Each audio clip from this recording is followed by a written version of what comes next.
Right.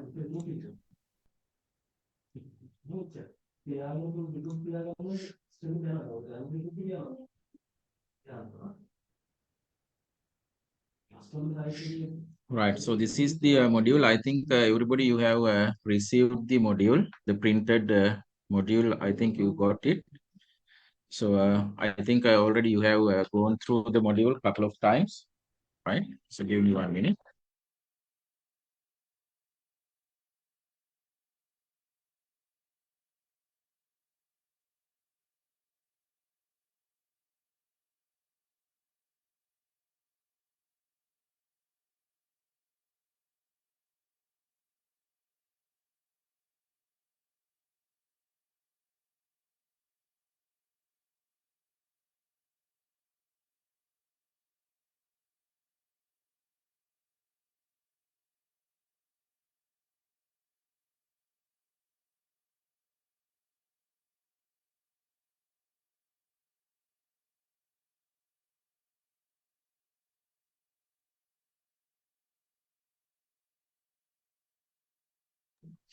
Right. Sorry for the disturbance. So here in this module, so we are going to talk about very basic things in the ICT, right? So actually, so nowadays you can see in your O level, right, the ordinary level, from grade 6 to grade 10, the ICT is compulsory. So in that compulsory subject, so most of these basic contents in this undergraduate program is discussed. That means in your, say, sometimes your younger brothers and sisters, or maybe sometimes in your sons and daughters, so who are in grade 6 to 10 are doing the same syllabus, right? So since this syllabus is incorporated into your curriculum, is that because everyone have to have some sort of ICT knowledge, right? So, but in other than the ICT curriculum, that means ICT degree programs, right? All the degree programs, right, in any university, so they have some sort of exposure to the IT or the computer field, right? So therefore, here basically we talk about some applications, right, and some theory parts, right? So therefore, so even though this module is little large, right, you can see there are 9 chapters, but the content within that modules are very simple content, right? So those are the very basic things in ICT, right? So therefore, I think when you just go through the module, you can have some sort of idea what are the things there, and the same time when you go for your day-to-day activities, right? So most of the devices what we describe in these modules, so you can come across, you already use, right? But very simple theory parts we are covering in this module, right? So therefore, so my advice is better you have to go through the modules 2-3 times. So if you are familiar with the terms and the things, so it's okay. But if you are not much familiar, so you can before the next sessions, right? That means the next week. So go through a couple of times and clarify the things. So if you need further clarification, you can ask any point. So once we are discussing the things in a module, the chapter wise, so you can stop me at any point. So you can raise the hand or you can unmute and talk. So if the certain things are not clearly understand, right? And the same time, so in these 9 modules, right, or the 9 chapters, I'm not going to cover each and every parts of these chapters, right? So very important things, but we want to focus, we can discuss, right? Actually, within this time period, so within this 2 weeks time, right, we cannot complete everything in each and every corner of the materials we included, but most important things we will discuss, right? So this is the course content, right? So this is the chapter breakdown. So you can see here, we have 9 chapters. The first one is Introduction to ICT. So basically, we talk about what is IT, what is computer science, right? So that sort of things. What is data, information, why we need. So this information, what are the device we use to process these data or information, right? We will talk about that. So then in the chapter 2, so we will talk about evolutions of ICT, right? So from very old days, so what are the different devices or techniques they use to do simple analysis, right? To do simple calculations. And now, so we are having very sophisticated machines. How that evolutions take place, right? From very old days, where the abacus, right? So adding machines, how they performs, and today we have very complex computing device, right? So up to now, so what are the history and their evolution process, right? We are not going to talk about each and every all the key points, but very important some milestones we can discuss here, right? So in the chapter 3, we talk about the basic tools for ICT, that is computer. What is computer?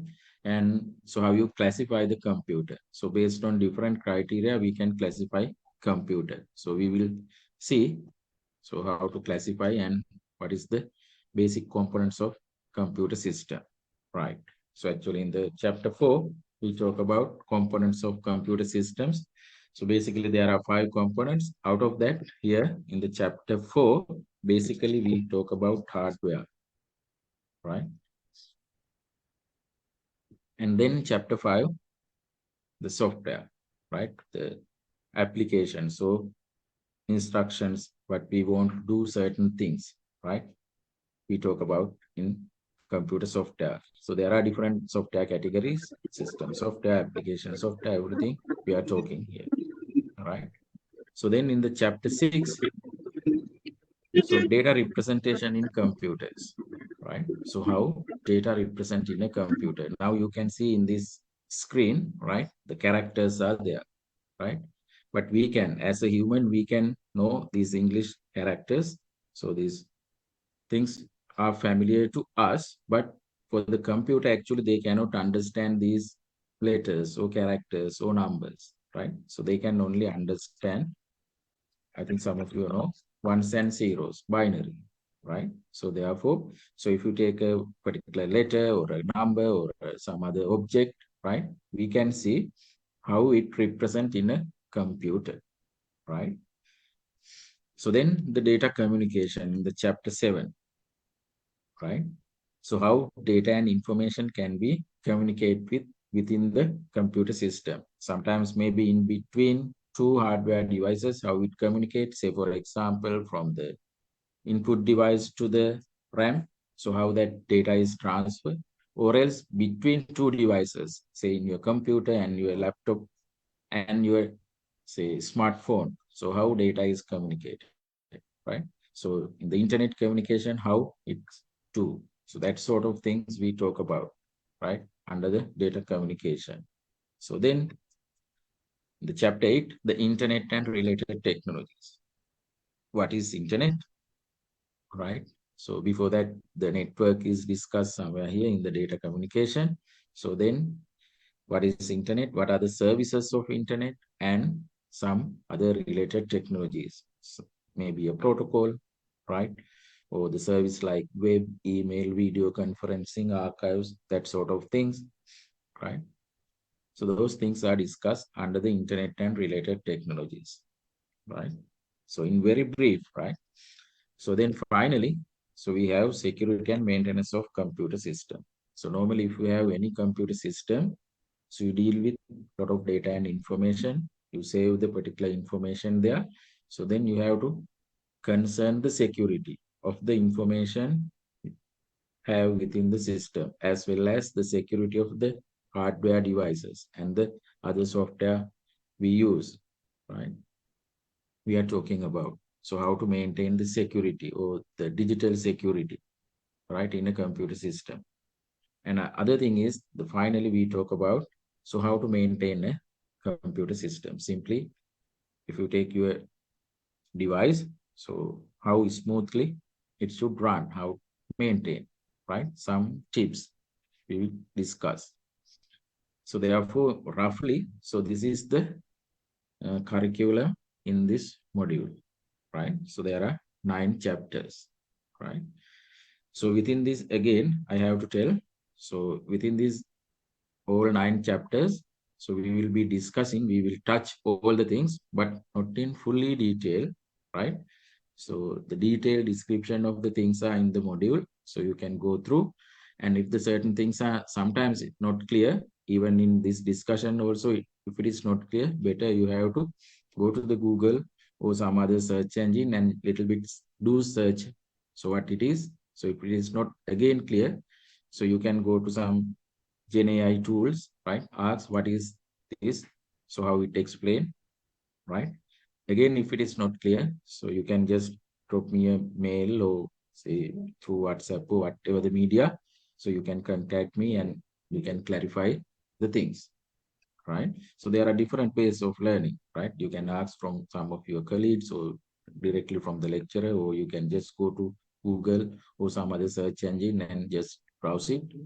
Or else nowadays we can go for some generative AI tools like say ChatGPT or any sort of, right?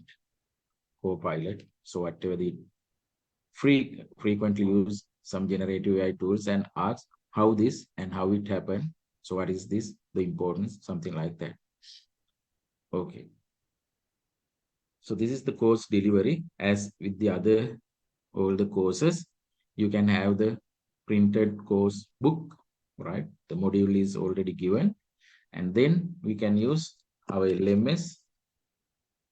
So in the LMS, you can have the particular course page. So XPM 11082.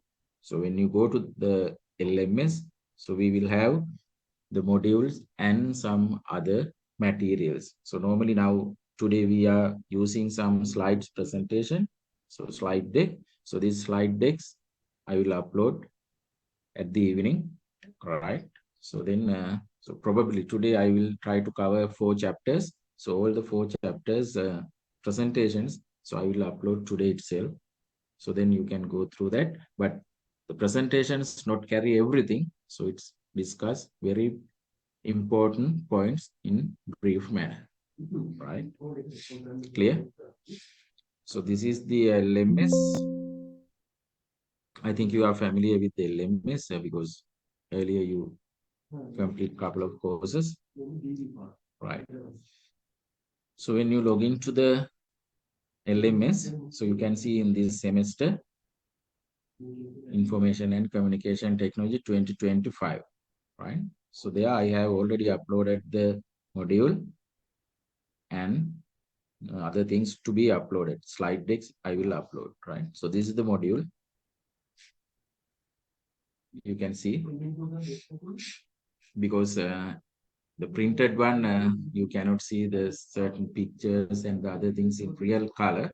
So therefore better you can browse this as well, right? So then normally when we want to talk about so different hardware devices, so you can get the feeling. So you can have some real picture there with the real color. So then better this one is helpful, right?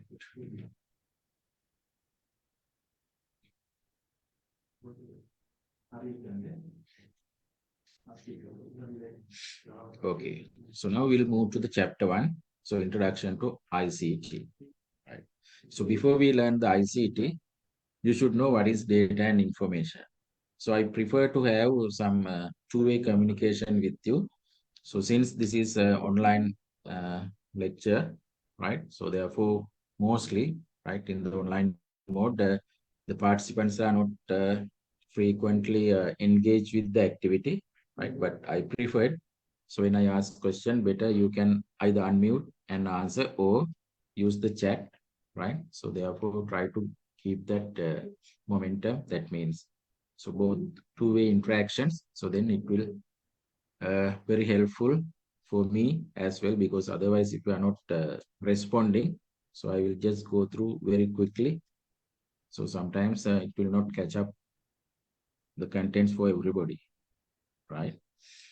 right? We'll see what is data and information. So that is the starting point, right? Because in the computing, we work with a lot of data and information, right? So in your device, maybe your laptop or your Android phone or even your smart watch, right? So those are computing devices. So all these devices are work with the data, right? Okay. So tell me what is data. So you can use chat to answer, or else if anybody prefer to talk, you can unmute and talk. ප්‍රශ්නයක් නෑ ඔයගොල්ලෝ කතා කරන්න පුළුවන්. Unmute කරලා කතා කරන්න. එහෙම නැත්නම් better. So put in the chat, right? So my question is, what is data according to your knowledge, right? No need to go for the Google or generative AI tools and asking what is data. So they will have very clear definition, but in your mind, you have some idea what is data. Some information. Yes, your sounds is equal. Information before processor. Yes, exactly. So what else? So what are the some characteristics of data? So try to put the chat as well. So the details that can help to know something or the do something or the inputs that we want to know, the I mean the details that want everyone for this IT Yes, sir. sector. Okay. Yes, some sort of details. So what is the form of that details? Is it complete form or what? If you elaborate a little. Unorganized data, raw, that means in a raw Yes. form. Yes, exactly. It is not organized. So that means if it is not organized means it is not complete data. So we don't have much real exact understanding of the data. Say, for example, if I have, say, just 10, 20, 5, 30, so then 60. So this is just a data. So even I don't know, or you don't know whether this is a number of students or marks for a particular subject or weight of a particular object. So still we don't know. It's not complete set of information, right? So some, as you said, raw facts. Yes. So it is unorganized anything, right? So unorganized facts, right? Or unprocessed facts. We call simply the data. Yes. So you have answered in chat. Yes. Unprocessed raw facts, information, right? Okay. Excuse me, sir. Chat box is disabled. So chat is disabled? No. And somebody has already put in the chat. No.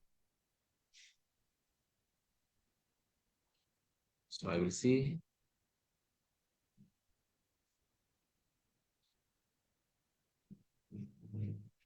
ඔගොල්ලන්ට disable වෙලාද තියෙන්නේ?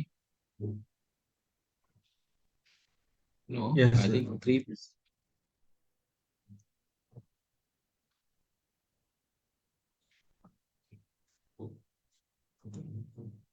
What has happened?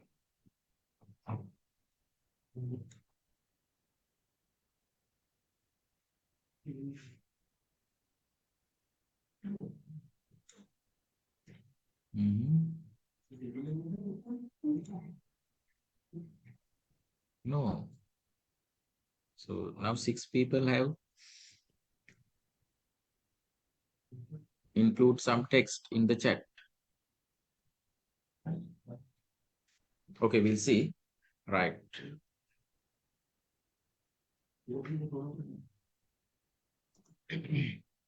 Right. So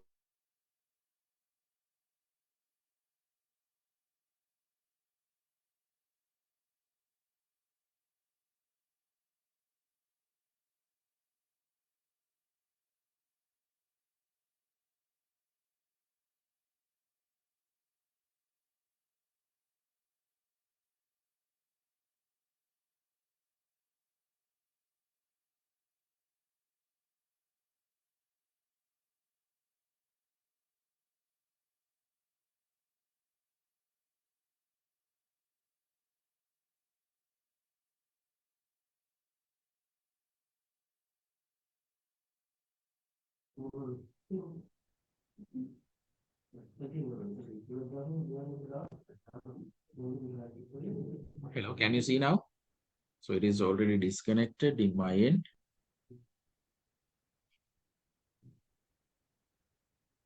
Can you see the shared screen now? Yes, sir. Right.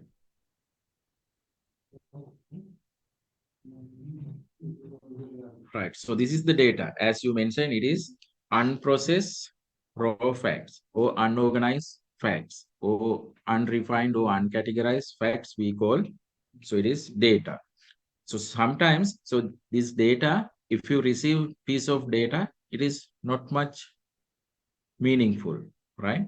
So for the particular end user or the receiver, so those are not much important, right? So once it is organized or arranged or processed in a certain manner, so then only you can have very valuable information.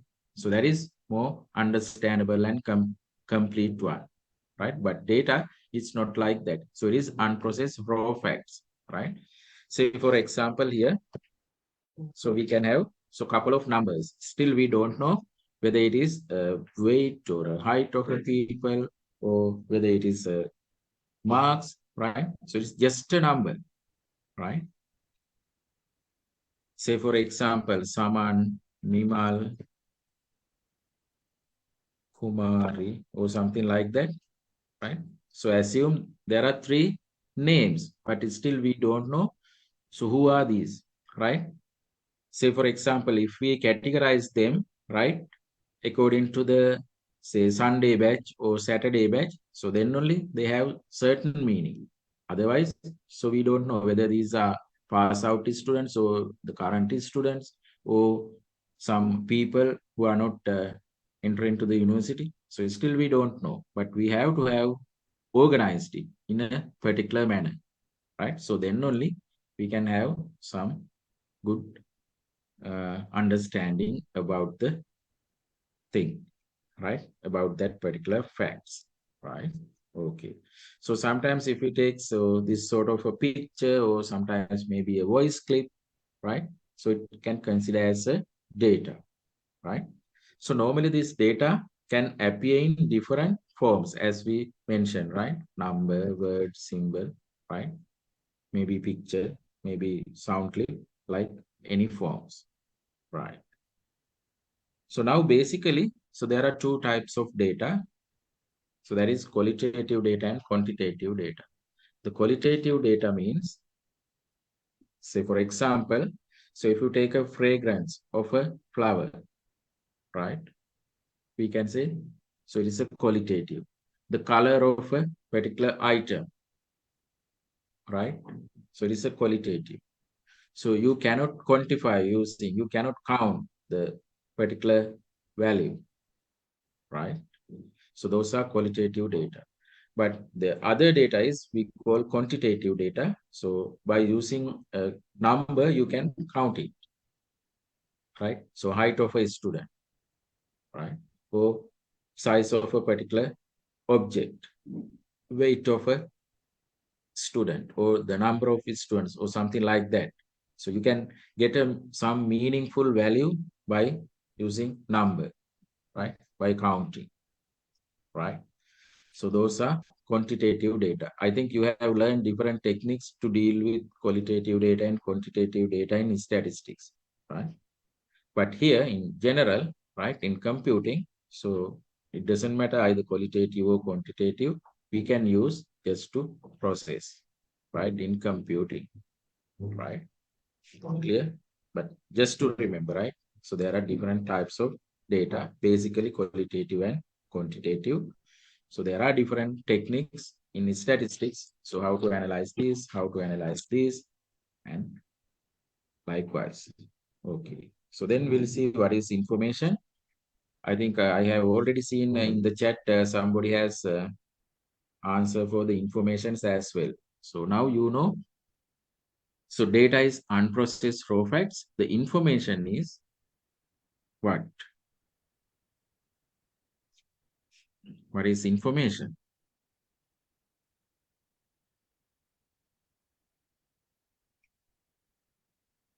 So after processing or after organizing that particular facts, we can receive the information. Yes. So information is something like this. So it is a processed data, right? Or processed facts. So that normally have some meaningful value for the receiver, right? So by getting certain information, the receiver can have certain meaningful value, right? So it is a complete thing, right? So easily we can understand the information, but if we have only just data, so we cannot have some sense of that, right? So therefore we can say the information is processed data or organized data or classified data or refined data, right? So normally this information can appear in different formats. Sometimes these are written on a paper or printed on a paper, right? The information. Or else, so those are stored in an electronic database. Sometimes those informations you can collect from internet, right? Because in a library or certain other places, you can see piece of informations are recorded. That means they are printed on paper, right? So sometimes the informations you can get from your computer. So you have already saved the things using some procedure. So then you can take out those things, right? So probably in the computer, so they electronically saved, right, in a database, right? The other ways, so in the internet platform, so there are plenty of information available. So you can retrieve those things using different mechanisms, right? So by just going to a URL, that means the web address, or you can go to some archive and do simple search techniques. So then you can filter or you can find the information, right? So those informations are produced, right, from the data they have, right? Clear? Right. So now you know simply what is data and information. So assume this is data. So then you have to process it. So then it will produce information. So this is data, right? So you have to do the process. So actually, who process, right? So this processing is done by a computing device. So simply the computer, what they do, input data and process and produce some information. The output is the information, right? Okay. So why this information is important? Other thing.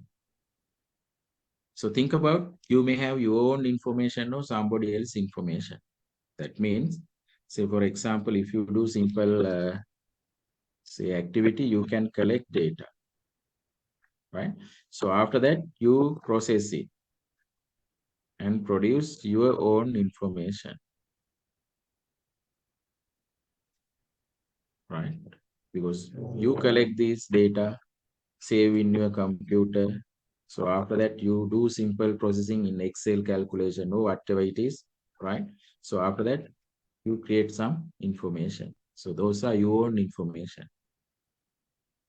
On the other hand, right? So you can get somebody else's information. Say for example, now if you take the bylaws of the XPM, external degree program, right? So it is not your own data. It is the university data, right? Or the university informations are clearly printed on this bylaw, right? The university officials, so they get certain data and process it and get some specific information and printed on the paper and name it as bylaws, right? So all these two parts are having information. This is your own information and this is somebody else. That means university information, right? Both are equally important, right? For what? So these are the reasons, right? So to gain the knowledge about what is happening in your surrounding, right? Or so what is happening in the society or in the universe. So to make aware that, to get that particular knowledge, you have to have information, right? So if you only have the data, right, sometimes you cannot process it because you don't know the exact techniques to process it, right? But so if you have the processed data, that means information, so then easily you can get the particular knowledge. Clear? Another thing is keep the systems up to date. So normally in computing, so there are a lot of systems we have to maintain, right? So if we want to keep a particular system up to date, so they need some information, right? Say for example, assume here one. So this is a company. There are three different assume, right? 1, 2, 3 sections, right? So in the section 1, right? So you may have some data, raw info, raw facts you are gathering here. So after that, so they have a specific process. So after this process, they will produce some information. So this information can feed into the second department or the second system as input, right? So therefore here in the second department, so this information can be sent as a data, right? අපි පළවෙනි system එකේදී තමයි මෙතන එයාගේම data process කරලා information එකක් හදන්නේ, right? එතකොට පළවෙනි සිස්ටම් එකට මේක information එකක් වුණාට දෙවෙනි සිස්ටම් එකට මෙයා data එකක් වෙන්න පුළුවන්, right? So normally in information systems, the different parts appear like this, right? In one particular section, they produce some output information. So then again, that one is sent to the other system as a data, right? So then there also they create or generate some information. This information is fed or feed into the third department or third system as again data. So then finally produce information, right? So at 3 points, they produce information here, here, and here, right? But 2 locations, the information they produce is used as a data to the next level system, right? So therefore, informations are helpful for systems to be updated, right? The other thing is to know about rules and regulations, bylaws of society, government, association, or client, or say in this degree program, right? If you want to know how these things are going on, so what is the exact number of, say, attendance to sit for the exam, or so what has happened if you fail to submit certain, say, home assignment. So it is clearly mentioned in the bylaws. So bylaw is a information generated for the external students in this university. So therefore, so that is very important to know about rules and regulations of the degree program, right? So in a company, so they have sometimes the bylaws, or they have the role of a particular job, that means job descriptions, everything. So those are information. So that is very helpful for these employers to follow the things nicely, clearly, right? Okay. So basically, so if you get these informations, either your information or somebody else's informations, so you can see why it is important.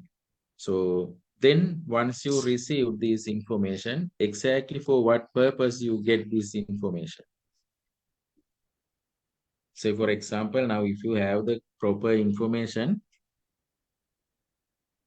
for what purpose you use that? What is the ultimate target of having good information? Yes. You can talk or you can put in the chat. To take decisions. Yes, exactly. To make clear, wise decision, right? So only if we have the data, you cannot come into a conclusion and take the decision, right? You have to process it and produce some information. Based on the information, right, a human can take some wise decision or the system can take decision, right? But basically the human involved in this decision-making process, right? So therefore we can say if we want to get a better decision-making, you need to have a good information, right? So therefore, in the decision making is very important for functioning anything. To get the better decision, you have to have good information, right? So later, not in this subject, right? So in the information management or under the information systems, so there is a huge section, information management. There, basically they describe so how to take this decision making process based on the information you are having, right? So in the management side, so those are very highly described, right? But here, right? So normally if we want to take the decision making, so these 4 things are very important about the information.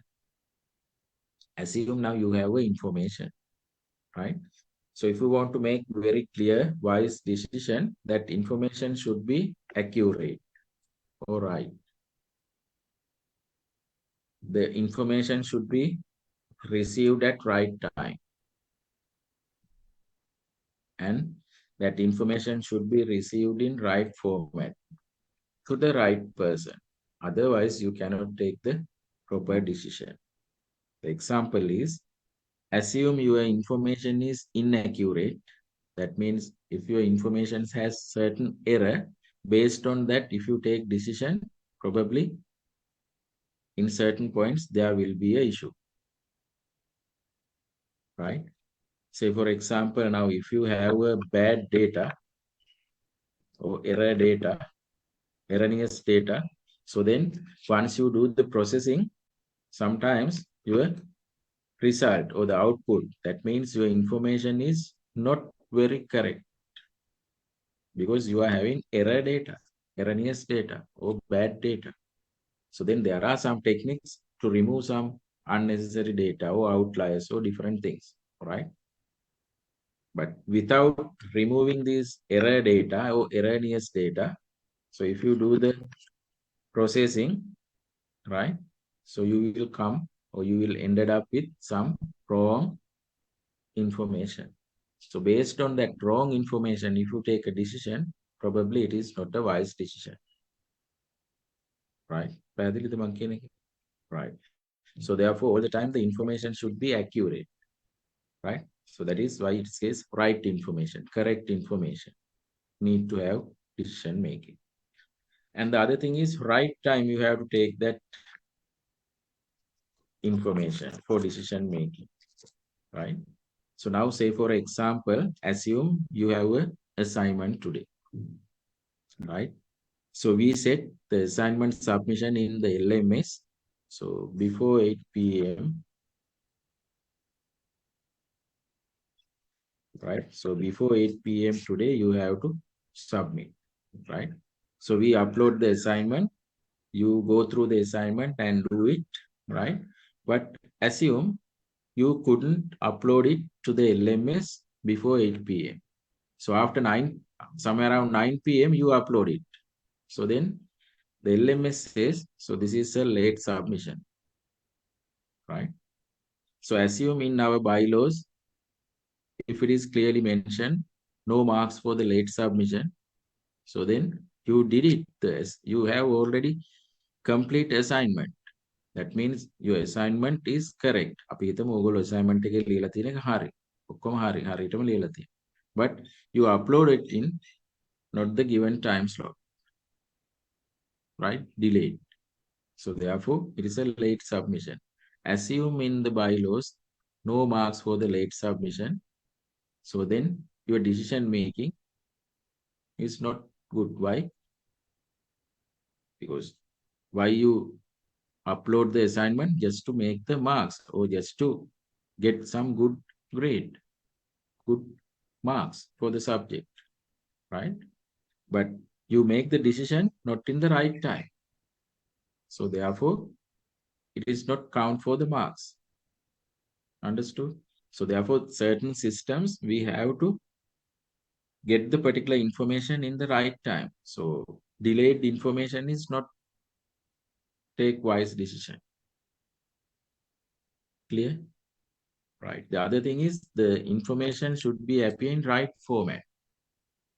Say, for example, the same assignment, we ask you have to upload before 8 p.m. in PDF format only. Right?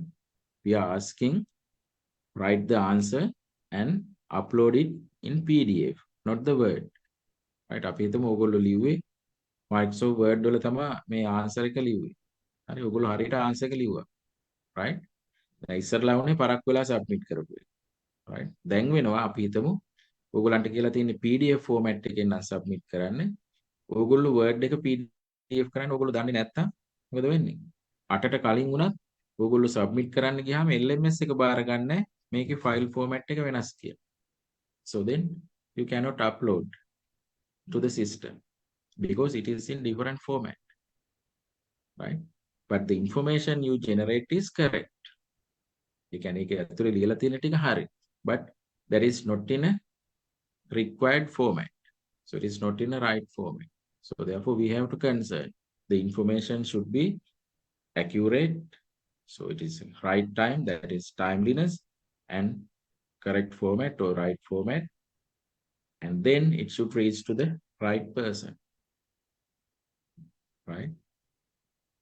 We have to send that decision making to the right person, right? Clear?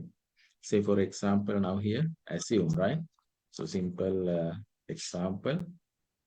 So in a company, assume we have 3 levels. So this is the bottom level where real workers. So this is some managers.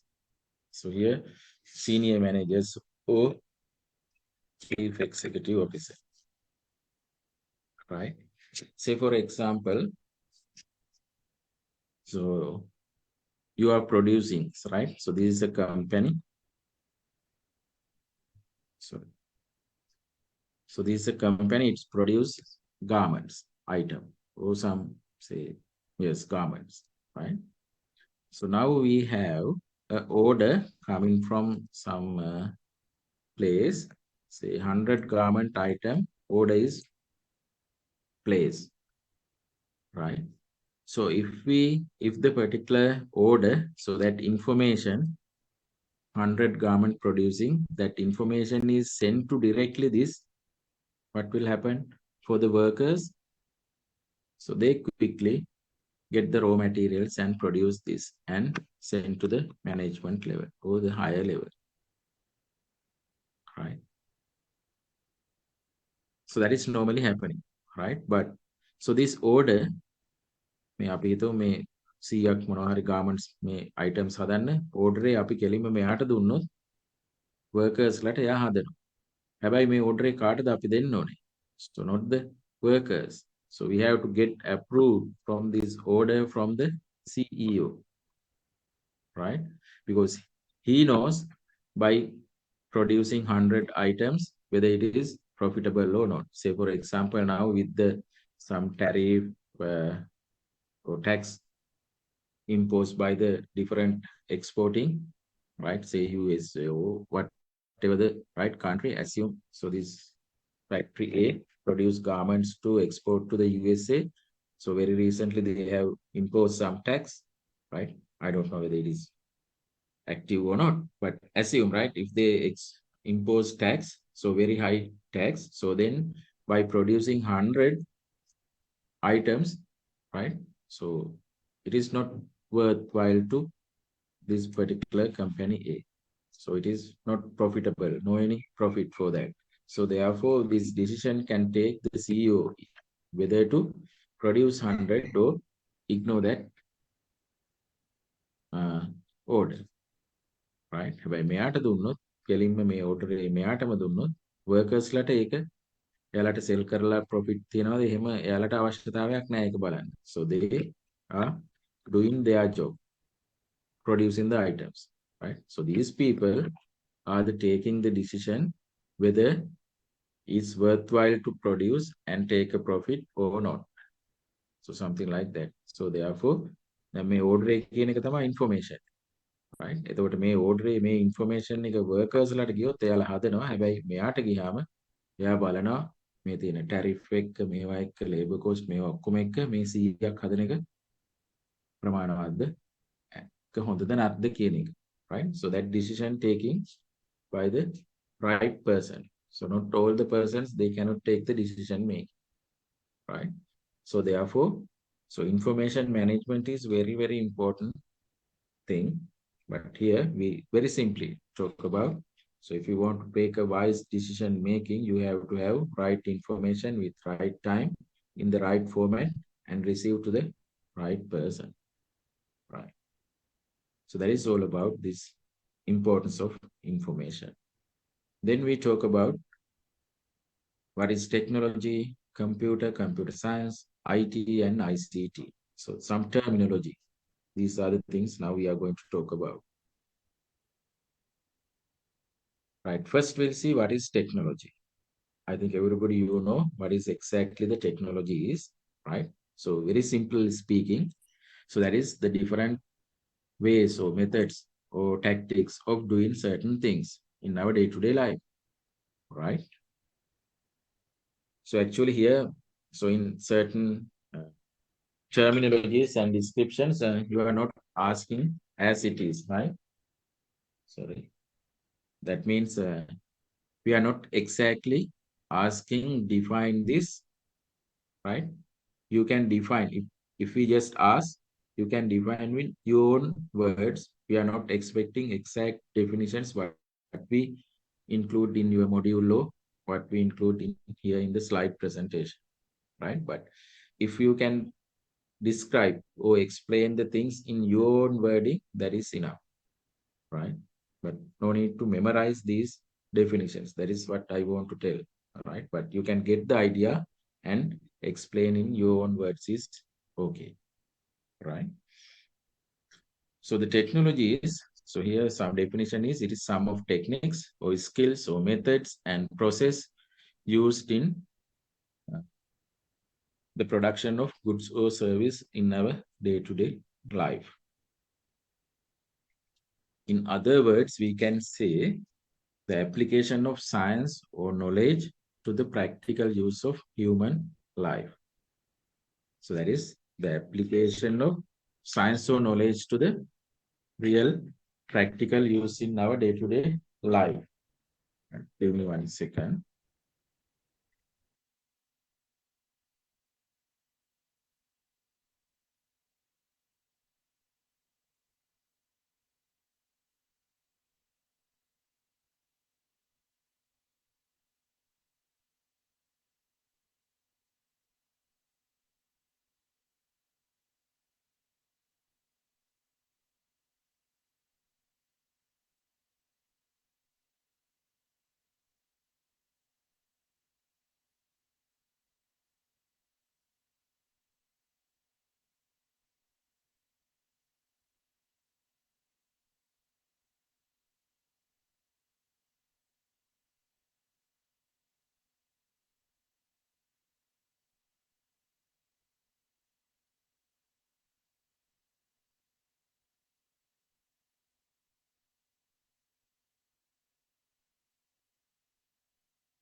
Right.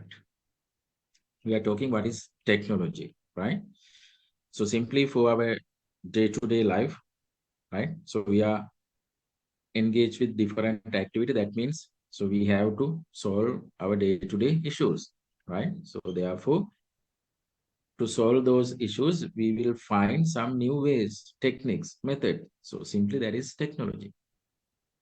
Right. So now we'll see what is computer. Right. Tell me, so what is computer? So better everybody, you can put the chat. What is computer according to your knowledge? No need the exact definition of computer. No need to get it from, say, Google or ChatGPT or Gemini, right? No need. But you have some idea, no? What is computer, computing device? So everybody now, we engage with computing device today. So what it is? Computer එකක් කියන්නේ මොකක්ද? What it is? If you want, you can unmute and talk, or else put in the chat.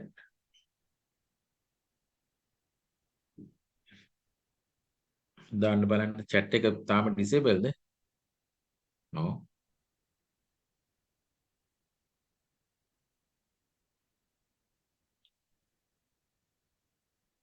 Can you hear me clearly? Yes, sir. Yes. Yes, sir. Okay. So yes. A machine that made for getting things done by easy way, and it have input, then processing, and then give output, sir. Yes. Yes. Okay. What sort of machine? So they can have input, this and output. It's a what sort of machine? Analog or digital or electronic or mechanical? So I think both, even electrical machines. Sorry. Okay, right. What else? Another answer? Computer is a device that takes data as a binary form and it processed, stored, or give the output of information. Okay, yes.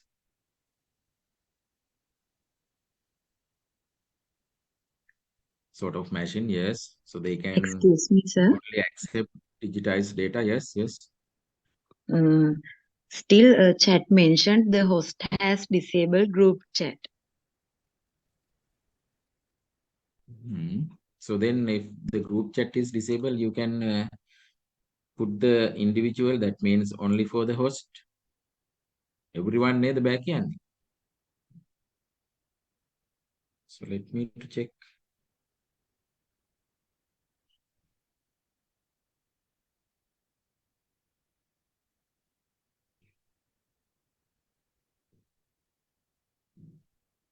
Yes, sir. Can send separate message to the host. Yes.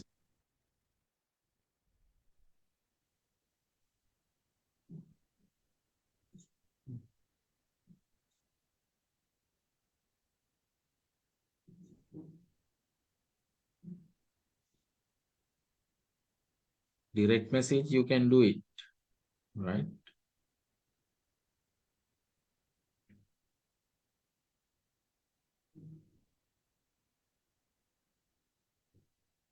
Somebody has just copied it from AI tool.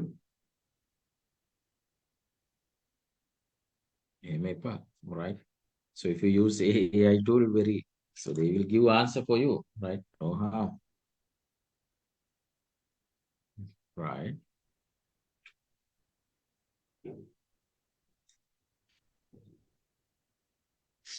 Right. So according to some of your comments and some of your chats, right, answers, we can see. So it is something like this. Can you see the shared screen? පේනවනේ ද ඔයගලන්ට?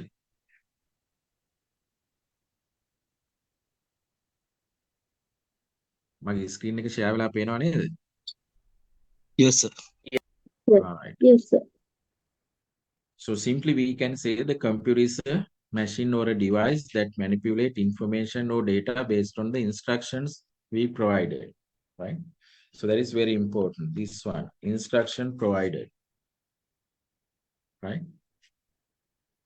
So the device is an electronic mainly, right? That electronic device, they perform based on the instructions we provide. So therefore, we call this is programmable electronic device. Programmable means, so you can give, for individuals, they can give different instructions, the same data, but different instructions they can give and then produce different output, different information. So based on the instructions, the processing is completely different, right? So any device, any electronic device, which is having the capability of accepting the instructions and then process according to the instructions we provide, right? So then we call it is a computing device. So actually they accept data, that means input from the input devices. So process it according to the instructions we given, and then it produce certain output. That means the information, right? So here you can see in graphically, so what is exactly a computer or computing device, right? So now your smartwatch or your Android phone or your laptop or your desktop computer is performing these tasks, right? Okay. So everybody, you know now what is computer. So exactly it's depend based on the instructions we provide. So that means, so it is not an intelligent machine. So very stupid machine, computer is, right? Based on our instructions, they work. So they cannot think and do the work. But later there are some other advanced computer like AI machines. So they can perform based on certain things by imaging and then according to the instructions as well as, so later they can have their own concepts, right? But generally, ordinary computers are stupid machine, right? They performs only based on the instructions we given, right?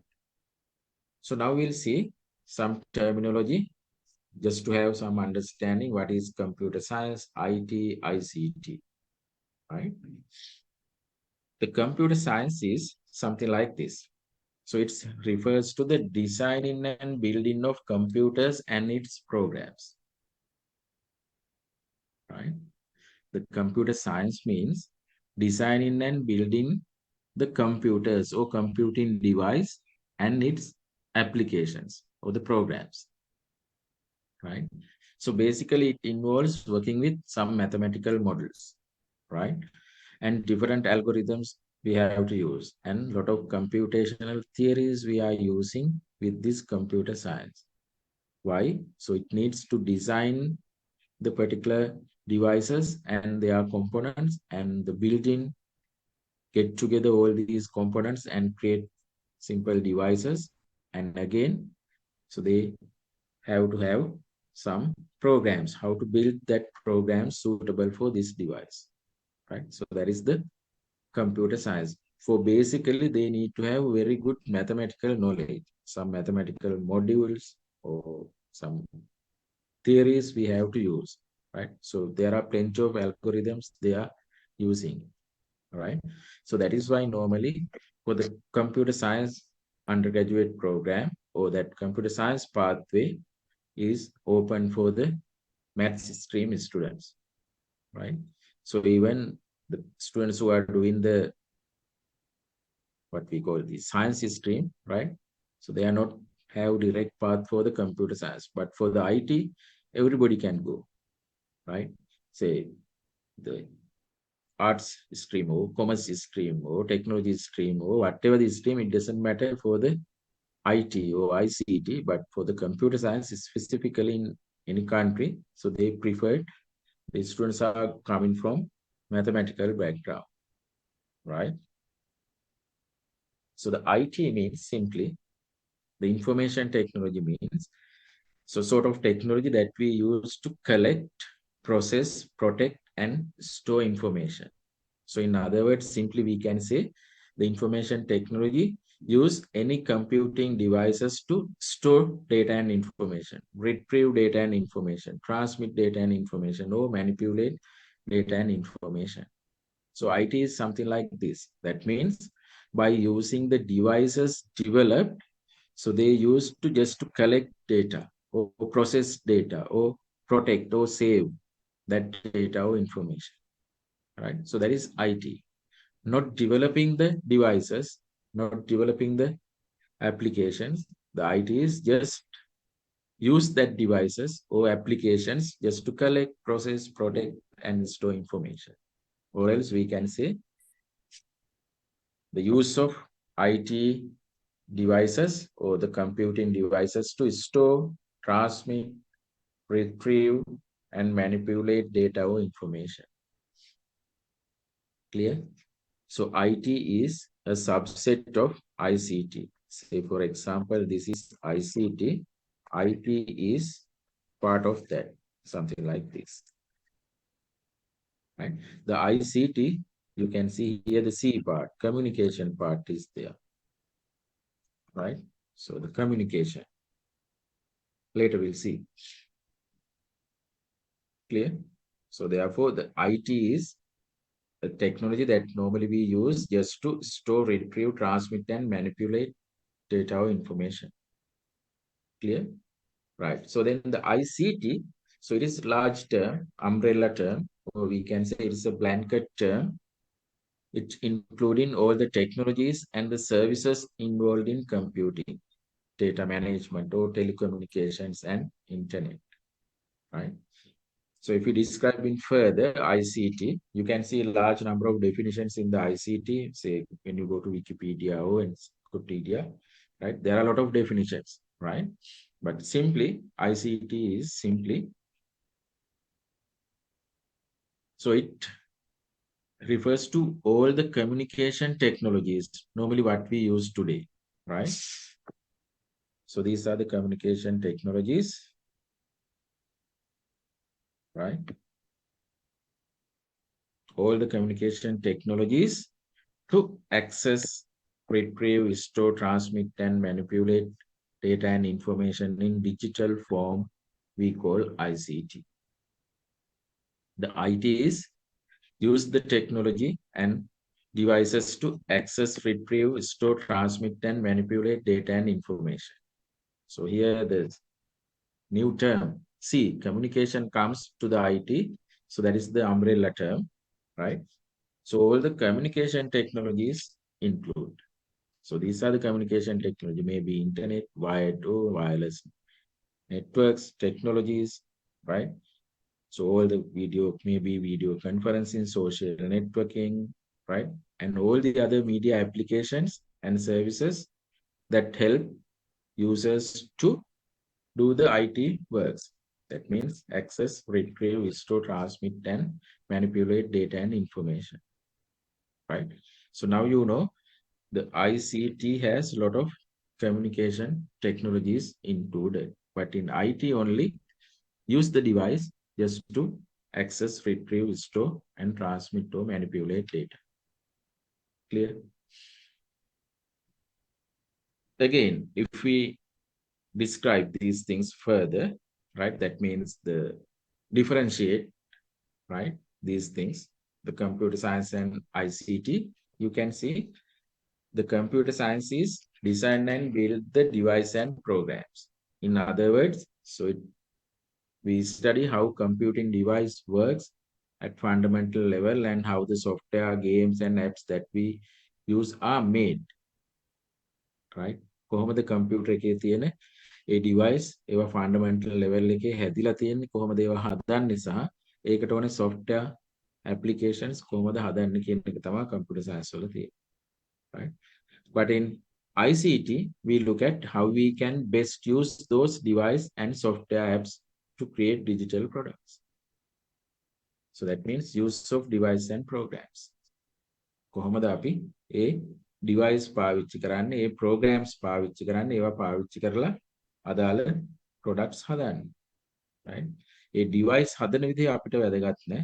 device පාවිච්චි කරන විදිහ තමයි ICT වල කියන්නේ. එහෙම නැත්නම් applications පාවිච්චි කරන විදිහ. නමුත් computer science වල ඒ applications කොහොමද හදන්නේ සහ device කොහොමද manufacture කරන්නේ, හදන්නේ, ඒ වගේ architecture එක කොහොමද කියන එක තමයි කතා කරන්නේ. පැහැදිලිද? Right. So that is the couple of terminology we use here in this ICT, IT, ICT, computer science, and the technology. Right.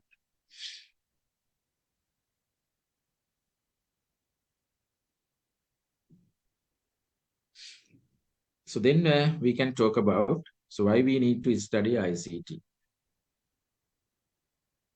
Right. So as an undergraduate or as a ordinary person or as a citizen, why we need to study ICT? For different people, so they have different answers.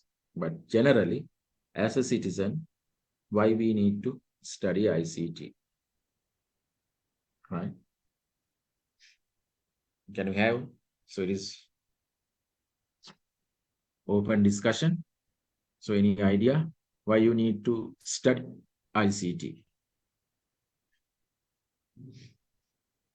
Sometimes here there may be a planter, so they have different perspective than normal undergraduate.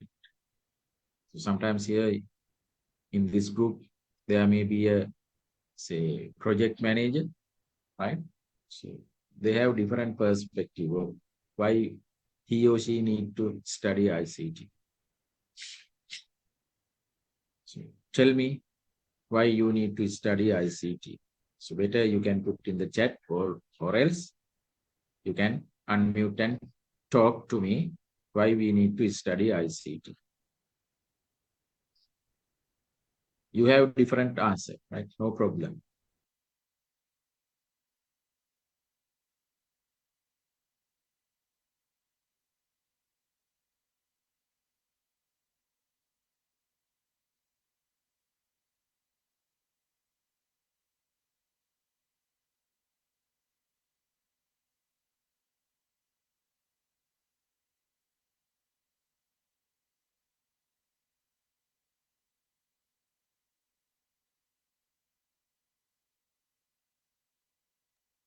Yes, you can answer. I'm just waiting.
How about others? There are a couple of people answered. අනිත් අයට හේතුවක් ඇත්තම නැද්ද ඉගෙන ගන්න? At least just to pass the exam, this your module, you have to learn. But in holistic,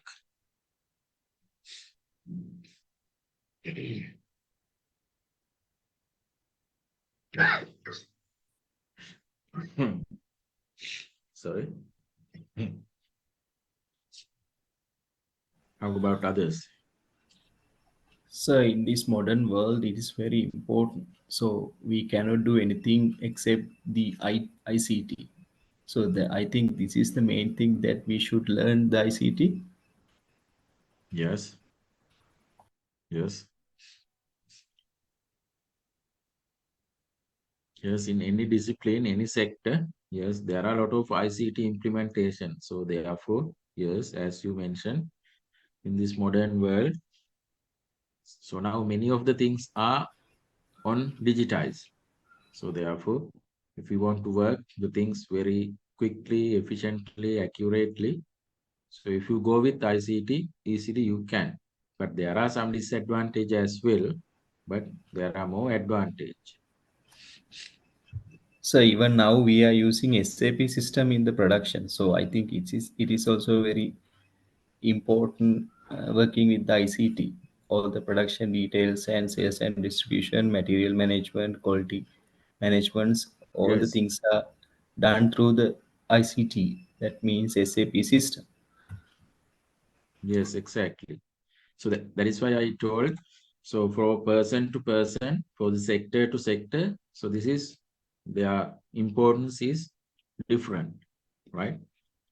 There's some people who are not work with that industry, so they are not knowing much things, but the students or the people who engage with that sort of production, right? So easily, so if they want to process the things, yes, as you mentioned, you have to have, if you have that particular knowledge, so it is easy for systems to update to get the particular knowledge and convey the message, right? Everything, and keep the records, everything is possible. Yes. So now I have listed some couple of reasons why we need to everybody to study, right? So it's depend, right? There are many reasons, but I have listed couple of reasons. So normally it's believed the ICT is the foundation of economy today's, right? And a driving force for social changes in the 21st century, right? We believe, right? Somebody has says, yes, there are a lot of answers built, right? Right. Okay.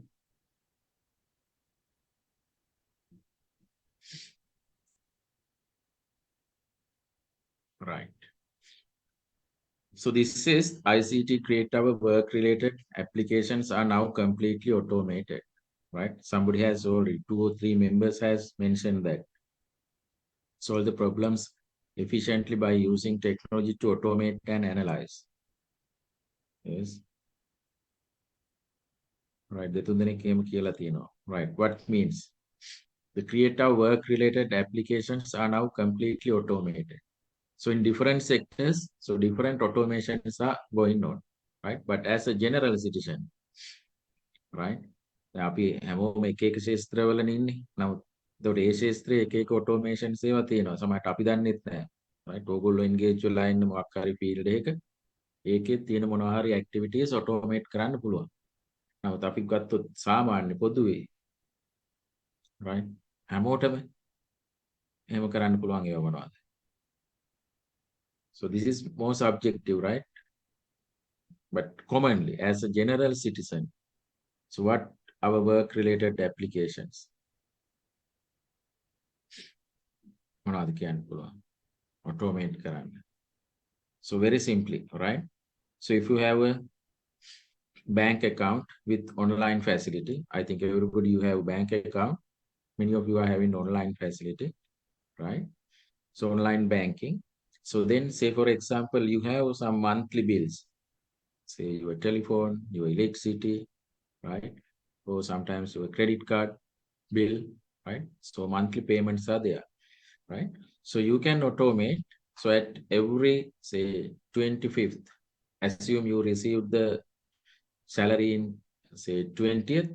So after 2 days, right? Assume, right? You received the salary in 20th. So then we automate in every 20 seconds, day of the month, your electricity bill or your credit card, right? So this much, say 2,000 rupees or 5,000 rupees, fairly some considerable amount, right? Not the exact price, right? But you can decide. So this much automatically pay to the relevant electricity bill or relevant credit card company, right? So very easily you can do it. So then no need to go back and see whether it is already paid or not.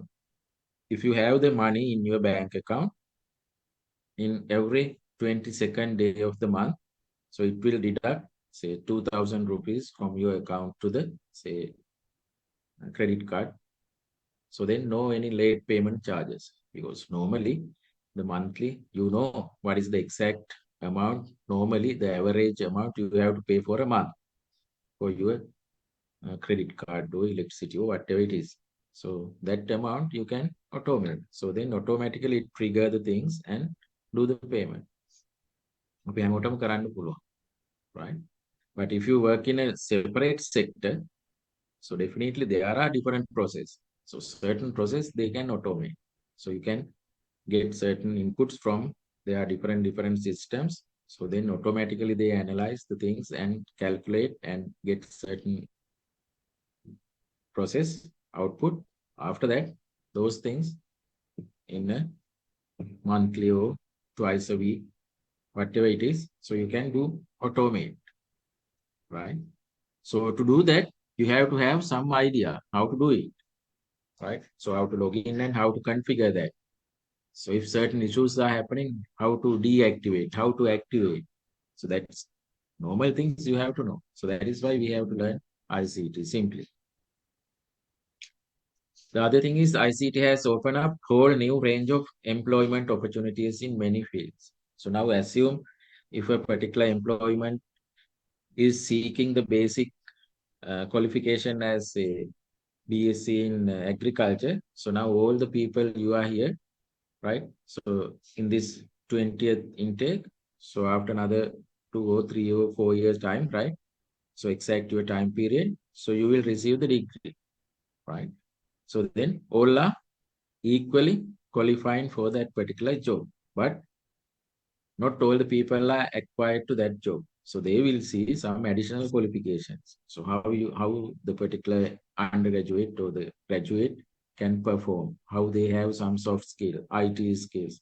So that sort of new things they are asking, right? So therefore, you have to develop that ICT knowledge. But now, right?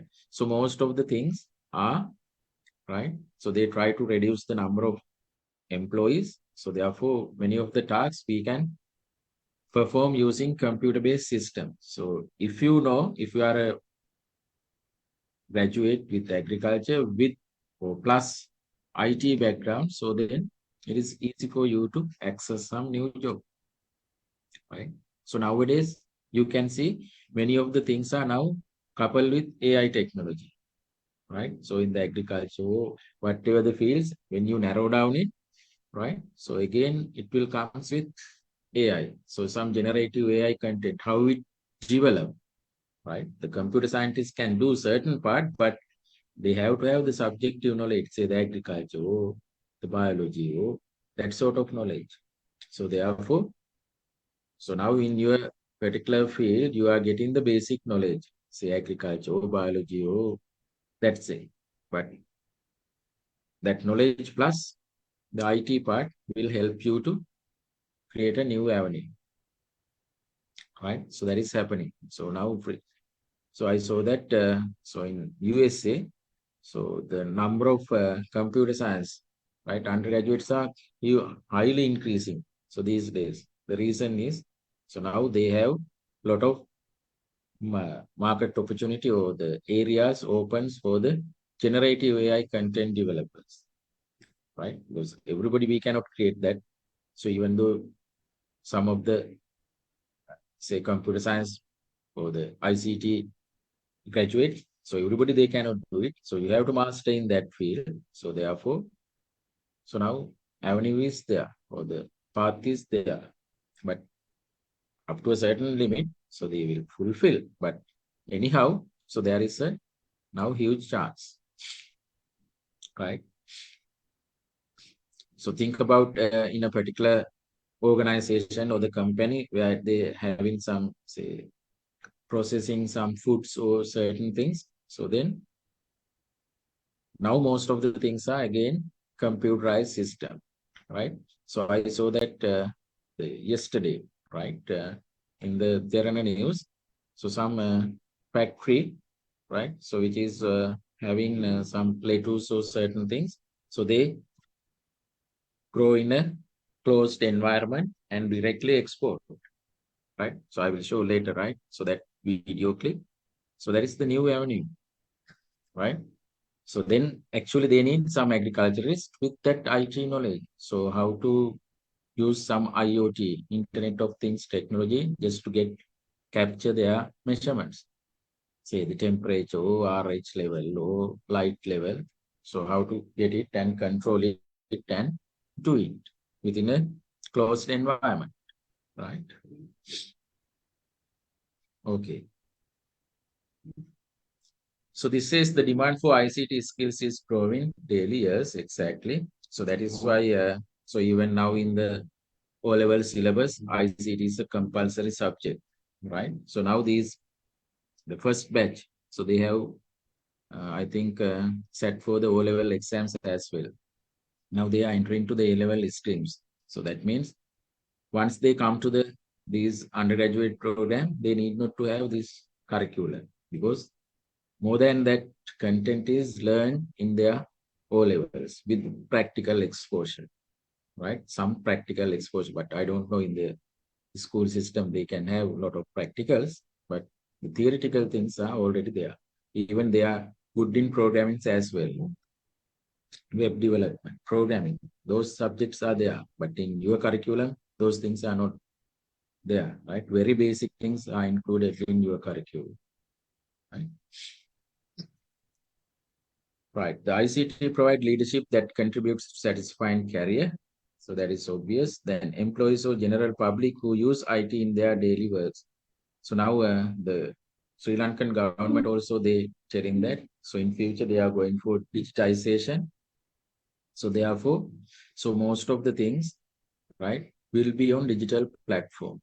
So then all the citizens should be familiar with those things in future, right? Otherwise, they take a lot of time to do the simple tasks, right? Say, for example, now assume, right? So if all the transportations, they need some, say, so if they ignore that the money with the coins and the cards, අපි එහෙම නැත්නම් මොනවද මුදල් ඒකකයේ විදිහට සල්ලි coins ඊට පස්සේ නෝට්ටු ඒවා අයින් කරොත් එහෙම. So then you have to have some digital verification or the identification method. Some cards you have to have. So you have to keep those cards in your pocket or with your palm, right? So when you get into bus, so you have to produce it. So then it will deduct certain amount of money, right? In a lot of foreign countries, right? So they will, once you get into the bus, so with that get in, you can go whatever the area in a certain amount of rupee or the dollar, right? අපිට දවසේ යන්න පුළුවන් එක සැරයක් punch කරපුවා ඕනෑම තැනක ඒ යන පාත් එක ආයි එකෙන් බහැලා වෙන පාත් එකකට ගියොත් again you have to sometimes you have to pay, but so within that one punch of that card you can go from starting to the end or at the middle anytime within the day, right? So that sort of system will be coming. I don't know exactly, but that is good initiative. So if that initiatives are happening, so all the general public, they have to have some ICT skills, right? For our day-to-day activity, right? Say, for example, all the subsidies and different things, right? So ASWASIMO, whatever it is, right? So if they want to claim, right, assume it is in electronic platform. So then who knows, right? So then, so they have to be ready, prepare for that. That means very basic ICT knowledge they have to have, right? So therefore, this is subjective, right? From person to person, the area where you engage is different, but generally everybody have to have that basic ICT knowledge, right?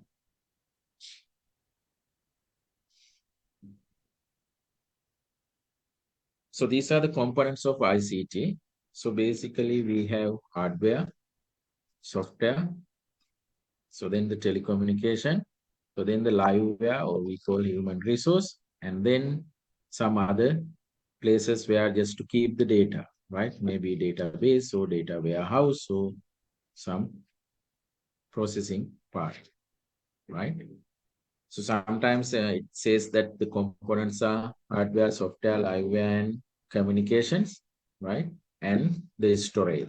All these are together, right? So those are the components of ICT, right? So then we'll look at, so what is ICT for? basically in your book or the module, so we can discuss. So ICT applications in education, ICT applications in agriculture, ICT applications in, say, health sector. So something like that. Actually, when we take any sector now today, there are different ICT applications, right? By just examining or learning those things, you can get some idea. So how these ICT is mainly used for, basically these things, right? So sharing the knowledge and improve the access to information, right? Say for example, now ICT implications or ICT applications in education is simply, it will acquire sharing knowledge and improving access to different information, right? The other main category is improving the quality of life, right? Our quality of life will improve with, so different ICT applications used in health sector, different ICT applications may be used in our profession career, that means in the maybe agriculture, right? So then our quality of life will improve. And then facilitating public and private sector activities, right? Again, so with the e-governance concept, right? So when the digitization of a particular government, right? So a lot of private public sector activities will be in electronic platform. So then, so IT is used for that, right? So that means e-governance, that sort of activity. The other one is facilitating activities in business sector, right? So banking sector or the commerce, so advertising, right? So any sort of sector, right? You can see different ICT applications. So therefore we can say that is help to facilitate activities in entire business sector. So you can see in the e-commerce, so different types of e-commerce applications, business to commerce, right? So then C2C, that means customer to customer or consumer to consumer, or G2C, government to citizen. So now with this government, so they are going to implement a lot of G2C applications, right? So normally still when you go to gov.lk, right? So you can see, so those type of things, right?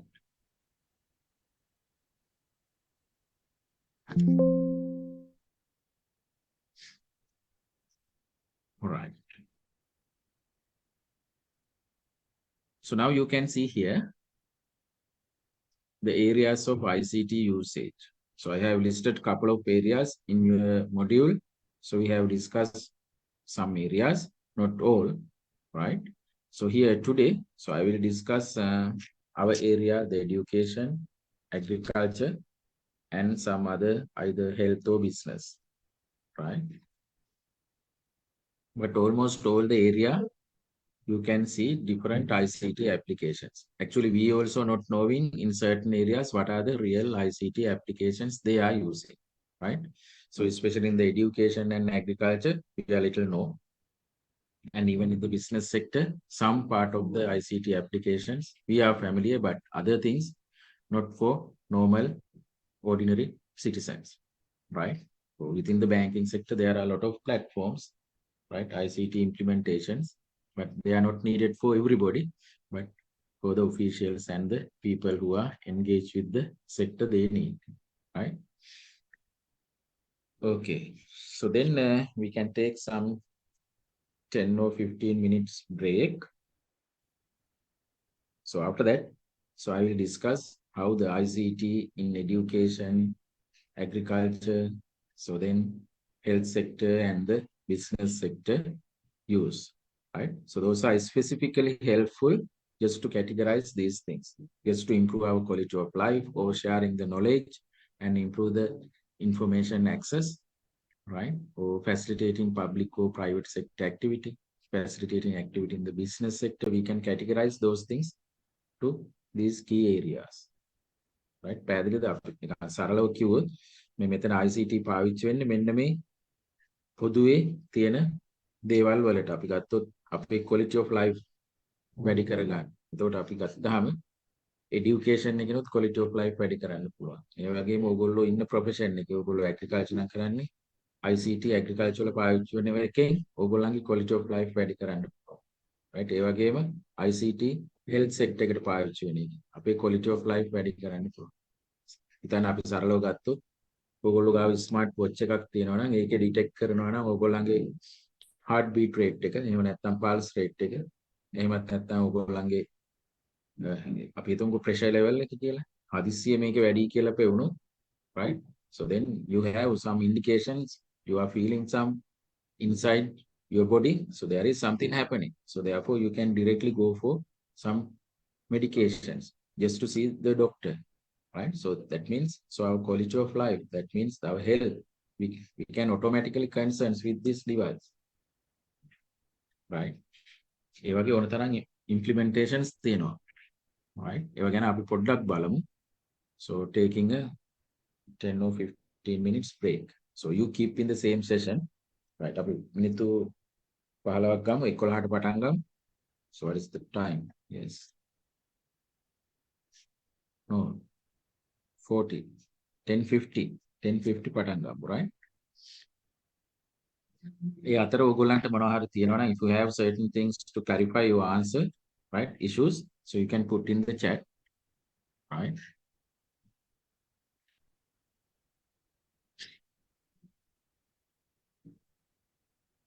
Right, I will start at 10:50, right?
We can start again.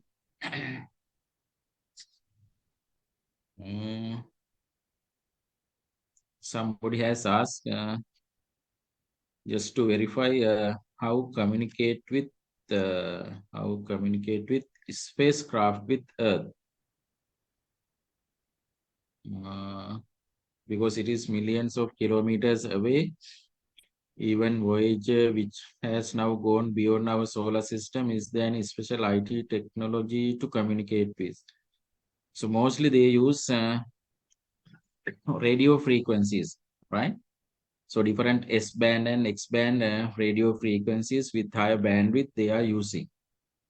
Right? I'm not knowing the exact, now some other techniques are there, but probably, so they will use some radio frequencies, right?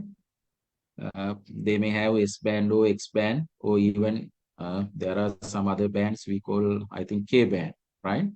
So they have very higher gigahertz, right? So if they want to communicate with very long distance with, say, different years, so several thousands kilometers, so they can communicate, right? And the same time, they can use some laser communications as well, right? So if you just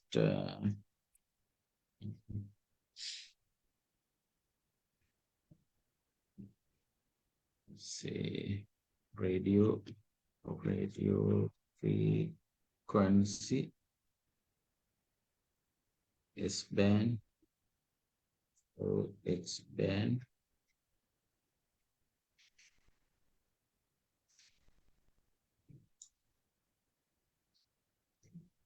band, BND, X-band.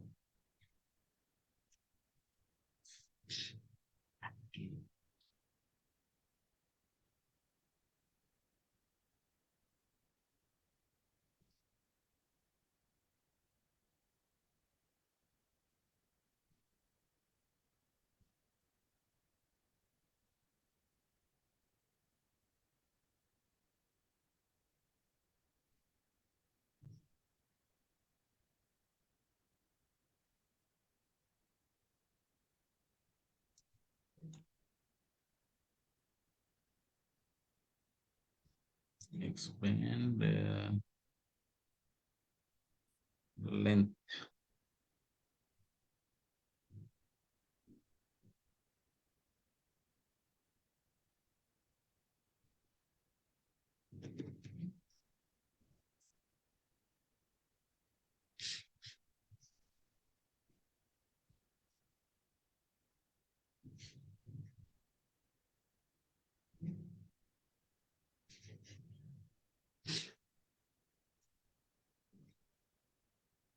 So you can just, I think, right? So kilohertz have similar characteristics band with a small range frequency called channel sound. Many deep space vehicles. So it says many deep space vehicles channels in S-band and X-band which are having neighbored 2 to 10 gigahertz. Yes.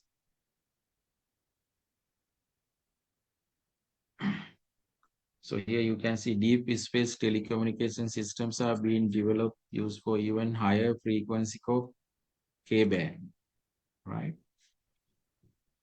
So likewise, so definitely, so using RF radio frequencies, they can communicate with so very large distance objects, right? In different say space shuttles, so they will communicate, right? But I think there are some other specific ways even we are not familiar, right? So sometimes they are not exposed that new technology, they how they communicate with the particular devices, but basically using these radio frequencies, we can connect, right? Theoretically, right? So that is the answer for that question, clarification. Right.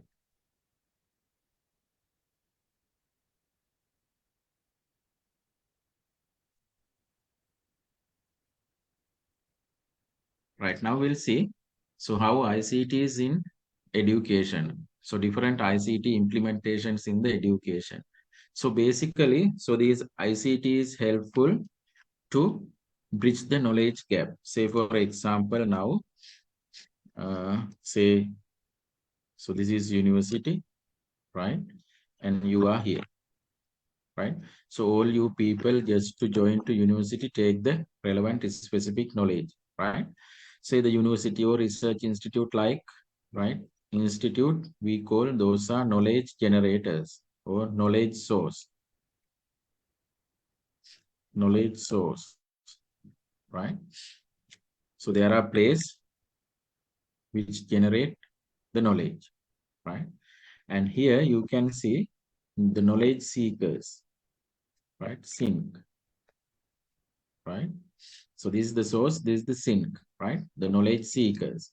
So actually, so these people are having low knowledge related to a specific subject. In here, so they have huge knowledge generated. So therefore, there is a gap between knowledge source and the knowledge seeker. So therefore, just to fill this knowledge gap, so a lot of ICT related implementations are used. So then very easily they can access the information and get the knowledge, right? So just to get easily access the knowledge base, so they use ICT related equipments or facilities, right? So these are some. Earlier, we had this, what? The computer-based learning and computer-based teaching, right? So nowadays it is very low, but earlier, right? Actually, before the web games, right? The World Wide Web concepts came, right? So this is very popular one, computer-based learning. Even in Sri Lanka, is still, right? We use CBL, but in the other countries, very low. The computer-based teaching. For that, mainly they use some storage media, maybe tape drive or floppy or optical drive like CD, DVD, or Blu-ray disc, right? So they are having a particular subject, all the information. Say for example now, so if we go to say Department of Agriculture or Department of Export Agriculture in Sri Lanka, so they are having the specific crop, all the information. Say for example, if this is a ginger, so the complete ginger cultivation is in 1 or 2 CD or DVD, right? So therefore, any farmer or any person willing to learn about what is ginger, how to cultivate, so how to get the seedling or seed material, or what are the pest and disease, so how to harvest, so what are the value added products. So that sort of informations are stored in a DVD or CD format. So then you can purchase, so you can bring that from the relevant department and you can make aware how to do it. So what are the general information? So that is computer-based learning. You have to have a computer, so then you have to have the CD or DVD driver. So you can insert that CD or DVD into that and so you can browse it, right? Earlier we had, right? So even in the universities also before the web came, right? So we had Encyclopedia or Britannica CD. Britannica, Encyclopedia, Encarta, right? So something like that. So they have sets of say 15 to 18 CD pack, right? So we can install the particular application in the first CD. So then after the particular CD is installed, so then they have an interface. So when you go to the interface, actually it is a search box. So you can type whatever the thing you need, right? When you put certain search query, so I need to learn about astrology. So then they ask insert CD number 5 or number 6 or number 11. So something like that. Because depending on our search criteria, අපි මේ search box එකේ ලියන එක අනුව එයා දන්නවා already ඒක index වෙලා තියෙන්නේ මොන CD එකේද කියලා. So then they ask us to insert the CD number 5. Once we insert the CD number 5 to the CD drive, so all the related information for the astrology will be there.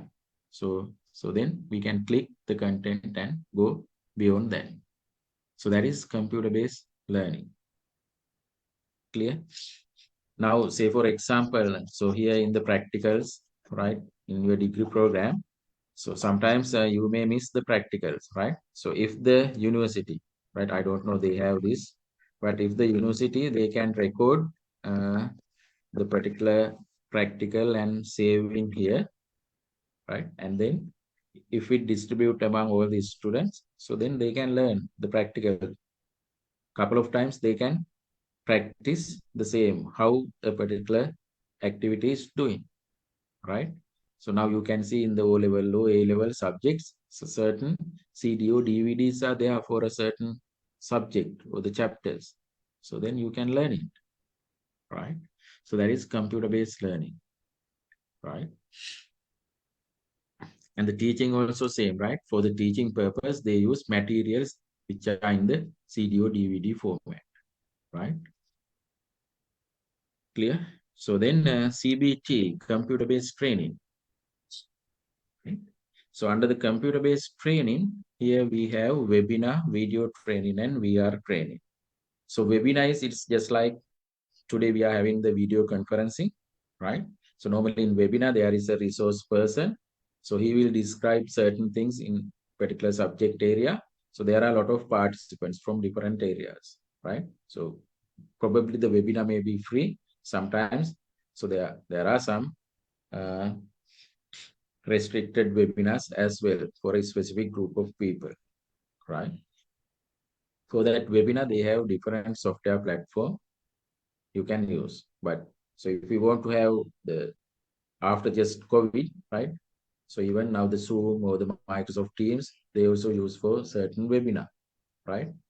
So it's depend the number of participants for that one session, right? So that is computer-based training. So actually assume, right, you are in your home, so it is difficult to come and take certain activities. So therefore we will train, we will show how to do this particular activity or the practicals using some webinar or video conferencing like Zoom, right? So that is computer-based training. And then the video training again, right? So the places where we cannot have enough materials for the practical activity, right? Say for example, even in the our school system, they can conduct only the science or whatever the physics, right? Practicals in once, right? Say for example, if you miss in that day, you cannot have the same practical again, right? But assume, so if they record the particular practical in a, that means if they can record, so then they can create a video. So after that, that video is used to train the students in their home, right? So this is how we can do it. But actually in the homes, the students, they don't have the relevant raw material to conduct practicals, but they can showcase, so how to do this sort of practical, right? But assume, so if there are not enough instructors to do the things, so then we can ask, you all asked to come to the lab, right? So then, so there are a couple of labs, right? So then we can play the particular video. So by just looking at the video, each and every steps, you can do your individual practicals in the laboratory, right? So therefore, video trainings are there just to do certain things, right? The other thing is the virtual reality training, no augmented reality training, right? So that is very important because say for example, so if you find some very life-threatening conditions or very harsh conditions to make the training. Say for example, you want to train how to behave in a flooded condition, right? So without flooded, we can say, so you have to do these things, right? But you are not really exposed to that condition, right? So then, so really it is life-threatening condition. If we physically create the flood condition, so it is may be life-threatening. So therefore, very difficult to create that environment, as well as if we create anyhow, so it is life-threatening one. So therefore, we can virtually create that environment, right? So when you sit in a computer, right, and when you wear these VR box, you can see, you can feel, so now you are in a flooded environment. So then the instructor can give, or the particular training can give you that environment virtually. They can create the environment, but you feel it.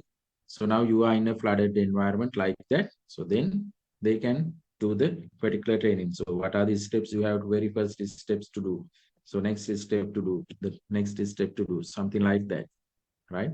ඒ වගේ අපිට අර life threatening තියෙන environment එකක් අපිට හදලා ළමයිව train කරන්න බෑ, right? But so therefore we can create virtual environment. Virtually we can create, right? When you wearing this VR box, you feel you are in a flood condition, right? And the other thing is, so think about, so if we want to do the operation, like say a particular operation, assume we have 200 medical students, medical undergraduates, right? So if we want to practice a particular surgery for all the 200 students physically, so it is very difficult because we have to find 200 patients. Because for the same patient, we cannot do the operations 2 times, no.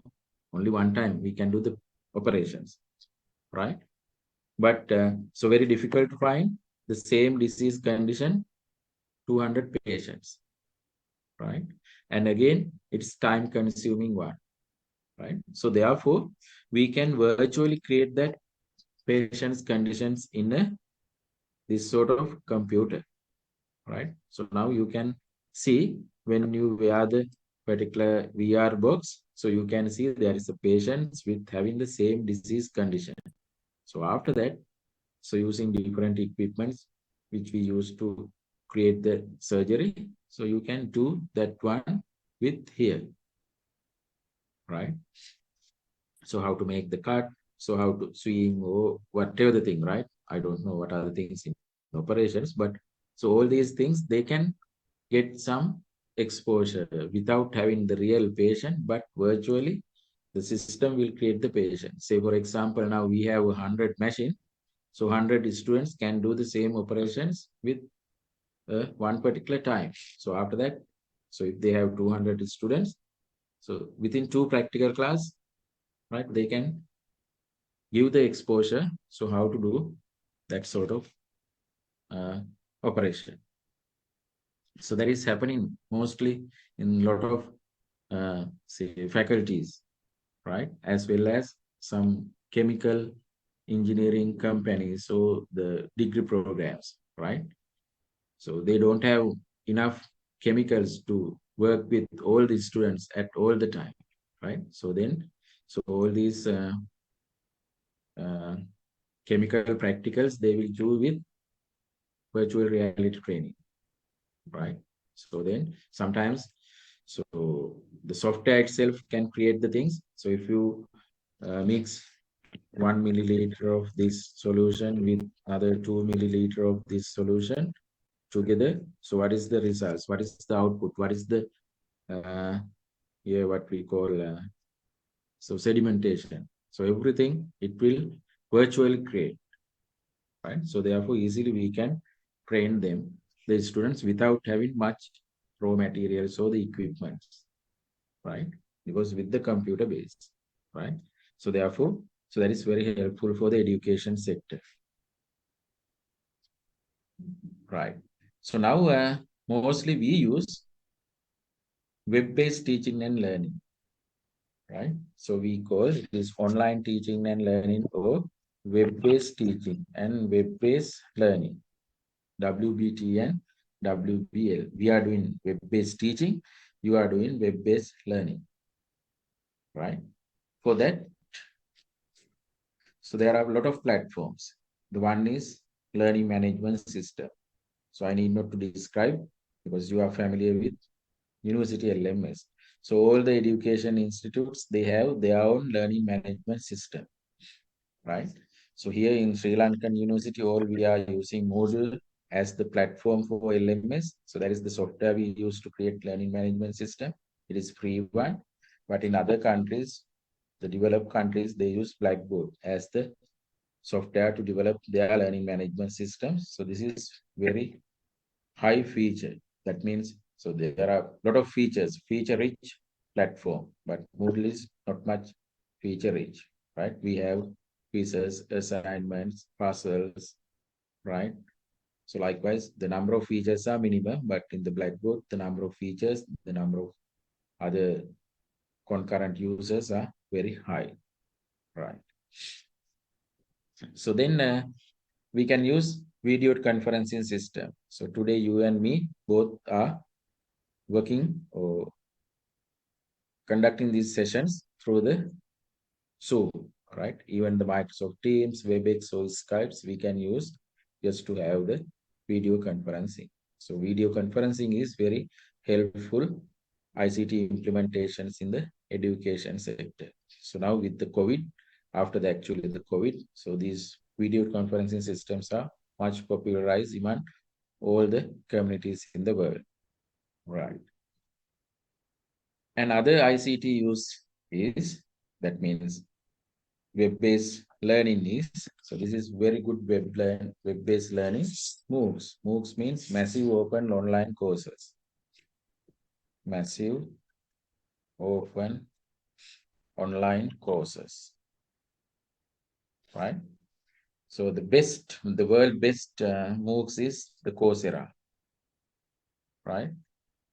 So this is the number one, and here there are many other platforms, Coursera, edX, iVarsity, right? Udemy, like different massive open online courses are available.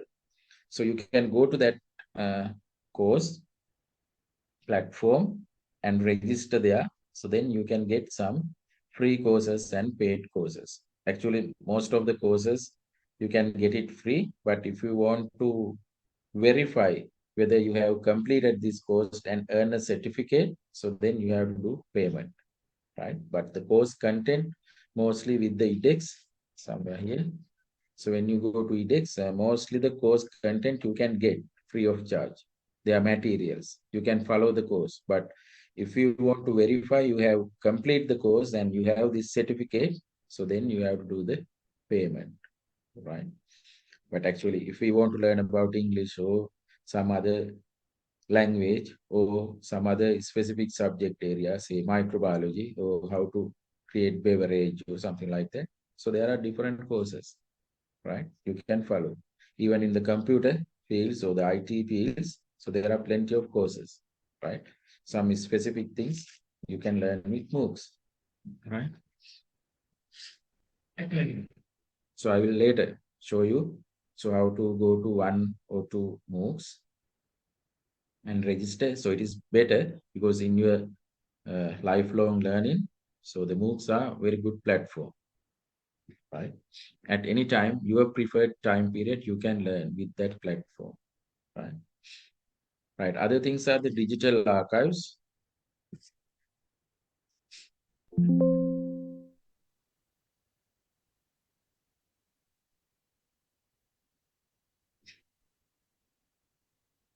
Right.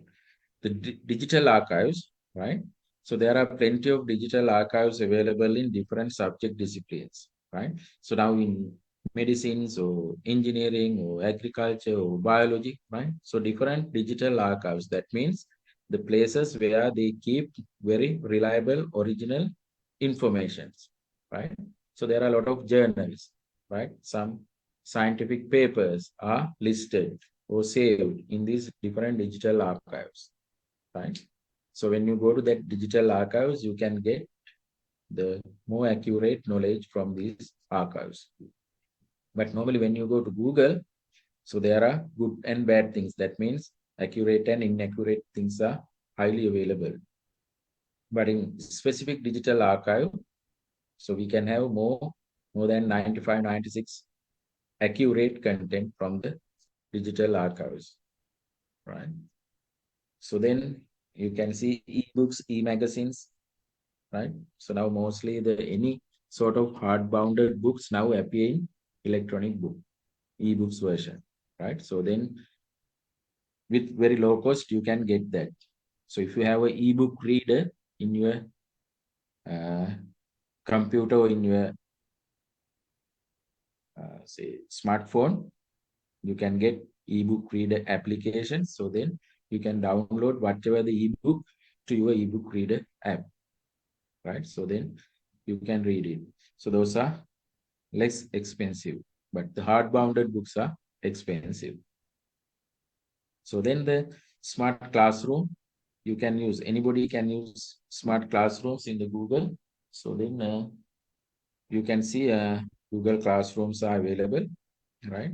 So ask your colleagues to join to the Google Classrooms. So then once you share a file with the classroom, everybody will receive it, right? So then they can answer, or they can interactively engage with your class, just like in the LMS, right? But the LMS is little technical knowledge need to have to configure the Moodle or whatever the LMS platform.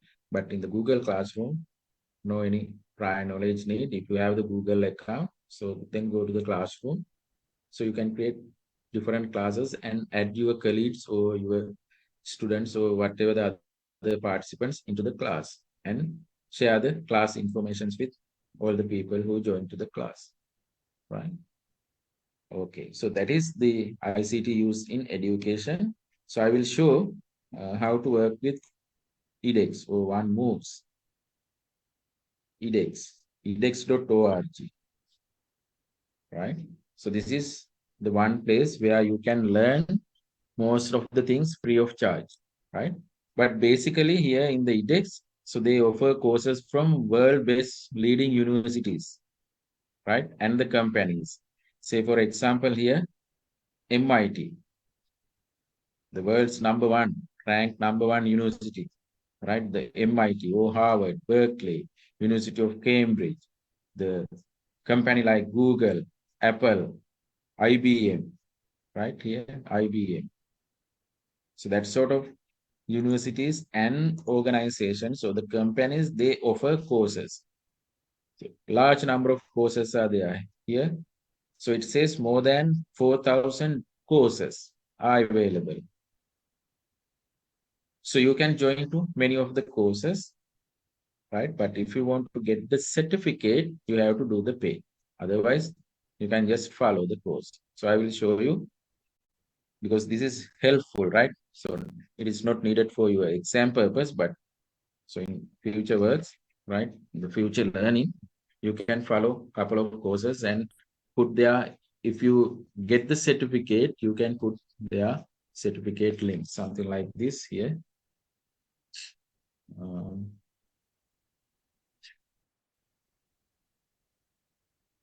So in your curriculum, Vijay, you can put it.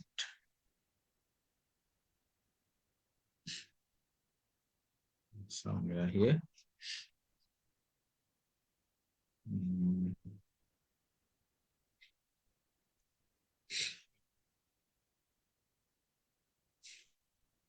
Right here. So I followed the course in here so it is in edX, right? HTML5 and CSS. So this is the certification, right?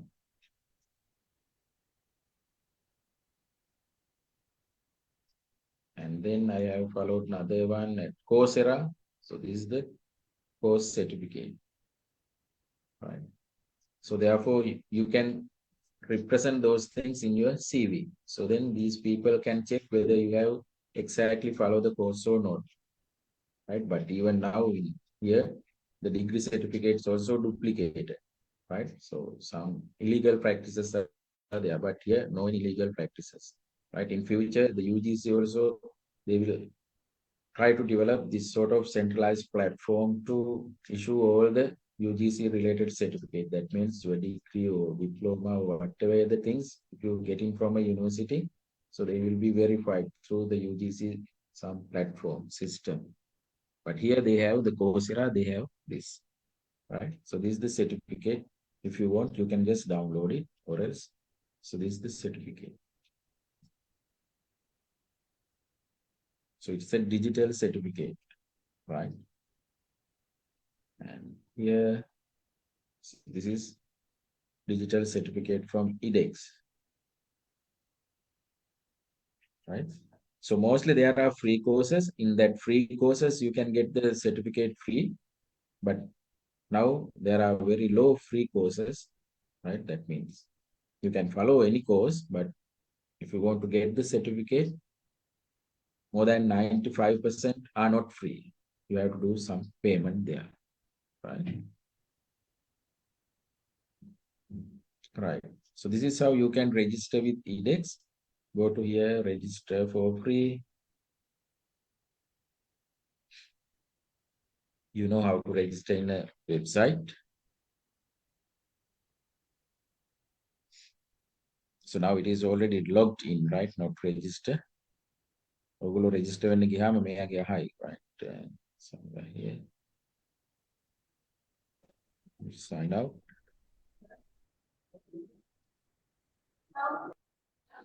So here you can see register for free, right? So you can give the particular details in this form and create account, right? So I will sign in.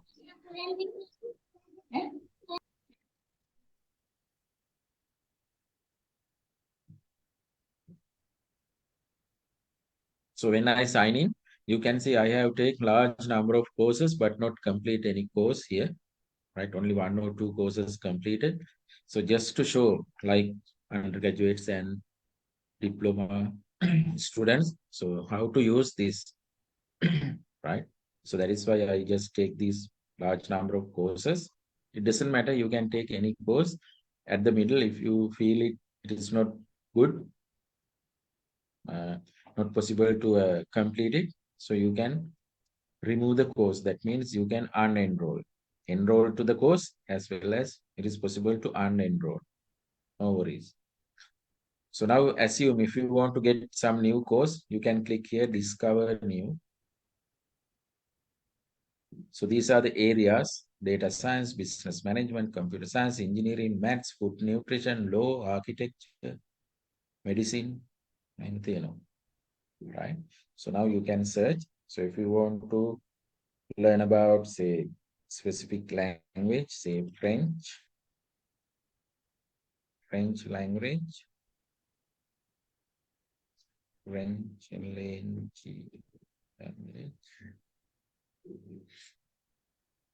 So you can see 7 results, right? Now this is French, right? So you can see here courses, French language.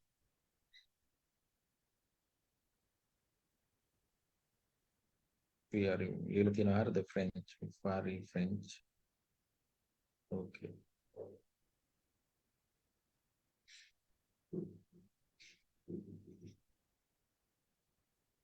Right here, so French elementary. So you can select the course, right?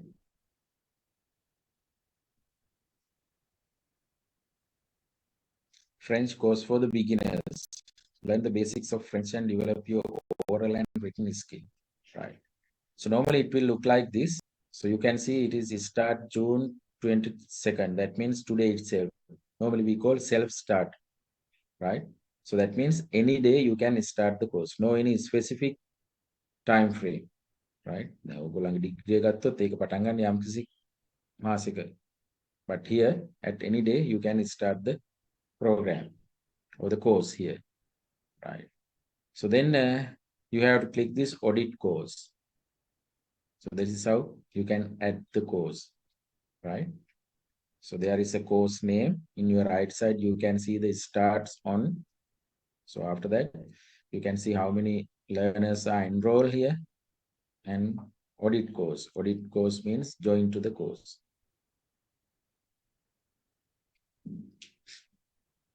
So when you click audit course, there are 2 platforms, right? So that is Earn a certificate platform and access to the course.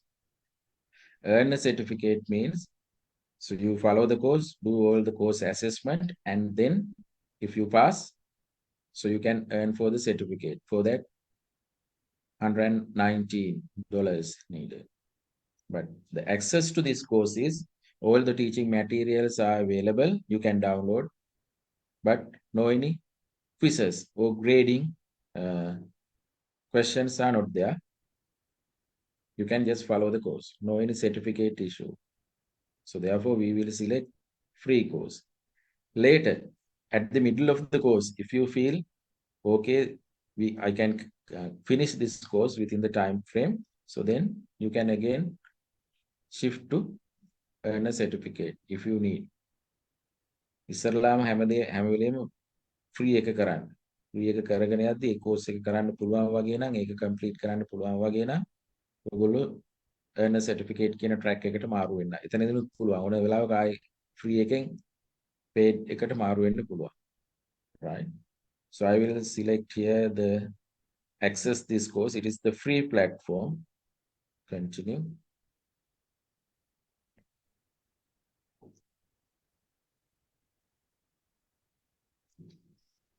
Right. Start course.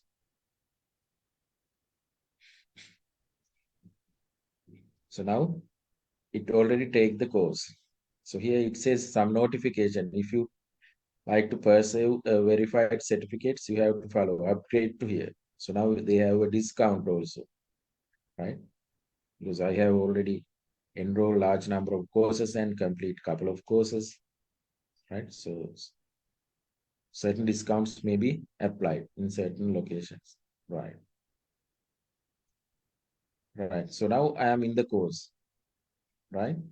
Here you can see these videos and you can see the transcripts.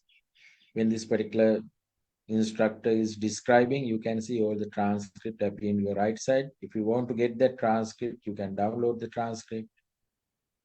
Right.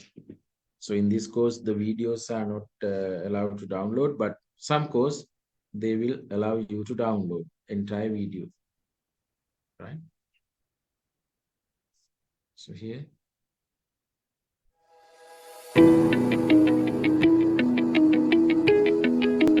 Bonjour, ça va bien? Je m'appelle Lauriane et je serai votre professeure. Je vous souhaite la bienvenue dans ce cours de français. So it is describe everything in French, right? So here you can download the text. So this is the particular video content, right? So this is 30 seconds, right? Video. Clear? And then you can come to the here.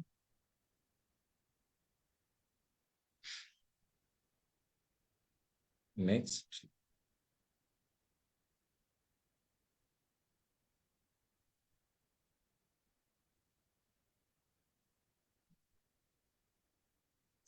So all the content are here. Week by week, you can go, right? So there are some reference materials, so you can download those. Right? Clear? So you can follow the course. Right? Materials are there. Right. So then again, you can come to here. So if you go to the dashboard, like LMS, right here. So this is your dashboard. You can see earlier my first course was Excel. So now you can see my first course is French Elementary. So then you can see the Excel. Right. So here, so it is around 4-week course. So it will expire with July 27, 2025. Right. So it is 4-week course. right? So now if you want to remove this course, assume, right? No need to take this. You can click these 3 dots and click unenroll and again unenroll. So when you are trying to unenroll, they will ask what is the reason for unenroll. So you can have a reason listing here. You can tick on that, or else you can click other, or you can even skip the survey. So then return to the dashboard. When I return, so this French course will not be there in the dashboard, right? So likewise, you can get a course and complete it if you want, right? So this is very good place, right? So this is the HTML course I get.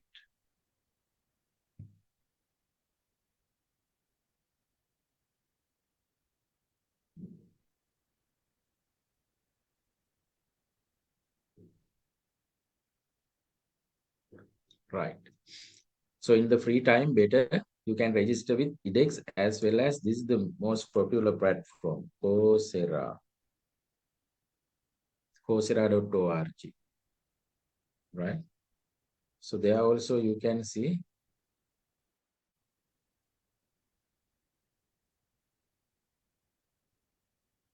here. We collaborate, that means Coursera collaborate with 350 plus leading universities and companies. You can see here the IBM, Google, the universities like Illinois, Duke, Stanford, right? Large number of universities and companies are joined together with this platform, Smooth, right? Okay.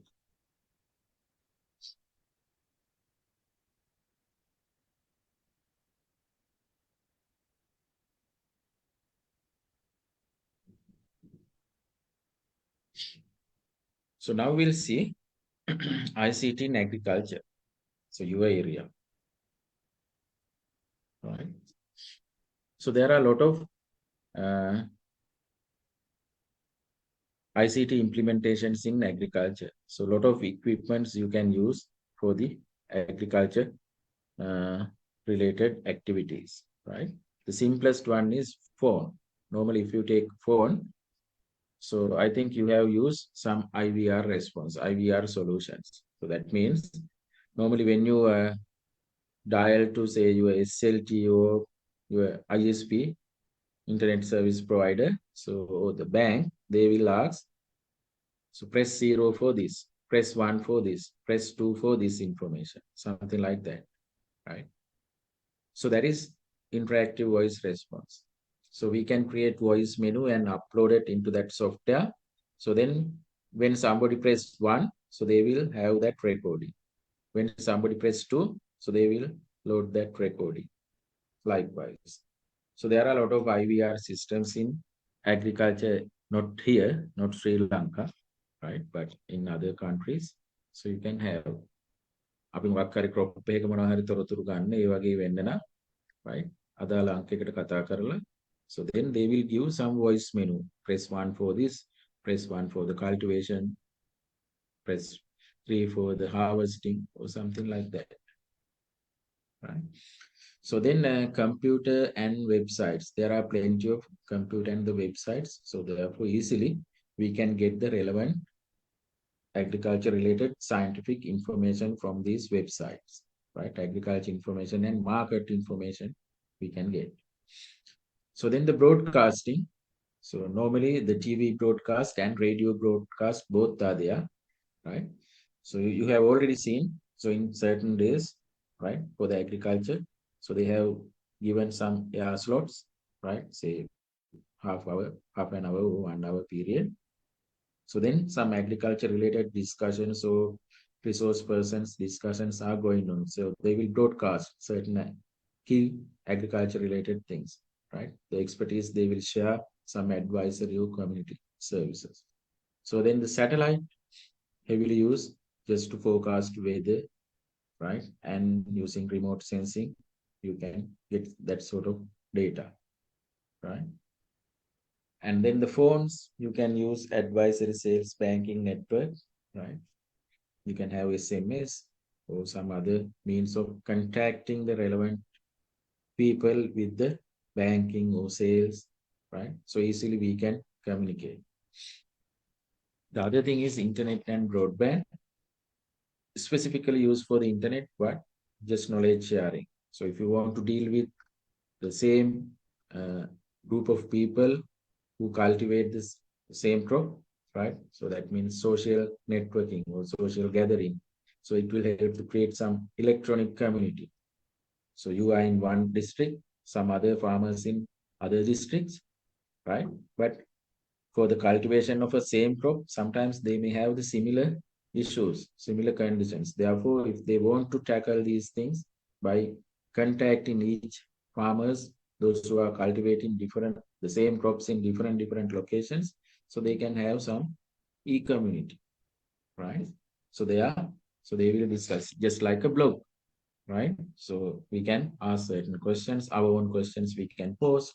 So then the expertise or the farmers who having the same problem, so they can comment on that. So that sort of e-community forums we can create. The other important thing is here, the sensor network, right? The IoT, Internet of Things appear here. The real-time information, the better data quality and quantity or quality you can measure, and decision making is easily you can take with the sensor network, because so they have IoT device, so they will capture the relative humidity or temperature or light level or soil moisture content, that sort of parameters quickly, and we have already programmed it, so then it will respond, right?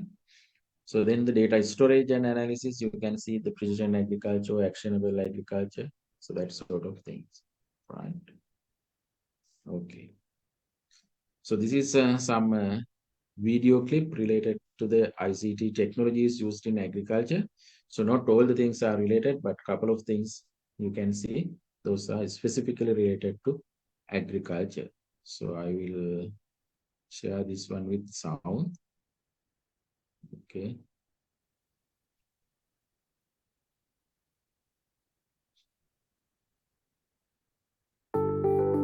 NEC's agricultural ICT solutions pioneer in the rapidly growing global demand for. Can you hear that sounds? Can you watch this video? Yes, yes, sir. All right. Yes, sir. You can just watch. So it's a specific company, NEC. So they have some agriculture related ICT solutions. So different company, so they are offering different solutions, right? But for the same activity, different companies, they have some different solutions, right? Agricultural ICT solutions pioneer innovations in the food and agriculture value chain. How can the rapidly growing global demand for food be met? To solve this social issue, NEC will make use of big data analysis and IoT to implement highly accurate growth simulation technology and provide customized insights for farming and predict yields. In doing so, NEC will provide support to optimize the overall food and agriculture value chain and maximize production. This is NEC's large-scale farming analysis solution. NEC's data analysis technology uses weather, soil, and vegetation data obtained from sensors, satellites, and drones, as well as farming activity data, then creates virtual fields. Information is provided to everyone along the value chain as acquired through the variety of simulations carried out using these virtual fields. Growers will be provided with the crop growth status information and prediction of effects on growth in real time on site. This will enable the optimized use of water, fertilizer, and agrochemicals in accordance with the growth of crops and weather conditions, enabling yields to be maximized.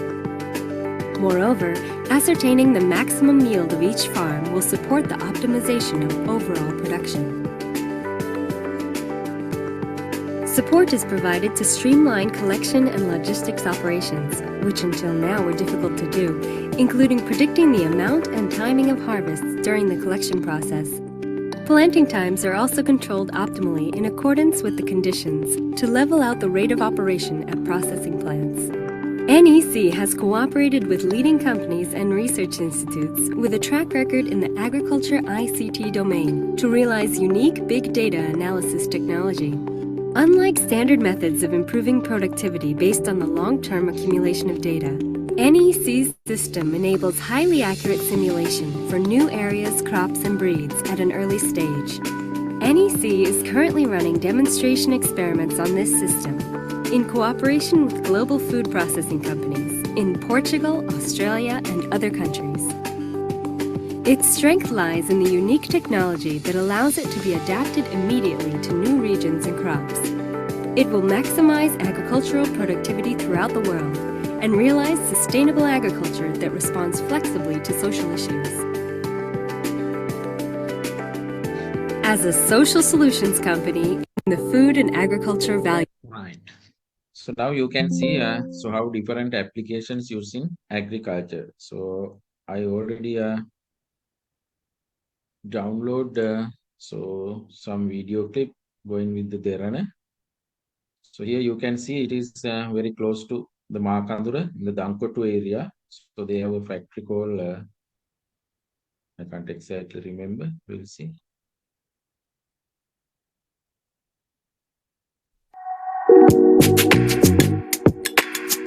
නවීන තාක්ෂණය භාවිත කරලා විශාල ප්‍රමාණයේ බහලුම් තුල එළවලු වගා කරලා විදේශ රටවලට අපනයනය කරනවා කිව්වොත් ඔබ සමහර විට පුදුම වේවි. නමුත් පුදුම වෙන්න දෙයක් නැහැ. මොකද ශ්‍රී ලංකා ආයෝජන මණ්ඩලයේ මඟ පෙන්වීම යටතේ එවන් ව්‍යාපෘතියක් මේ වෙද්දෙත් අපේ ලංකාව තුල ක්‍රියාත්මක වෙනවා. අද අපි මේ ඇවිත් ඉන්නේ දංකොටුව ලිහිරියාගම ප්‍රදේශයට. මොකද මේ මගේ පිටිපස්සෙන් පිහිටලා තියෙන පාලිත සිරස් වගා සංකීර්ණය ගැන තොරතුරු කියන්න තමයි මේ ලෑස්තියෙන් අපි අතුලට ගිහිල්ලා කියන්න ඒ ගැන තොරතුරු. ඒ ඔයාගේ එක්ස්පර්ට් මේ මගේ එක්ස්පර්ට් සුදන්ත එක්ස්පර්ට් ගයා නිරෝගී ඔබකට විශේෂඥ රැකවරණය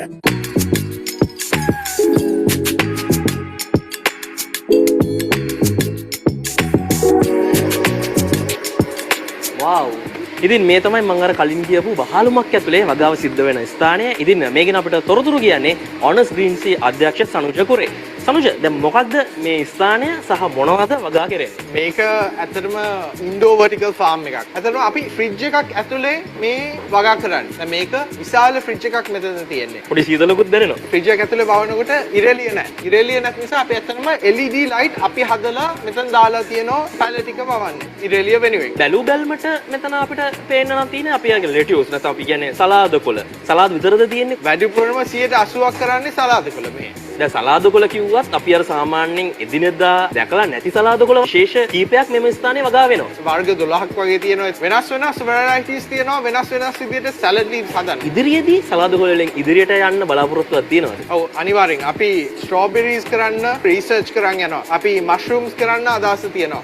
ඇයි මේ වගේ concept එකකට යන්න හිතුනේ? වැස්ස අඩු වෙලා ප්‍රශ්නේ නේ, වැස්ස වැඩි වෙලා ප්‍රශ්නේ නේ. අපිට full control තියෙනවා මෙතන ඕන විදිහට වවන්න. පැලේට අවශ්‍ය කරන temperature, humidity, carbon dioxide, oxygen ඔක්කොම අපි control කරලා දෙනවා. මං හිතන්නේ කෘමි සතුන්ගෙන් එහෙම ප්‍රශ්නකුත් නැතුව ඇති. දැන් වාගේ ෆ්‍රිජ් එකේ ඇතුලේ කැරපොත්තෝ නැහැනේ. ඒ වගේම මෙහෙ සතු జాතියක් එහෙම නැහැ.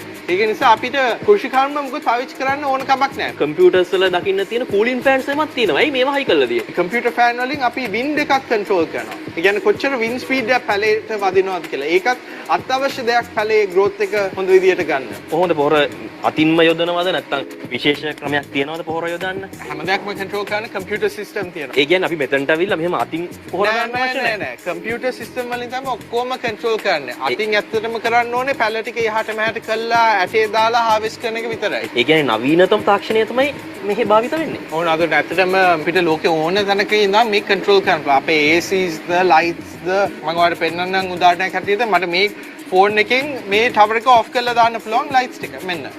ජලය යොදාදෙත් මං හිතන්නේ සනුජ විශේෂ ක්‍රමයක් තියෙනවා. නළලින් භාවිතයෙන් ජලය අරගෙන ඒවා පිරිසිදු කළා. මම හිතන්නේ නල මාර්ගකින් තමයි මේ වගාවන්ට ජලය සැපෙන්නේ. ඔව් අපි ගාව ඔටෝමේටඩ් සිස්ටම්ස් තියෙනවා මේ වගේ විදියට වවනකොට ඇත්තටම 99%ක් වතුර අඩුවෙන් පාවිච්චි කරන්නේ. ඒ කියන්නේ එළියේ සලාද කොළ කිලෝ එකක් හදන්න වතුර ලීටර් 100ක් අවශ්‍ය නම් අපිට ඇත්තටම ලීටරින් කරන්න පුළුවන්. සනුජ දැන් අපිට බැලු බැලමට පේන්නේ මේ තාක්ෂණය භාවිත කරලා අර පොඩි ඉඩකඩක ලොකු අස්වැන්නක් ගන්න පුළුවන් විදිහේ වගාවක් තමයි ඔයගොල්ලෝ කරන්නේ. ඔව් අනිවාර්යෙන් මේ ටවර්ස් ටික දිහා බැලුවොත් ඔයාලට පේනවා තට්ටු 10 12ක් විතර යනවා උඩට. එළියේ අක්කර 50කින් වවන්න පුළුවන් දේ මේ වගේ ෆාම් එකක් ඇතුලේ අක්කරයකින් වවන්න පුළුවන්. සාමාන්‍යයෙන් එකවර පැල කීයක් විතර මේ තියෙන ඉඩකඩේ වගා කරන්න පුළුවන්? පැල මම හිතන්නේ 40000ක් 50000ක් අතරේ මෙතන දැන් වැවෙනවා. සනුජ දැන් අද වගා කරන පැලයක් සාමාන්‍යයෙන් අස්වැන්න නෙලන තත්ත්වයට එන දවස් කීයක් විතර ගත වෙනවද මේ තාක්ෂණය? ඇටේ ඉඳන් මාස එකමාරක් යනවා. ඒ එළිය වගා කරනවා නැත්නම් මාස 3ක් යනවා මේ විදියට එන්න. සනුජ අපි එහෙනම් අස්වැන්න නෙලන විදිහත් බලමුද? අපි යන් උඩට. රයිට්. අපි යමු එහෙනම් උඩට. සනුජ දැන් තට්ටු කීයක් විතර තියෙනවද? සමහරක් ඒවායි 12ක් තියෙනවා සමහරක් ඒවායි 10ක් තියෙනවා. දැන් මේ වර්ගයේ මොකක්ද සනුජ? මේක ග්‍රීන් බටාවියා කියලා තියෙන ලෙටස් වර්ගයක්. හරිම පිරිසුදුයි මෙහි වවනකොට. ඉතින් මට ඕන නිකන් කොලයක් කඩලාම කන්න පුළුවන්. අවුලක් නැතුව. රස කොහොමද මේකේ?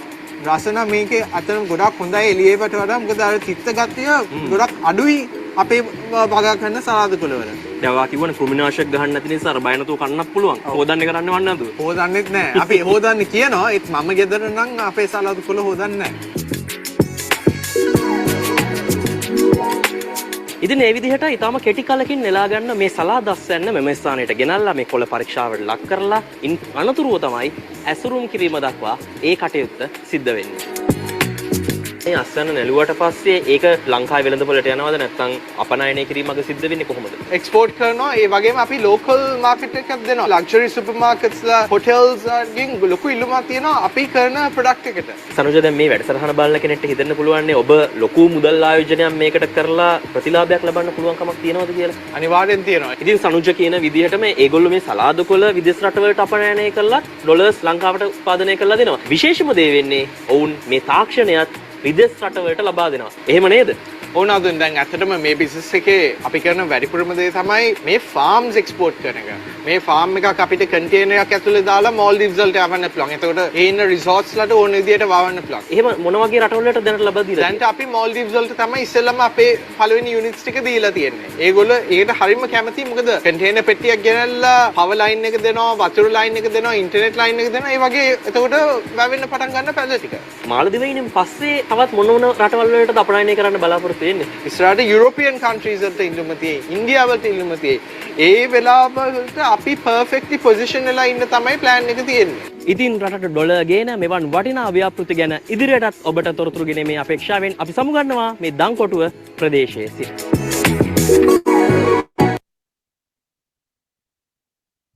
It is more focus not for the ICT, but the inside that mainly controlled by the automated ICT system. All right. So in this documentary, so they are not focused much with the ICT, but you can feel, so everything is controlled with the computerized system. So therefore you can see, so even now in Sri Lanka also, there are a lot of companies are now pop up. So with this ICT implementation for the agriculture, right? So small scale or a large scale, right? Right, you can see some other ICT implementations, right? In the Department of Agriculture, you can see 1920, the Agriculture Advisory Service. So you can make a call, so it's a toll free. So then you can get some services from the 1920 service, right? Related to agriculture inquiries, right? So here we have some National Agriculture Information System, right? So they will capture the real-time data from farm level crop production. And so basically the first fertilizer subsidy and crop insurance schemes are carried out through this National Agriculture Information System. So they can certain technical stuff, that means the extension officer, AI agriculture instructors, they can log in their divisional secretariat, and then they can add the accurate farming details or the data to the systems. So after that, the other people, right, with the department, so they can have analyze, and so they will do the things, right? So actually they will capture the real-time data, right? But sometimes, so due to various political interference, so they not give the exact data, right? Sometimes they exaggerate data is given, right? So that is how certain things appear in the past, but actually they have developed certain systems, right? But even if the system is there, sometimes they will do some other things, right? But so it is a good initiative, right? Nowadays the systems has already developed. Right here, the crop forecasting information system. So that is will help to progress the monitoring tool for National Food Program, production program. So that is very helpful. Say for example, right now the main problem in agriculture is, so in certain season or certain occasions, all the farmers cultivate the same crop. So then what will happen? The production is very high, so the demand is less. So then the price drastically reduced, right?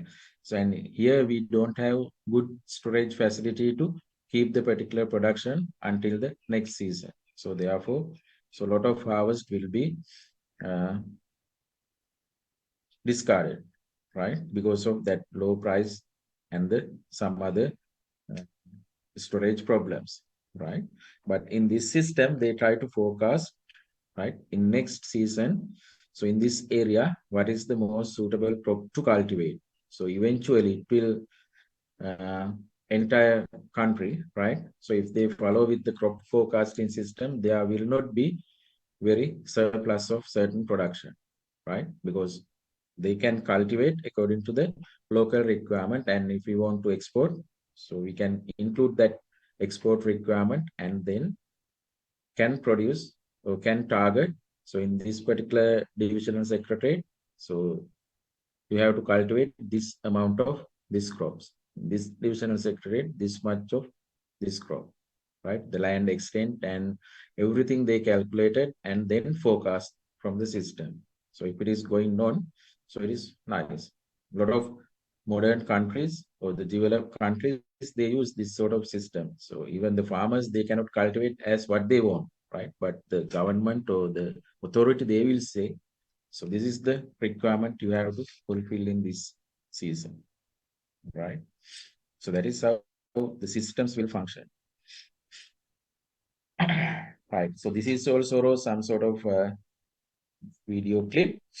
I'm not going to play all the things, but some part. You can see some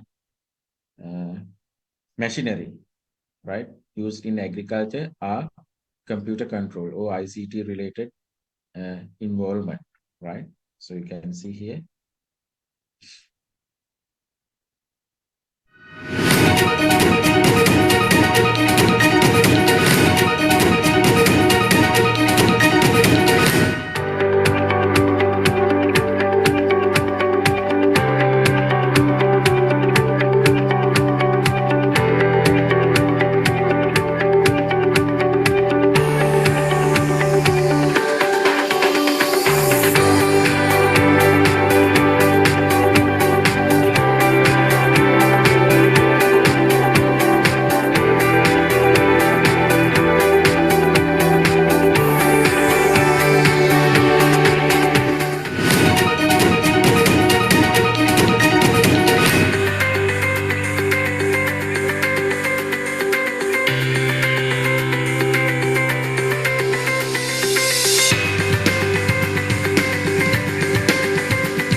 now you can see the last one here, this one, autonomous feeding robot.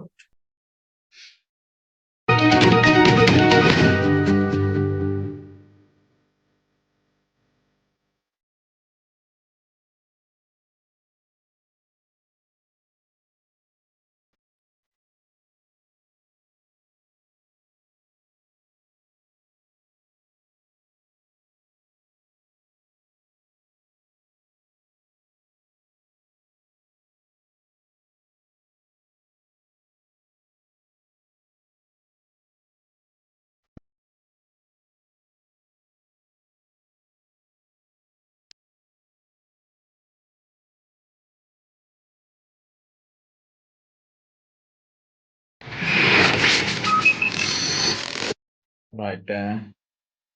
So this sort of devices it will be difficult to use in Sri Lankan condition. Here you can see, so they have very large plot in these countries. So therefore easily they can employ these sort of devices which control with satellite or even with the IT. Right. Here you can see this is purely solar powered, right? Automatic weeder, right? So with the image processing, they will identify the weed plants, and after that, so they will use some weedicide on top of to the specific plant, right?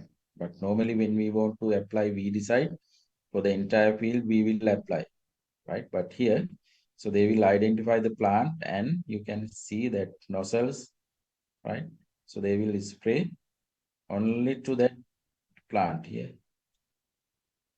But it is costly. Even though it is costly, but so it says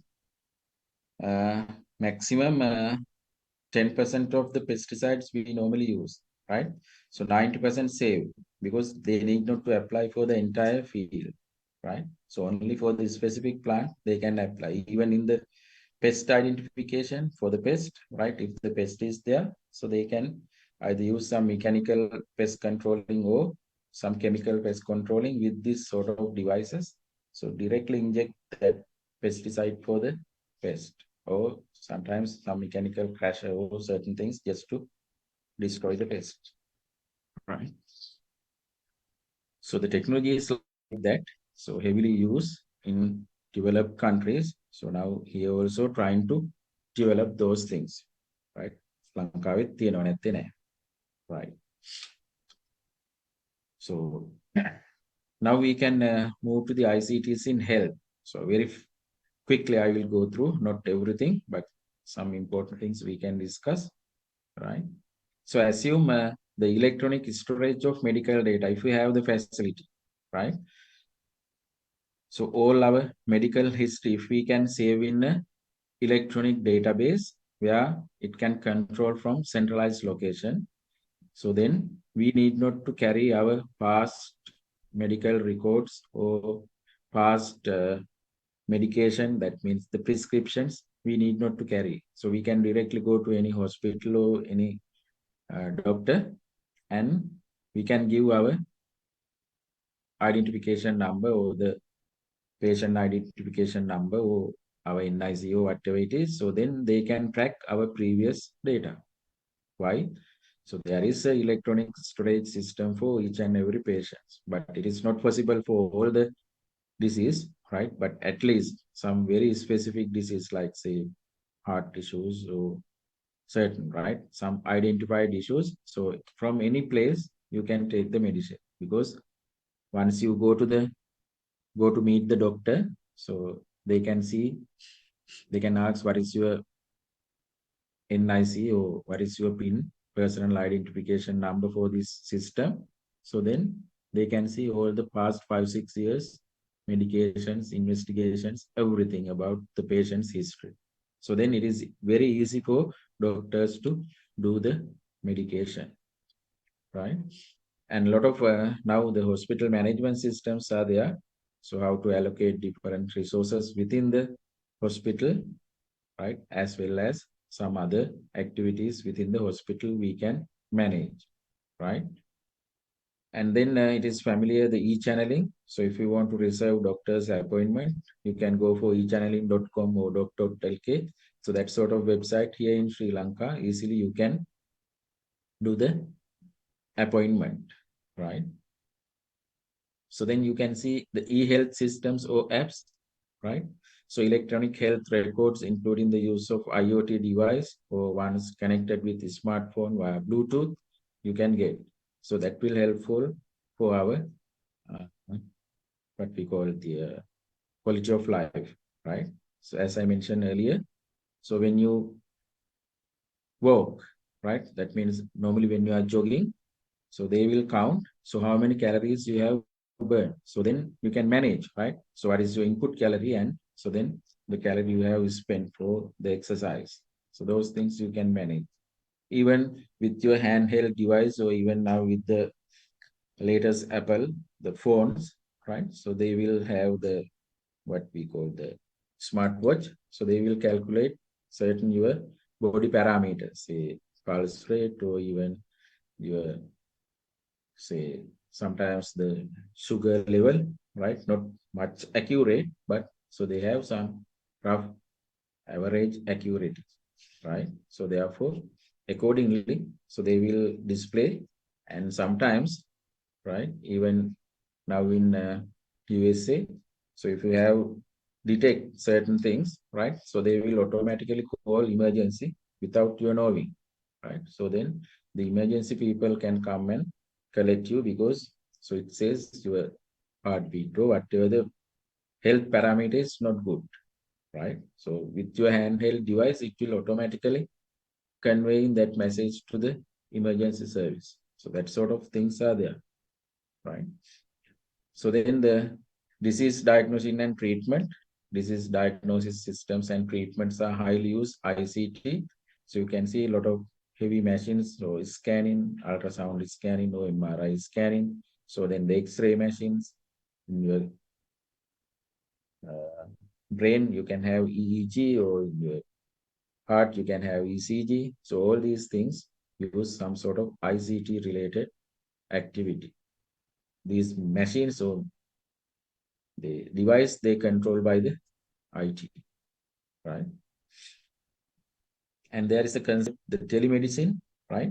So that is the use of ICT to provide medical demand independent person-to-person contact, right? So it says the telemedicine provide medical service to the people in geographically diverse setting, at home or in isolated places in an emergency. So actually in certain cities or the countries, they have telemedicine centers. So those are in rural area, right? So they cannot frequently visit the specialist doctor. So therefore they go to the telemedicine center, and through the telemedicine center, they will connect to the some other specialist in that particular area or the country, right? So here, so we have, say, 3 telemedicine centers in remote area, and all these are connected to the, say, the main hospital, right? So in the main hospital, they have some specialist or some specialized doctor, but those are far away. So therefore, the normal ordinary person can directly go to here, and with the assistance of some technical officer or some the doctor here, so they can communicate with the respective consultant in the main hospital, right? So all these facilities are there here in the rural place, right? So therefore, everything is supported by the ICT, right? So then the telesurgery is already there. The ability of doctor to perform surgery on patient, even though they are not physically in the same location. So it is from telepresence, right? So actually to do that, so if they operate this sort of robot hand for the surgery, so at least they have to have 5G technology. So otherwise very latent or lagging of the net connectivity may do certain unnecessary cuts or certain damage to the person here. So therefore we have to have at least, right, good 5G connectivity. And you can have, say, mHealth, mobile health, right? Applications are available, right? And this is the telesurgery, so need not to describe, right? And then you can see some assistive computer technology. So that means some disabled people. So those who are visually, right, disabled. So then there are some braille systems or keyboard to work with those people. And there are some screen reader programs, right? So then they will read. Normally once you can speak, so go to this website. So then the website information is read to the particular reader, right? So then screen reading facilities there. So all these are ICT related things in health, right? So now the ICT is in business, right? Very quickly we can discuss. So there are different business models in e-commerce, right? Or in the e-business, as we mentioned, B2B, B2C, C2C, G2C, right? So there are different platforms developed, right? So the C2C, just like eBay or Amazon, right? In Sri Lanka here we have the Ikman.lk, right? So consumer to consumer e-commerce platform. So the B2C platforms like any company with the customers, say the bank and their customers, the telecom company and their customers, Dialog and us, Mobitel and their other customers, right? So likewise, so different applications are there. So all are e-commerce platforms. So then in the government, they have G2C applications, right? Here you can see when we go to our G2C applications, gov.lk, right? So this is in English, both English, Sinhala and Tamil. All the medium, you can have this platform, right? So therefore, I will go to the English. So here you can see agriculture, livestock, fisheries, banking sector, citizens registration, likewise, different informations there. So all these informations are helpful for the general citizens, right? Say, for example, if you want to get e-birth, EBMD, it says electronic birth, marriage and death certificate, right? So then they have certain applications are there when we go to this site, right? So Foreign Ministry, Register of General Department, Election Commission, right? So e-services, Election Commission, something like that, right here. So different services are developed, right? Here you can see, right? So then you can sign in there and then you can take the e-services, right? පුරවැසියන් සඳහා. කිවලමු ඡන්ද හිමි ලියාපදිංචි තොරතුරු සෙවීම. භාවිතය සේවා, right? So then you can see your NIC and the districts, and then you can see what is your polling division or whatever the thing, right? So this is Register General Department. You can see here the civil birth registration, marriage registration, death registrations, and their fees, right? So all these things are there. So if you have the marriage registration, so you can see all these informations. Marriage by Christian minister, marriage, not, you know, right? Correction in the errors in the certificate. Correction of errors in the general marriage certificate, Canadian marriage and Muslim marriage, right? Obtaining the divorce, right? So all these things are available, right? So how to do it? And the form sets, right? The way they do, and somewhere below you can see the form, right? මේ හැම එකටම ඕන කරන form එක මේකේ ඇති. Right?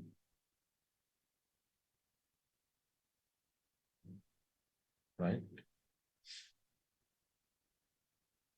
So they will have all the necessary information, right? So with the downloads, so what are the things?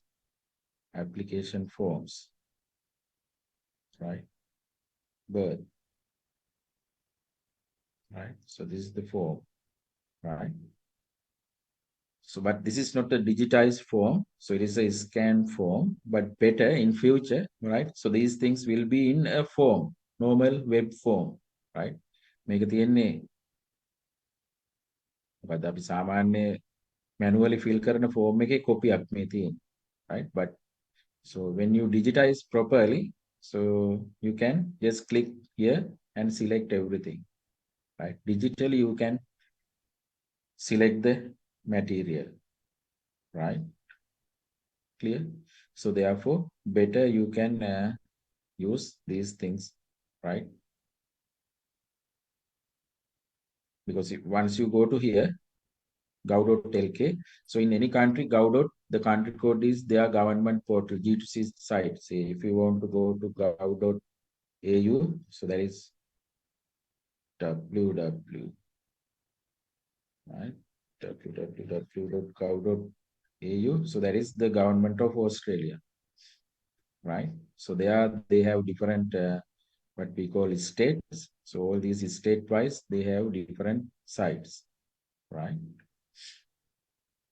Australian government, right? So then if you are having the accounts, you can get the information. Say gov.singapore SG. So this is Singapore government e-commerce portal for all the government information to their citizens, right?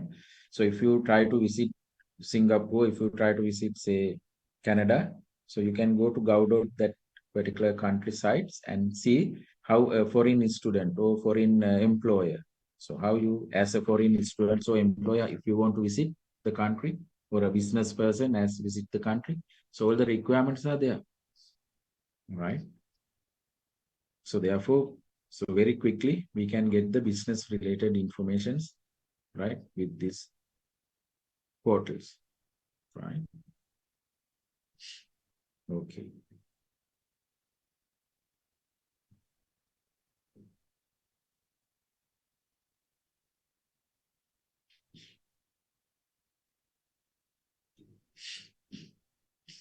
Right. So normally in the banking sector, I need not to mention. So here in the banking sector, you know, the automatic teller machine, no cash deposit machines, credit debit card. So everything we use, right? So those are now very general things.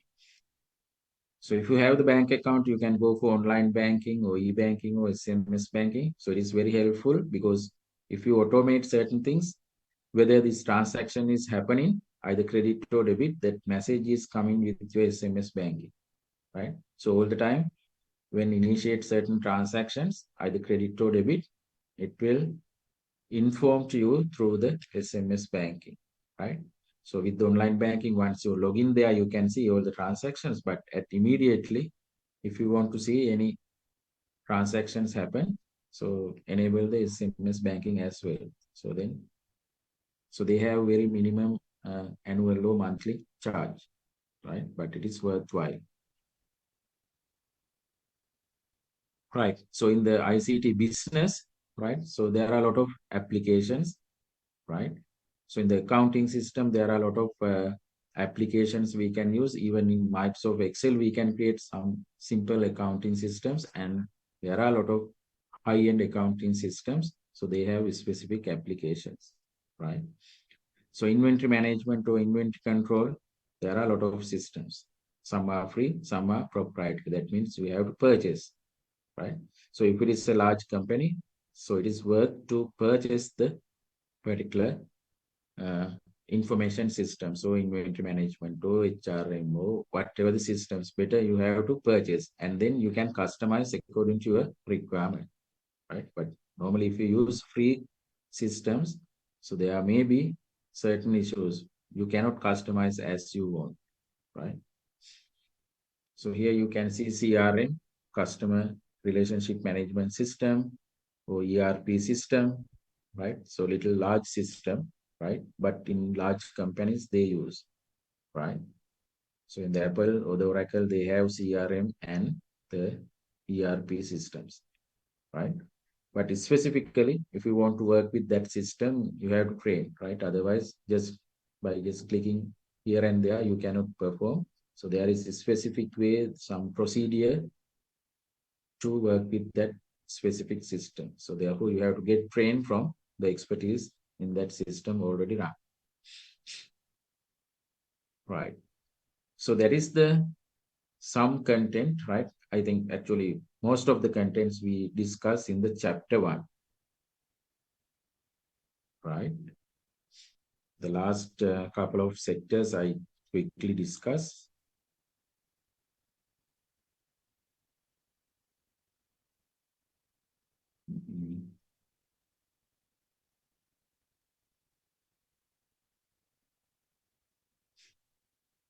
Right here you can see the security. So how ICT is used in security. So but here we have very 2-3 lines, but now you can see with these different war conditions in different countries, right? Israel, Iran, Russia, Ukraine, right?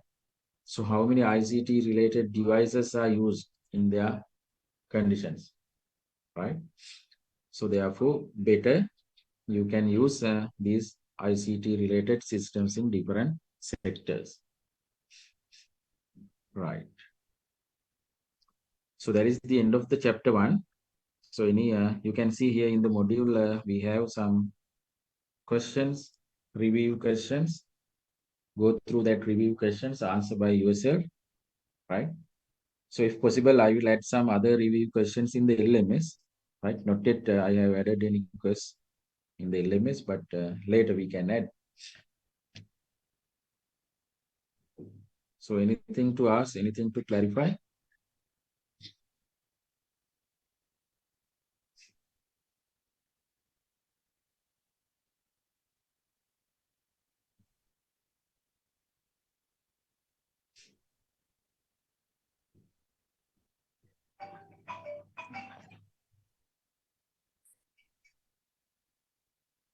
Right, you can take the lunch break now. So we can meet somewhere around 1:15, right?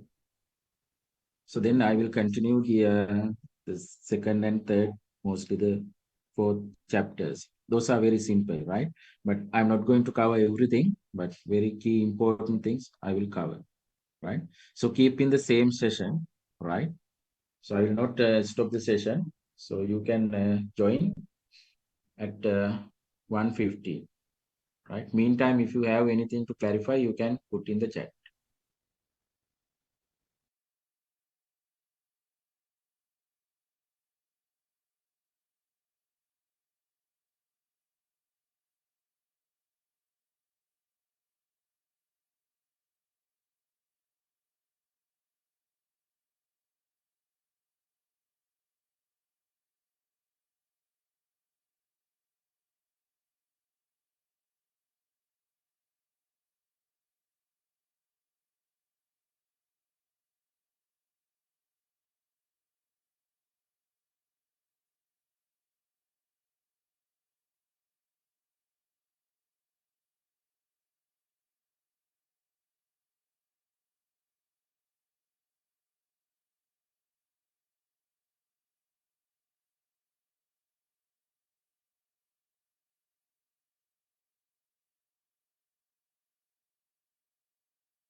Right, good afternoon. Shall we start this session?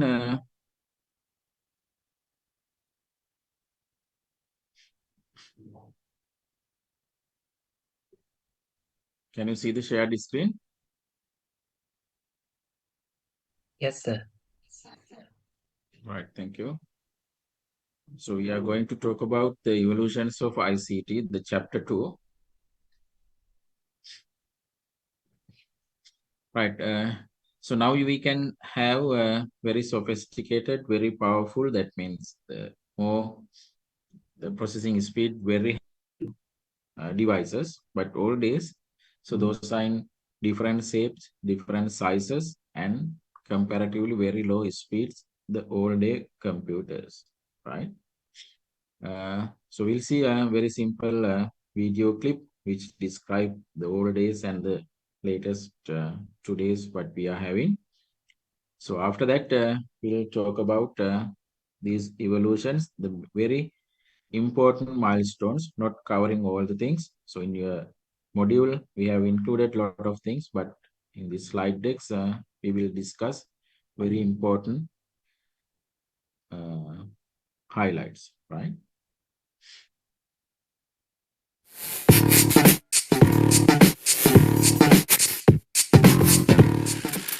Computers, one of the best ideas humans ever came up with. They went from big machines for simple calculations to having all of that and much more in a small device that fits in your pocket. And it's only getting better and better as time passes. So in this video, we're going to be taking a look at how computers took over the world. But before we do, make sure to leave a like and subscribe to support the channel. But for now, here is a brief video on the history and evolution of computers. Although computing seemed like a relatively modern invention, computing actually dates back to the early 1800s. And throughout computing history, there has not been a lone inventor or a single first computer. The invention of the computer was incremental, with dozens of scientists and mathematicians building on their predecessors. So in this video, we're going to be starting the evolution of the computer from the 1930s. The 1930s marked the beginning of calculating machines, which were considered the first programmable computer. Konrad Zuse created what became known as the first programmable computer, the Z1, in 1936 in his parents' living room in Berlin. He assembled metal plates, pins, and old film, creating a machine that could easily add and subtract. Although his early models were destroyed in World War II, Zuse is credited with creating the first digital computer. In the 1940s, computers took up entire rooms like the ENIAC, which was once called the mathematical robot. John Mauchly created the ENIAC during World War II to help the army with ballistic analytics. The machine could calculate thousands of problems each second. The large-scale ENIAC weighed 30 tons and needed a 1,500 square foot room to house the 40 cabinets, 6,000 switches, and 18,000 vacuum tubes that comprised the machine. Some called this invention the beginning of the computer age. In the 1950s, computers were strictly used for scientific and engineering research, like the JONIAC, which was once described as a helpful assistant for mathematicians. The JONIAC was completed in 1954 and was used by RAND researchers. The massive machine weighed just over 2 tons with over 5,000 vacuum tubes. This early computer operated for 13 years or 51,349 hours before being dismantled in the 1960s. But everything changed when the Programmer 101 became the first desktop computer sold to the average consumer. Up until 1965, computers were reserved for mathematicians and engineers in a lab setting. The Programmer 101 changed everything by offering the general public a desktop computer that anyone could use. The 65-pound machine was the size of a typewriter and had 37 keys and a built-in printer. As personal computers became popular in the 1970s, the Xerox Alto helped pave the way for Steve Jobs' Apple. The Xerox Alto was created in the 70s as a personal computer that could print documents and send emails. What is most notable about the computer was its design, which included a mouse, keyboard, and a screen. This state-of-the-art design would later influence the Apple design. In the 80s, Apple's Macintosh was described as a game changer for the computer industry. When Steve Jobs introduced the first Macintosh computer in 1984, Consumer Reports called it a dazzling display of technical wizardry.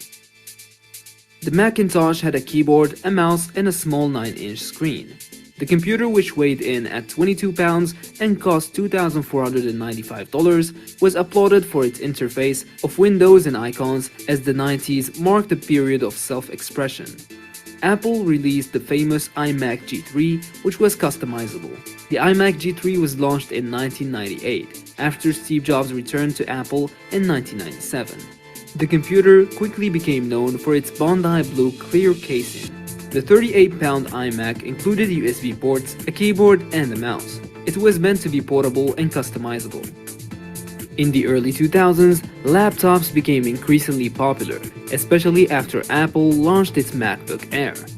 And in 2008, Steve Jobs slid the first MacBook Air from a manila envelope and shocked everyone at Apple's Macworld with how thin the laptop was, measuring only 0.76-inch thick.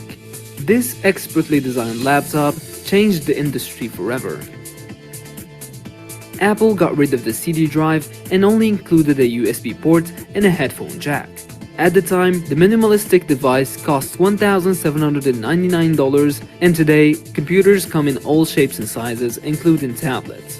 Today's most innovative computer are tablets, which are simple touchscreens, without a keyboard and a mouse. But even though tablet sales are on the decline, 33 million tablets were sold in 2018.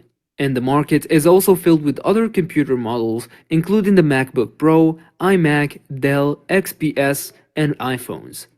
So that was a brief history of the evolution of computers. We covered the most important key moments that changed how we use computers today. So, Right. So now you have some idea. So how the today's working computer evolved, right? So actually this video they describe from somewhere around 1930s, the development, right? So that is the very important time period. So where we now enjoying, or where we now using the real computing, right? So before that, so different scientists, there are large number of scientists involved with that.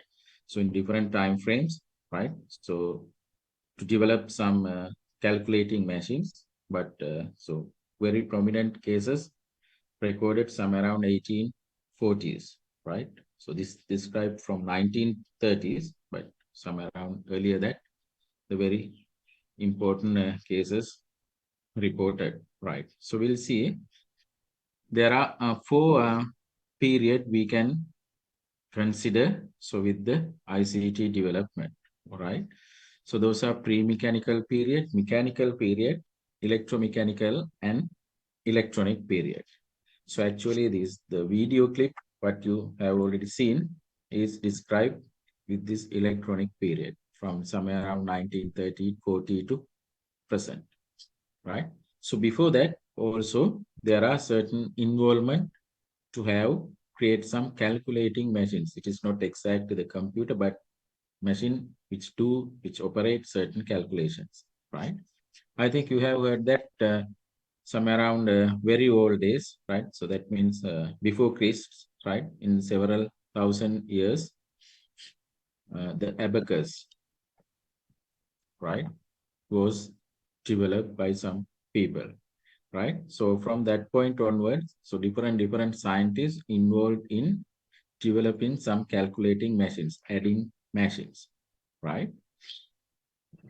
So these are the certain things normally which we can comes in the mechanical period, right? So in this time frame, no need to remember all these time frames, right?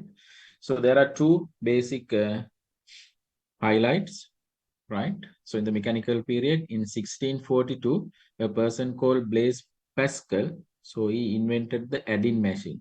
So at that time, we call it is a Pascal line. So that is a particular machine which helped to do additions, right? So the Blaise Pascal, he invented this adding machine, right? So after that, in 1822, a person called Charles Babbage, he developed a difference engine, right? So later, we recognize, so this Charles Babbage difference engine is the foundation for today's mechanical computer. So therefore, this person is recognized as the father of the modern mechanical computer. So he identified, so what are the inputs, so then processing, output, so all these things, and then he would be able to develop that. It's also a calculating machines, right? But that is the base for the today's mechanical computer, right? So this is one is screenshots of that particular exact device he developed, right? Right. So then we have the electromechanical period. So there are different scientists involved in different activities, right? So you can see here.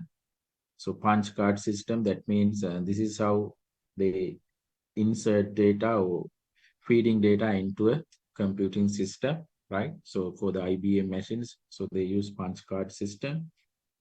And somewhere around 1940s or 3940 period, so the Harvard University with IBM, they would be able to develop a specific computer we call Mark I. So it was the first large-scale automatic digital computer, right? You can see that computer. Actually, those are very large in size, right? It is just like a room the entire room filled with one computer. So several tons are weight, right? Right. So then we can come to the electronic period, start from 1939 to present, right? So at that time, here you can see in very early stage of the electronic period. So there are two people, Clifford Berry and Atmasov, they developed a computer. So normally we call that is ABC computer, right? Atmasov Berry computer, right? So later, so they developed some large computers, right? We call ENIAC and UNIVAC, right? So ENIAC is an electronic numerical integrator and computer. It is the first programmable general purpose electronic computer. So it is a programmable electronic computer. And then the UNIVAC is the first commercial computer for different business activities, right? So all these ENIAC and the UNIVAC are first generation computers. Later we'll discuss, right, in computer generation wise. So those are the first generation computers. Those are very bigger in size. So they have very power consumption. That means very high power consumptions. And at the same time, they generate a lot of heats, right? So those are some characteristics of, at that time, computer. We will discuss those things later, right?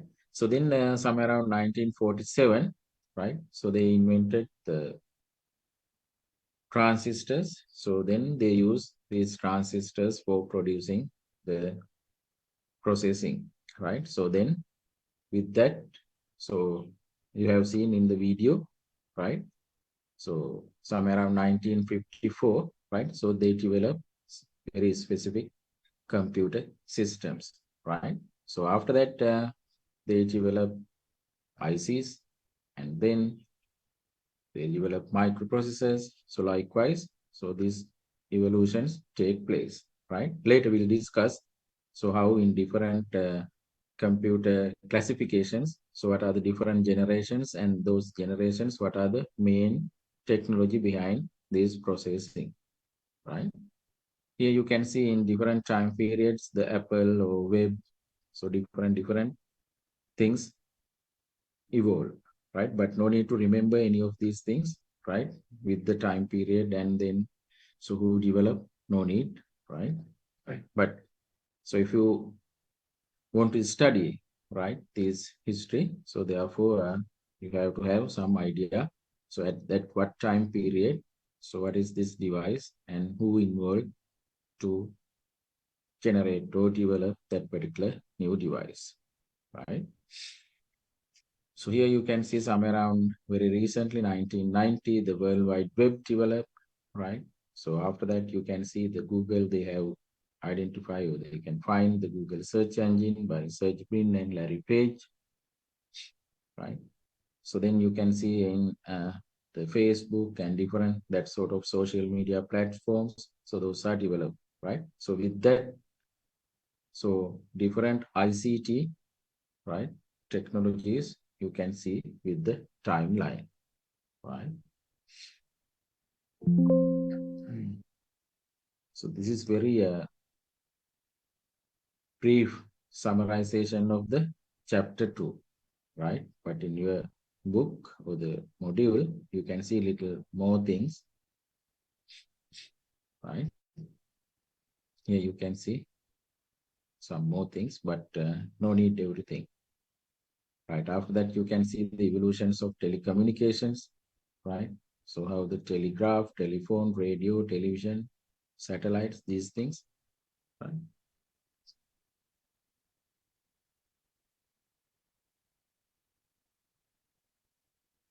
Right, now we can talk about the computer classification, right? So it is one part is here, right? But I will include those things into the chapter 3 discussion, right?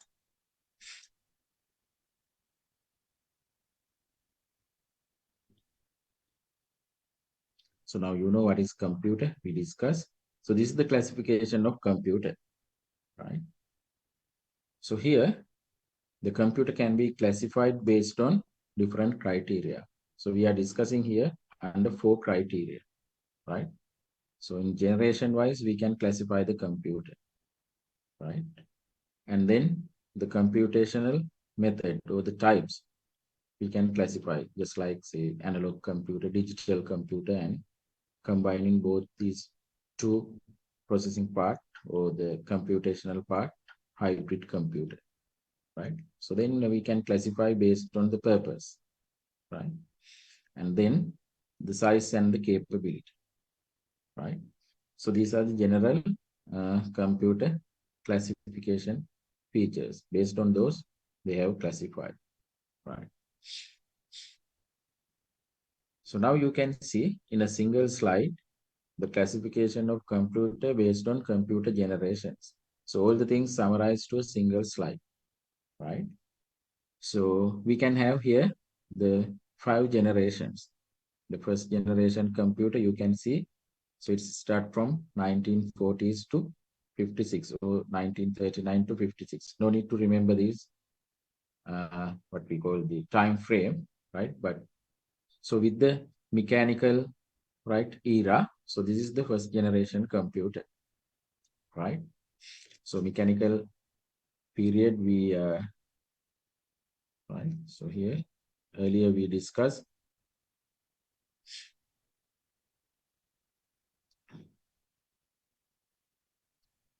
give me 1 second.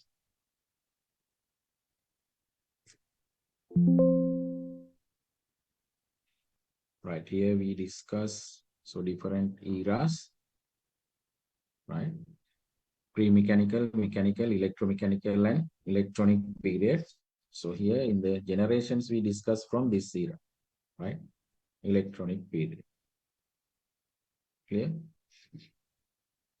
Right.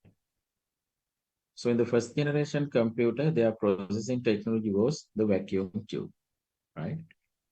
You can see here in the module, so these are the vacuum tube, right? So I think in your O-level or the A-level, right? So in the physics experiment, so in the school, I think you may also have seen these vacuum tubes, right? So these are fairly large equipment, right? So in the page number 21, in the module, you can see the vacuum tube, right? So this is the time frame they invented or used, right? 1940 to 1956 period, right? Right, you can just go through this. So actually the computers at that time period, normally we call the first generation computers, right? So their processing technology was this, right? So at that time, just to create a computer, so there are several thousands of vacuum tubes are connected, right? So I think you have heard in the Mark I computer, it is more than 18,000 vacuum tubes are interconnected. So think about the size of a vacuum tube, and so then so 16,000 vacuum tube means, so it is very huge one, right? So that is why you can see here in this example, somewhere here,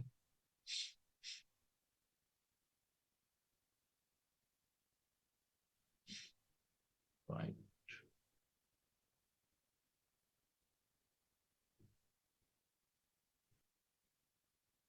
So this is the size, right? So this is the Mark I computer, right? So you can see, so their size. So this is the backside of that, right? The first generation computer. So this is the UNIVAC, right? So you can see the backside, right? So all these vacuum tubes, these connectors are joining here, right? So in the cabinet-like devices, you can see, so these vacuum tubes are placed, right?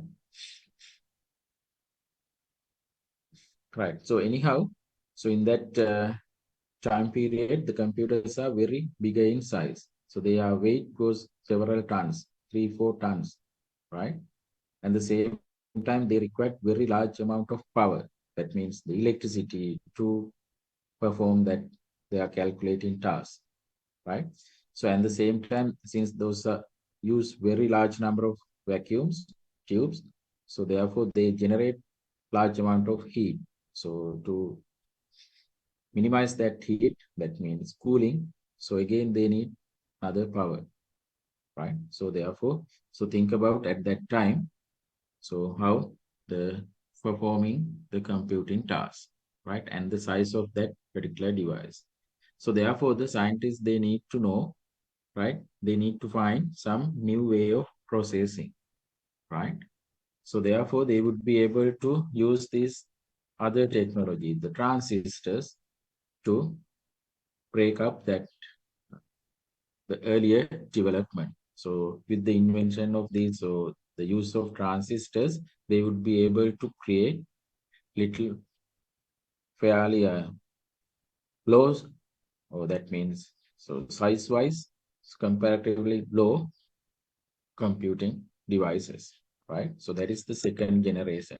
So actually, it may prevail somewhere around 10 or 12 years time. So at that time, so they use the processing technology as transistors. I think you have everybody have seen the transistors, right? So here, one example, right? So these are the transistors, right? You can see even in our creative, right? So these are the transistors, right? So instead of having vacuum tubes, the second generation, they use these transistors, right? So they are very smaller than the vacuum tubes, and therefore, so it will allow computer to be relatively smaller. And at the same time, the speed-wise, so it is faster than the vacuums. And very easily we can build those things, right? Okay. So then, in the third generation, so after the 1963, right? So in this time frame, so they use the ICs, integrated circuits, for the processing, right?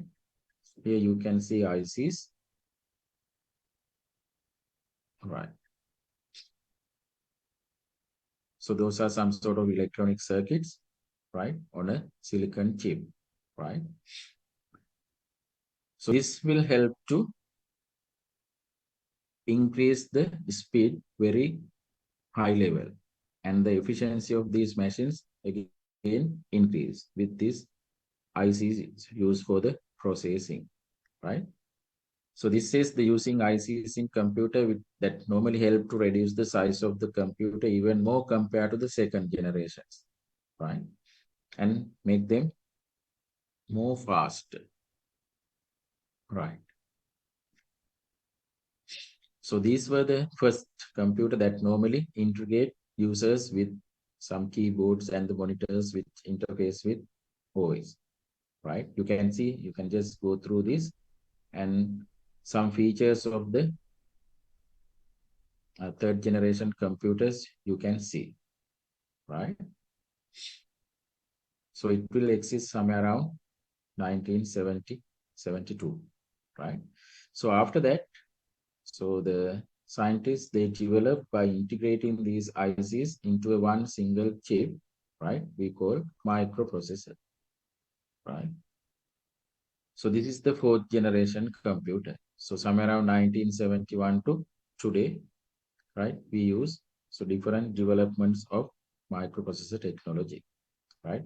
So how they initially developed by integrating a lot of ICs into one single unit, right? Normally we call that is integration, right? Large scale integration, very large scale integration, and ultra large scale integration, like so different integration technologies they use to create this device, the microprocessor, or the normally what we call the CPU, central processing unit, right? So you can see here in the module. So this is the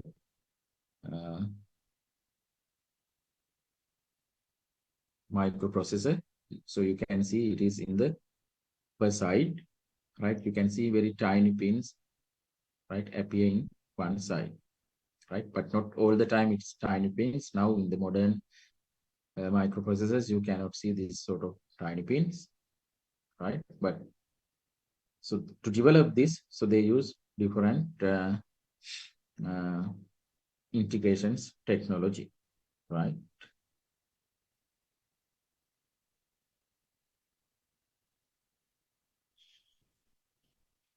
Right.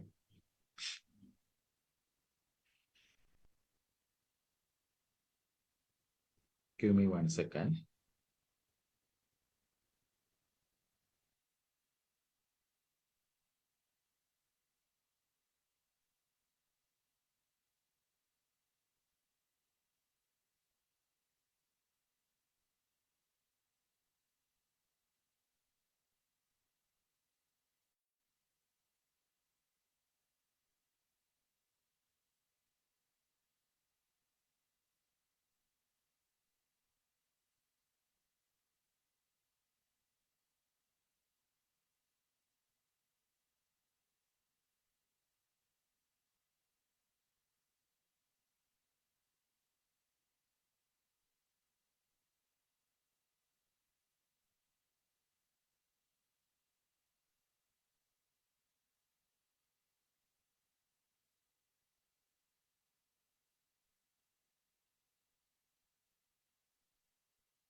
Right. So then you can see the fifth generation computer, right?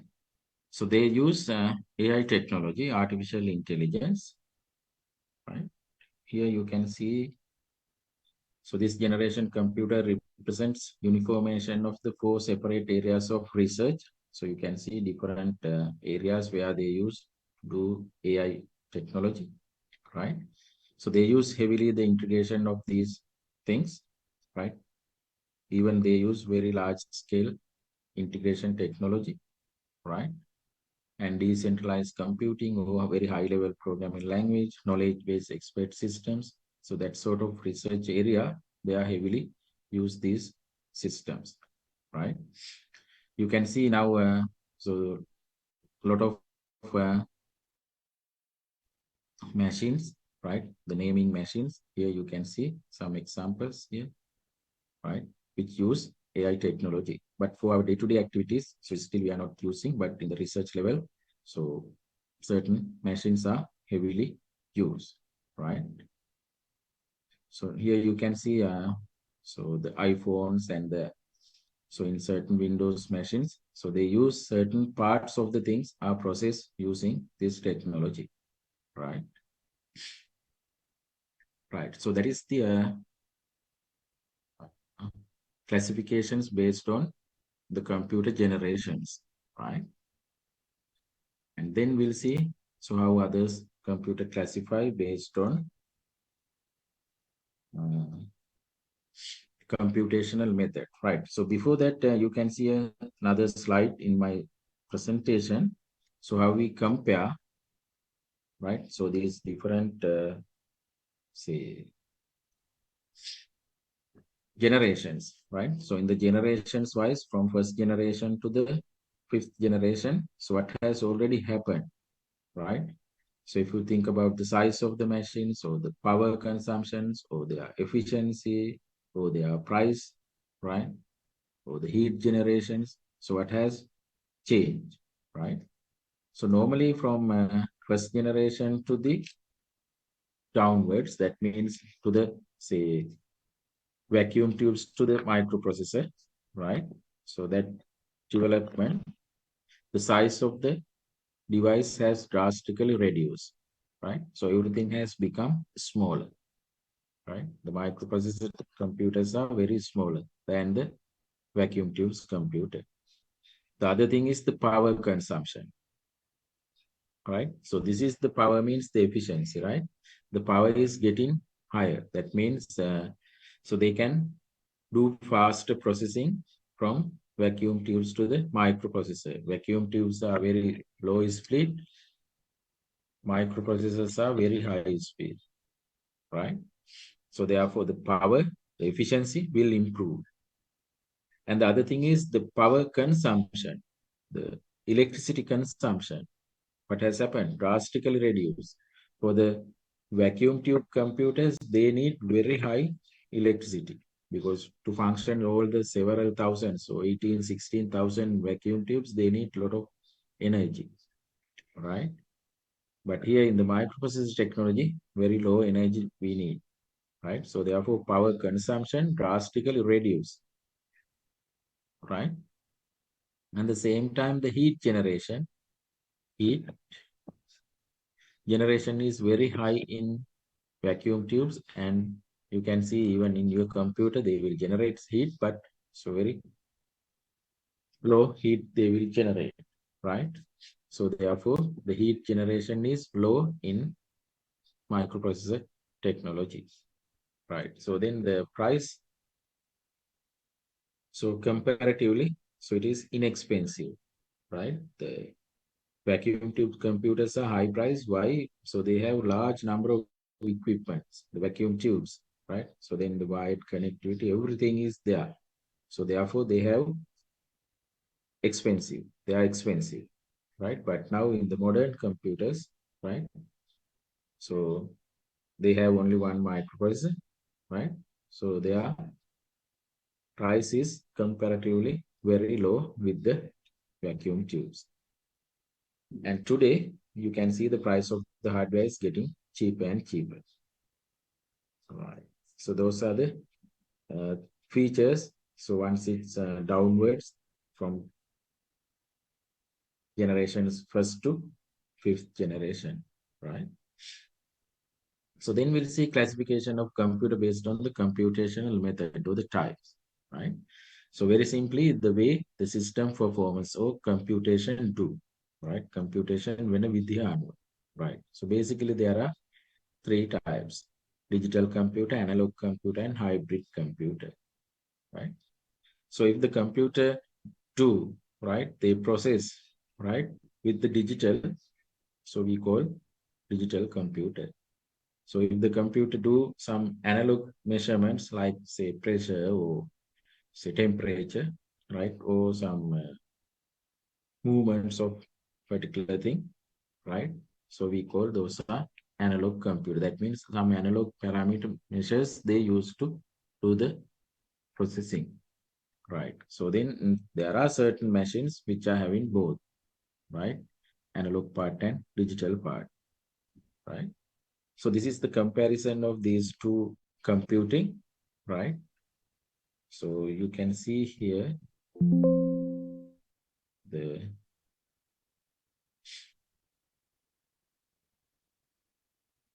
right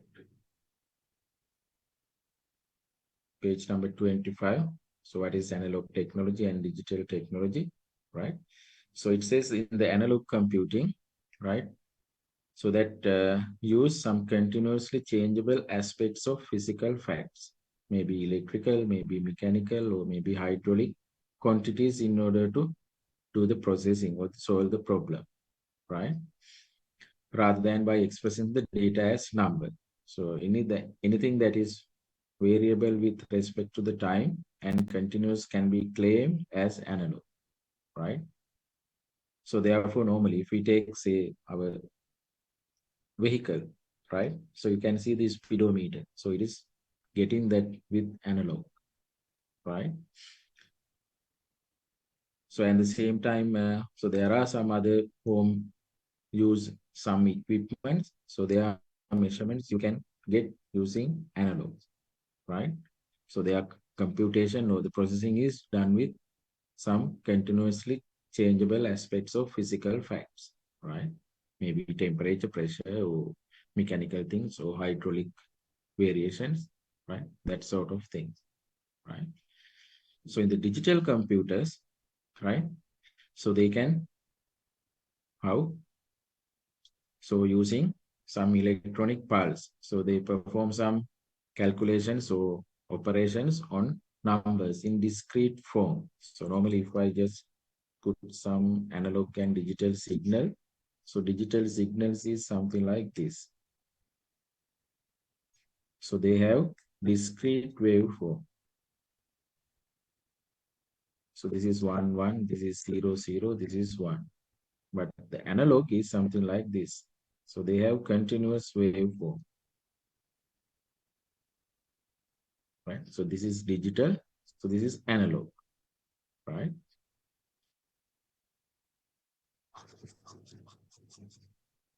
Right. So now by comparing these things, right? These digital or analog computing.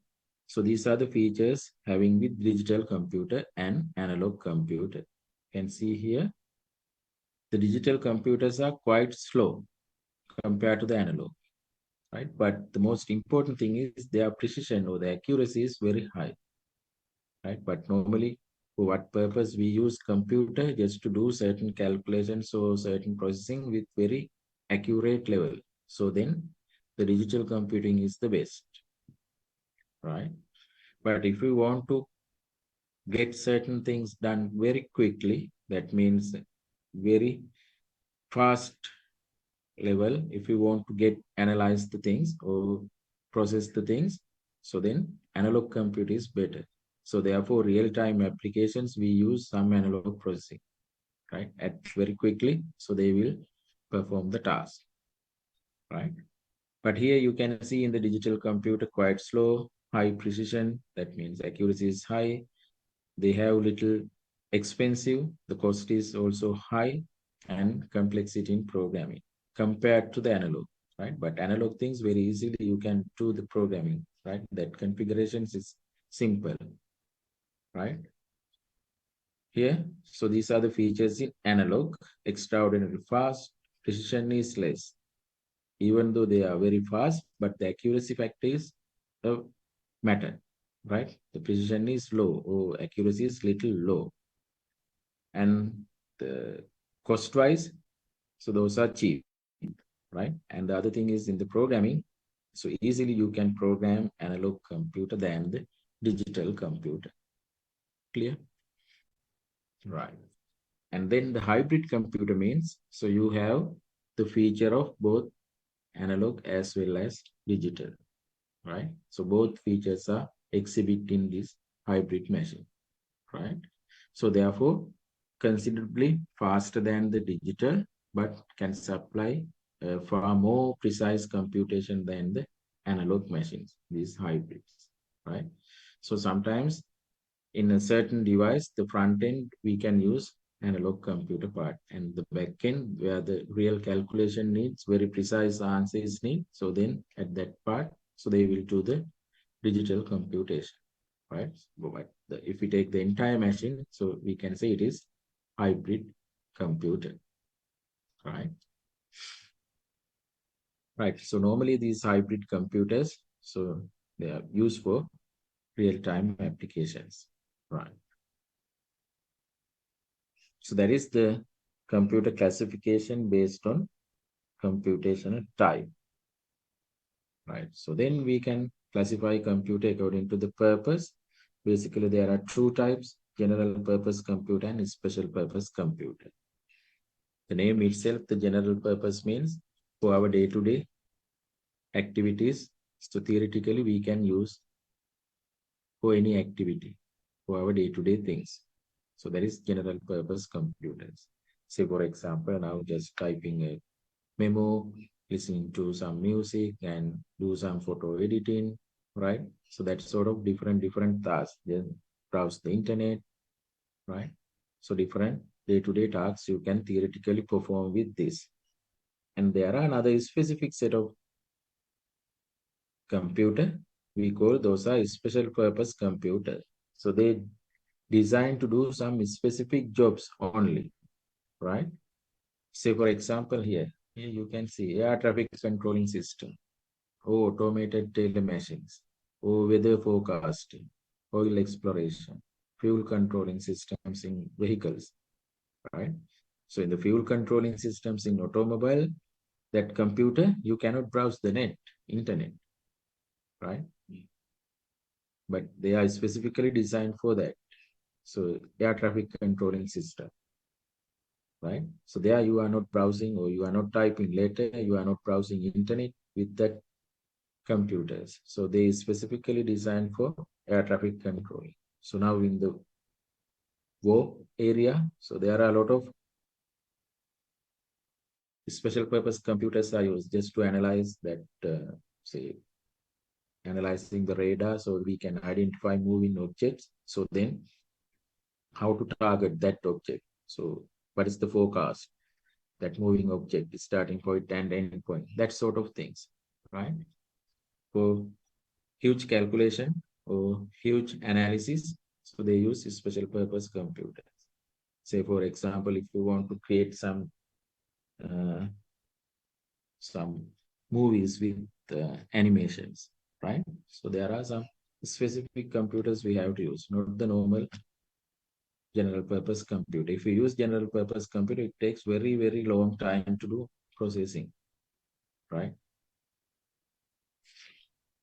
Right. So this is the how computer can classify based on their purpose.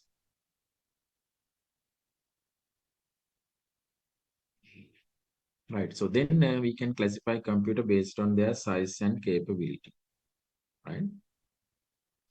So with that, so there are 4 categories, right? The digital computer, normally we can classify based on their size and capability, to supercomputer, mainframe computer, mini computer, and microcomputer. There are 4 categories. When we go to the supercomputer, you can see with the name itself, so it says super, that means more powerful computer. So therefore we call this is the mightiest computer in the world. So that category we call supercomputer. So actually those are very large in size, right? And the price, if you think about the price, those are very expensive, right? Very large, expensive. And most important thing is they can measure, or they can process very trillions of calculations in a second, right? So this is several quadrillions of calculations they can perform, right? So how they measure the performance in flops, right?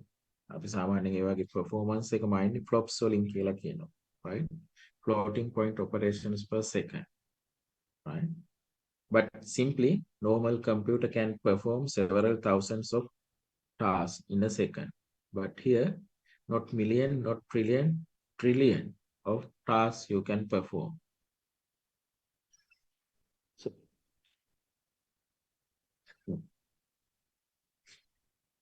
at the same time, they have very high storage capacity, right? And several millions of devices we can connect into this one machine, right? So they have very huge storage, and the same time, large number of devices we can connect it. So therefore, they control with one supercomputer, right? So normally these devices are used by some exclusive groups only, not for our day-to-day activities, right? So they use specific exclusive groups, right? So in defense or aircraft designing, right? Or computer generated movies, right? Like specific tasks, very specific tasks to perform with in large scale. So they use supercomputer. So these are some of the supercomputers from very old days to today, right? So in the first generations, they create certain supercomputers. So Iliad 4 here, Cray 1. And nowadays, right, the fourth generations computers, this level, so they have large number of supercomputers in different countries they produce, right? So 3-4 years back, we had Tenhei-2 developed by the China. So after that, Japan, they developed Fugaku. So now today, you can see EL Capitan, right?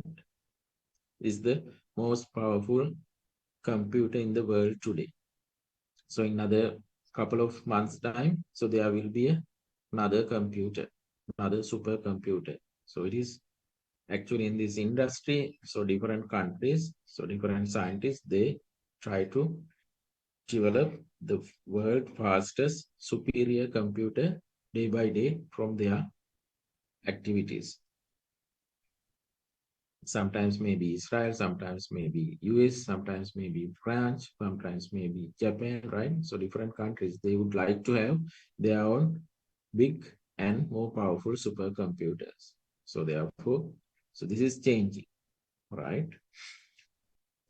So if you just search, right, what are the prominent supercomputers in the world today? So you can find these 2 or 3. Tenhei-2, Fugaku, EL Capitan.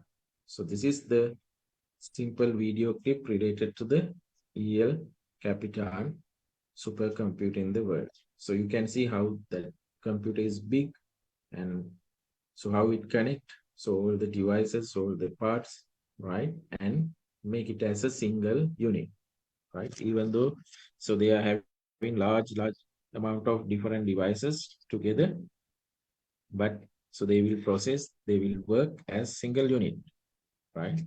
So that is why they can perform several trillions of instructions or commands at a time.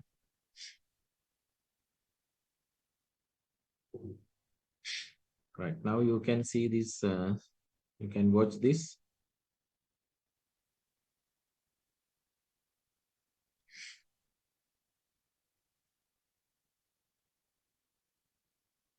El Capitan is the DOE, National Nuclear Security Administration's first exascale machine.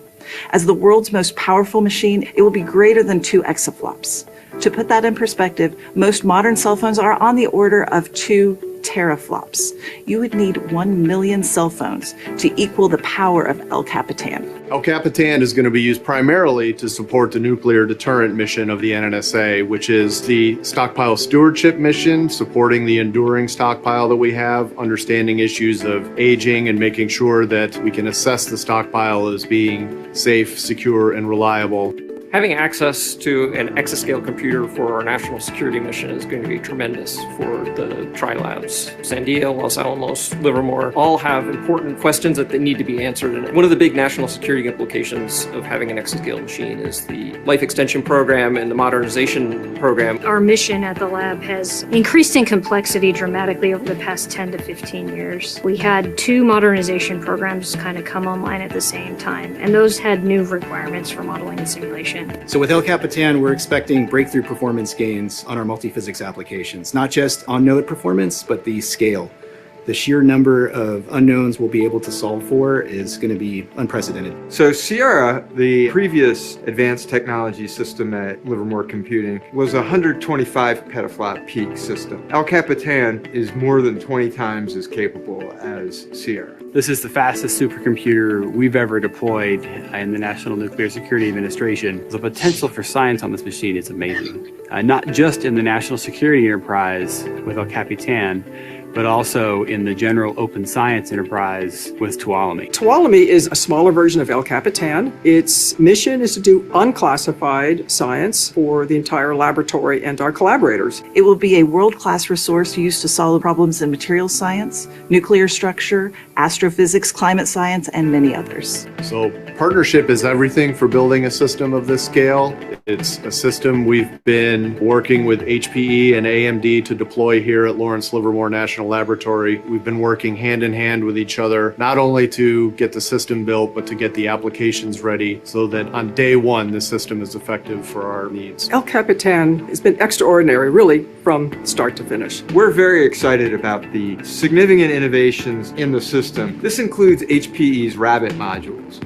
which are near-node local storage. This enables a set of compute nodes to access the same physical resources as if they were directly mounted on those compute nodes. El Capitan and Tuolumne use AMD's APU, Accelerated Processing Unit. This is the first time this particular chip technology has been used in a machine. Historically, we've needed to use very large calculations on GPU machines. They've been very computationally hungry, but the hardware on this machine will allow us to run smaller calculations, thousands and thousands of smaller calculations. And the sheer size of El Capitan means we can take that single node problem and scale it up to something that we've never been able to do before. El Capitan will prove revolutionary for our application scientists, and that fills me with a tremendous sense of pride, particularly after the many years of effort that have gone into building what is, I think, the most beautiful system we've ever deployed here. And I wake up and I think, how in the world did I get to work on this? And it is quite a privilege. And what's truly special, not only about this big team effort, is that it's driven by the mission of the National Nuclear Security Administration. We are really aimed at their goals and delivering capability that this group of people need to drive their mission forward. It's one big mission, and we're all working towards that goal.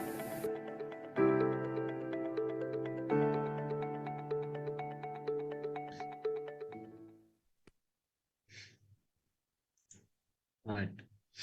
So you have seen how that particular machine is big and how it's connect different parts. Here you can see somewhere here. So if you take one segment, right, you can see different cabinets like that, right? So if you take one segment here, you can see some hardware devices. So probably the hard disk, so different types of things.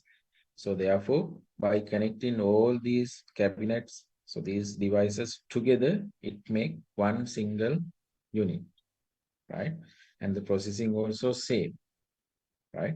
So that is why it says it is around more than 1 million, right? Say Apple phones power is there in this particular device, right? Right. So they use specifically for different very high-end activities, right? Say some security mechanisms, that means some, so what is that he mentioned? So basically designed for certain right? Nuclear power calculations and that sort of things, right? So different purposes they use, right? But normally very large scale activities to perform and control. So these devices are used, right? Here you can see the back side of these one cabinets. Here you can see large number of connectivities are there. So then all these things can act as a single unit. So that is why, so they are having the capability of several trillions or several billions of processing power in a 1 second, right?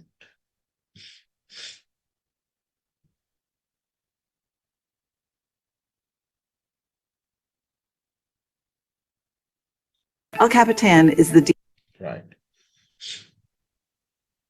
So then we'll see the other category, right? So just under the, once we classify based on the size and capability, the first one is the supercomputer. So then the second category is the mainframe computer. Let's see what those are. So they process data at very high speed. So those are also a large machine, but less powerful and cheaper than the supercomputer. So they do the same task, but in a smaller scale, right? So used for processing large amount of data. So normally they design for handling little large scale TPS transaction processing and managing large databases, right? So even they can process several millions of instructions in a second, right? And the same time, they can connect several thousands of terminals. So that means other device we can connect into a one mainframe. So normally here in banking systems and certain large companies, right? So their transaction processing, they use mainframes. But Sri Lanka, we don't have supercomputer, but we are having, so different places, they are having the mainframes, right?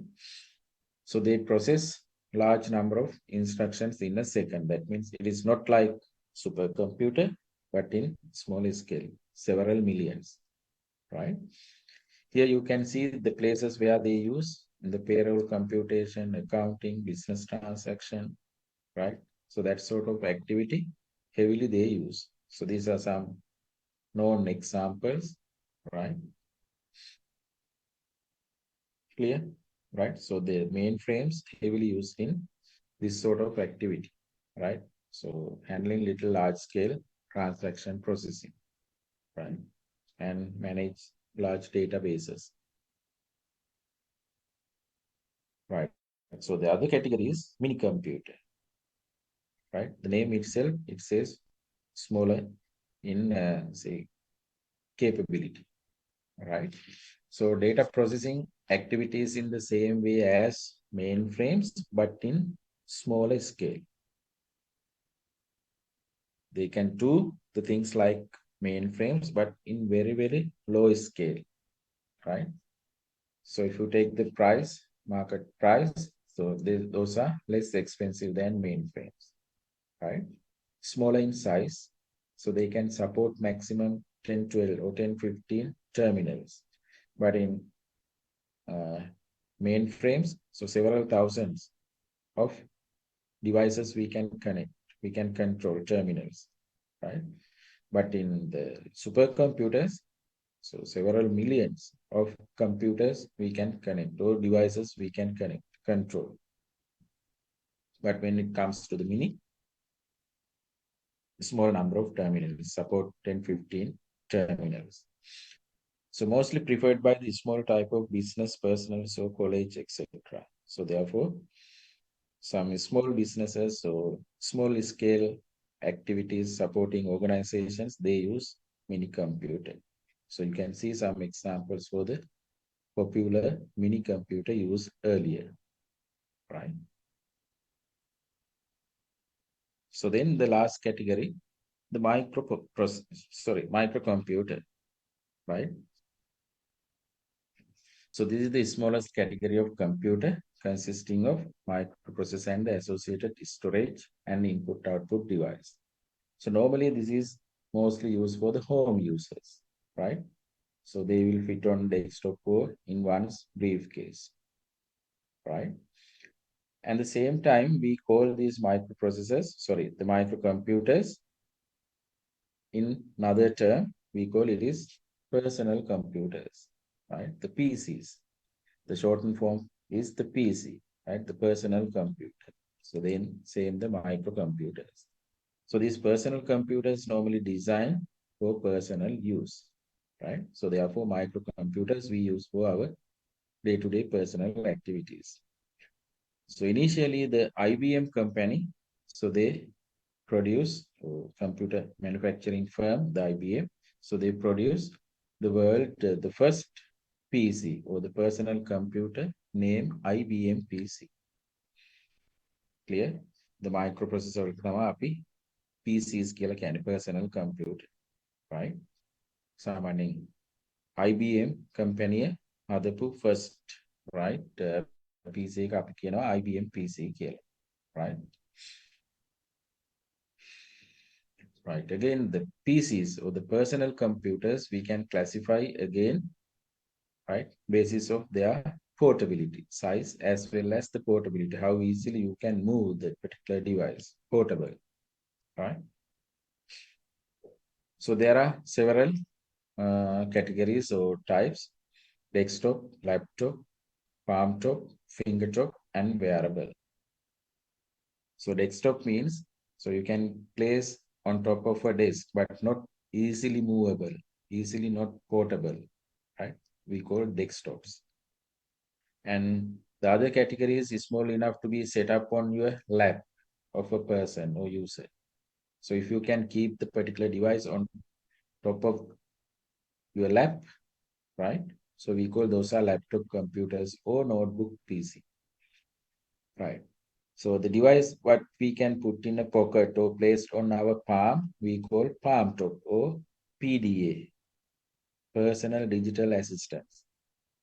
So it is just like a tablet, right? But in a smaller size, right? So we call it is PDA, personal digital assistance or palm top. And now we have very smaller devices, so where we can keep in our fingertips. So therefore we call those are fingertops. Desktops, laptops, palm tops, fingertops, right? So fingertops are the smallest one, right? So then we have the wearable computers, right? So that means you can wear these computers in your body part. That means normally we call those are body-worn computers, right? So we can wear those things in our body, maybe in your jacket, maybe in your specs, maybe in your watch, right? So different places, right? So that is the wearable computer. Here you can see Google HoloLens. So this is a spectacle with one eye for just looking the front. That means you can see the front through one eye, and other eye is just to use for a screen, right? As a computing device screen, right? So in one eye you can see certain computing informations. In the other eye you can directly see the front, right? So likewise different wearable computers are now used.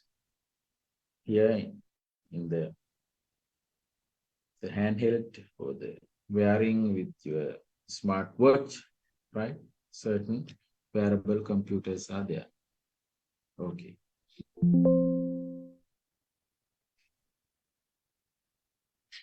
So that is our chapter 3. So it includes computer classifications, basically based on the generation, based on the computational type, based on the purpose. And then finally, we talk about how computer classified based on their size and capability.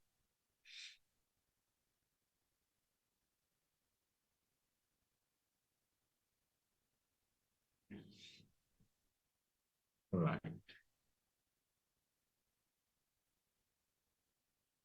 So now we have to talk about the components of computer system, right?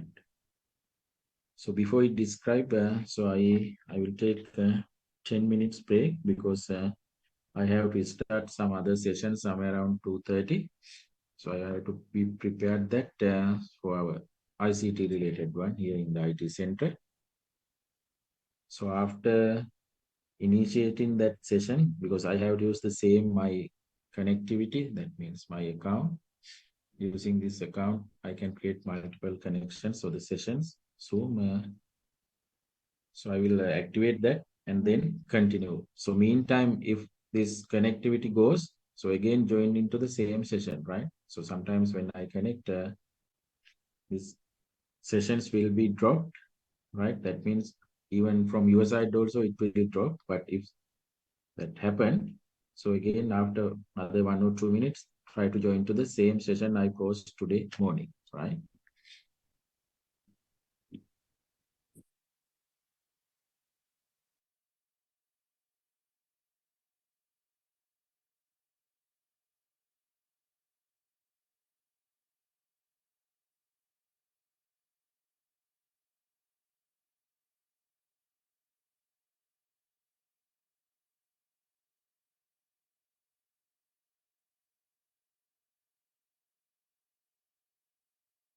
The software is the intangible parts or the applications or the instruction set we used in computing. The liveware means the people who use in computer system. So different peoples, right? Data and information we talk. The communication system means sometimes, so within the computer, right? So in between two devices, say keyboard and the RAM or RAM and the processor. So we have to transfer data from one place to other place. So then you have some communications, right? And in between two devices, computer and the mobile phone or computer and the network switch, we have to send data from one place to other place. So both locations we use different communication system, right? Okay, now we'll see those things in little detail. As we mentioned, the hardware is the physical part of the computer. All the tangible parts we call hardware. So normally this computer hardware can be divided into 5 categories. Processor, so that is the electronic circuit that normally we do manipulates input data and to the information, the things that they do processing. So then the input device, so which is accept all the data in the form of that computer can use it. So then they can send to the data to the processing unit by digitizing. Input device. So then the output device, storage or memory device, and the communications. So connection between computer to share data and information, right? So under the hardware, we have to learn these things. So separately, we will learn what is processor, what are the parts of processors, so then what are the input devices, what are the output device, what are the storage device, and communication device we will discuss in later, right? In another chapter, right? So this is the software in brief. So it is a set of instructions or programs instructing a computer to do a specific task. So simply we can say instructions that will tell to a computer to do certain things, right? So actually we call the software as the language of a computer. So without having the software, most computer would be useless. Why? Because so now if we want to do particular things, right? So we have to have that specific, the application, so the instruction set. So then only based on that we can do the performance, right? So therefore in a computer, to do anything, any task, so we have to have a software, right? So later we can classify these software into system software, application software, something like that. But just a computer is a hardware, right? So you can see, so this is just a different hardware device, right? But we cannot work on this hardware device without having a software, right? Okay, later we'll learn about this software. So then the liveware. So we discussed. So that is the whole human expertise in the computer system. So simply we call the computer users are the liveware. So maybe data entry operator, graphic designer, or system engineer, or software engineer, IT manager, network engineer, like different posts, right, are liveware. Right. So now we'll see so how this modern computer architecture is built, right? So simply the computer architecture is something, so we can see some set of rules and methods that describe the functionality or the organization of the computer system or how it implement, right?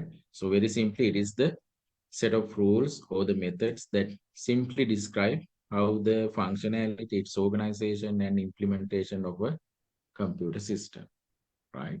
So there are different scientists talk about this computer architecture.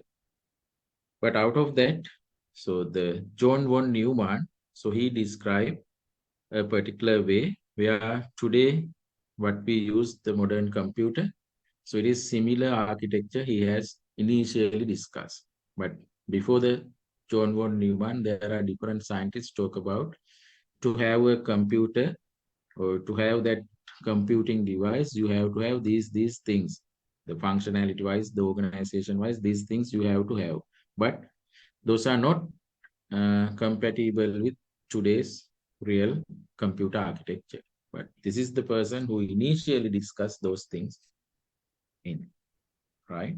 So therefore, the hardware components of modern computer can be applied to this John von Neumann's described models, right? So therefore now with the John von Neumann descriptions or his architecture and the little bit modern one, right, we describe in this manner. So initially the von Neumann telling that, so we have to have an output device or out and input. All these are connected to one single location, right? So then they can do the calculations or processing. So after that, that process device should have some memory, and if need, we can store for future use. So those are the very basic things he discussed. Now with some other examples or devices what we use, we will little bit modify. So here not mentioned, so these are the modem, sound, TV, like that, speaker, printer, like, so different devices, they are not mentioned, but he initially talked about, so these components should be there, right? Right, here you can see with this modified von Neumann model, right? So assume this is the computer system which having all input, output, process and storage device, right? To perform that, here you can see input. So inputs are connected with what? The processing device. So directly you cannot processing this input fields or input signals. So definitely, so later we'll discuss. So this memory we have to get the input information into the processing. Before it process, it should go to the primary memory, right? But as a model, so we can say input devices are connected to the process, output devices are connected to the processing. And at the same time, there are some memory or storage media we have to have in the processing, and again some other external storage also included, right? But now you can see some examples for output, input, memory, as well as secondary memory, right? Later we'll come across these different examples of the devices in discussion, right? So then when we take the computer hardware, earlier we talked, it is a physical parts of the computer or tangible parts of the computer, right? You can see here both input, output, processing, storage, all the devices are there, right? So this is output. So these are input, right? So this is output. So this is memory device, right? So likewise, so all the devices are here in under the hardware, right? So normally when we take a computer, when we think the parts, both internal and external, there are devices attached to the computer system. So therefore we call internal device and external device. Here, what you can see here, all are external devices, right? But inside this motherboard, you have internal device like, right, processor or RAM or other data buses, right? The motherboard, right? All these things are there in the system unit. අපි මේක ගත්තොත් system unit කියලා. So this is system unit.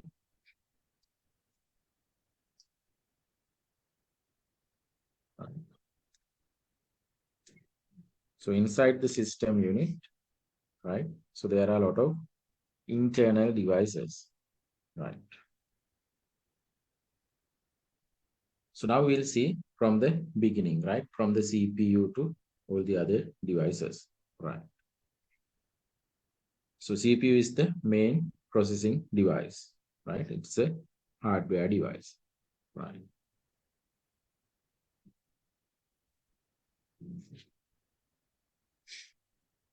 Right. So when we talk about the CPU or the central processing unit or the microprocessor, so this is the controlling center of a computer. So therefore we call this is the brain of the computer, right? So the CPU is highly complex and extensive set of electronic circuits that are execute stored programming the instructions. So here you can see that, right? So it is an electronic circuitry that execute the stored instructions or stored programs, right? The speed of the CPU is measured with hertz. Now you can see here the megahertz or gigahertz. Okay. And also it is known as the clock speed.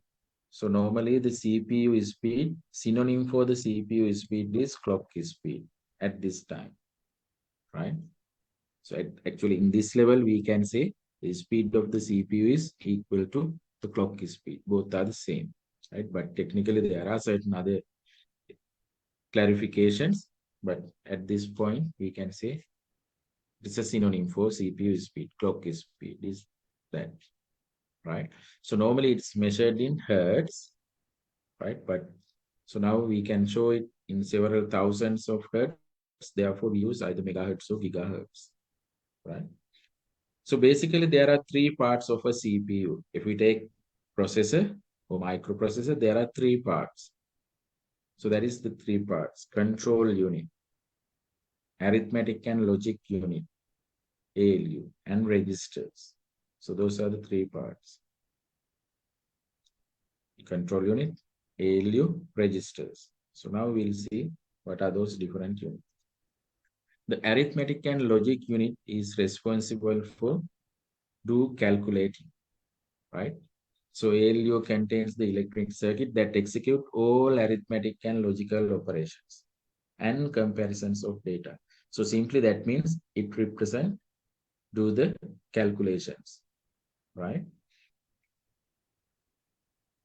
Right. So then we'll see register, right?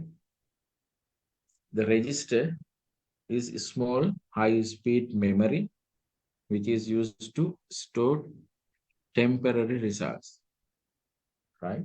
Or the instructions or the data and some control information coming from the control unit of the CPU. So therefore the register is a smaller size but high-speed memory, right? So inside the CPU, now you can see a memory part. We call it is memory register or data register or simply the registers, right? So these registers work under the directions of the control unit. For what? Just to accept, hold, and transfer instructions or data, and then perform the arithmetic or logic comparisons or operations at high level in the ALU. So that will help to send those data or instructions to the ALU. until it sent, those are keep or store in the registers, right? Is that clear? So register is a small but very high speed memory part. So which is normally store some temporary results or instructions or data control information from the CPU, right? So then we'll see what is control unit. So it is a component of the computer CPU that directs the operations of the processor, right? So it is simple part of the CPU. Actually, it governs or it directs the operations of the processor, right? So it will tell to the computer's memory as well as ALU and all the other input-output device how to respond to the instructions that have been sent to the processor. So that means, so that is the main controlling part. So they will talk with or they will work with computer memory or ALU, and at the same time all the inputs and output devices attached to that just to how to respond to the instructions that they have been sent to the processor, right? So that is control unit. So now we can see the functions of a computer system, right? So you can see here the basic, the von Neumann architecture, right? So actually here the advanced von Neumann architecture, you can see what are the inputs, what are the outputs, and in between that you have primary memory, and then you have a CPU, right? And then you can have secondary storage as well, right? So very first we'll read this, after that better to understand. Say for example, now in a keyboard, when you press a letter A, how it appear in the monitor. So that is described here, right? So directly from the keyboard to the monitor, we cannot send, right? But there is a path and there is a controlling mechanism, right? So that is very simply discussed, but it is very complex task, right? But within couple of sentences we discuss, right? So it says initially data and instructions fed to the computer via input devices, and these first go to the primary memory. So then those are sent to the CPU for processing. The processed data is stored in primary memory as information is sent to the output device. The data and information which are to be stored are sent to the secondary storage device. The stored information can be sent to an output device through the primary memory. Control unit of the CPU send control signals to all the devices attached to the computer system for proper functionality. So that means in the CPU, there are three sections. The main section, the control unit, will give some controlling commands or instructions to all the devices attached to this computer. And at the same time, within the CPU, memory registers and the ALU, so they will give control instructions. CPU එකේ තියෙන control unit එක මගින් ඒක ඇතුළේම තියෙන memory registers වලට සහ ALU එකටත් controlling signals දෙනවා. ඊට අමතරව අනිත් ඔක්කොම සියලුම උපාංගවලට. So all the input, all the output, the main memory as well as secondary storage, everything managed by issuing control signals command, right? So now we'll see here. So the black color lines, the control unit will interact with input device. So that means control signals are sent to all the input device. Control signals are sent to all the output device, right? Control signals are sent to secondary storage device. Computer signals are, or the control signals are used to memory registers and ALU as well. Right? So therefore, so all the devices attached to the computer systems is controlled by the control unit of the CPU. Right? So that is what this says, right? Here you can see with the red line, red dotted line is the data or the instruction flow, right? So now if you want to send a character, or if you want to print a character from your keyboard to the monitor, so here you can see how it's sent, right? So assume this is your keyboard. Now you press letter A. So then what will happen? So it is passed to the primary memory, right?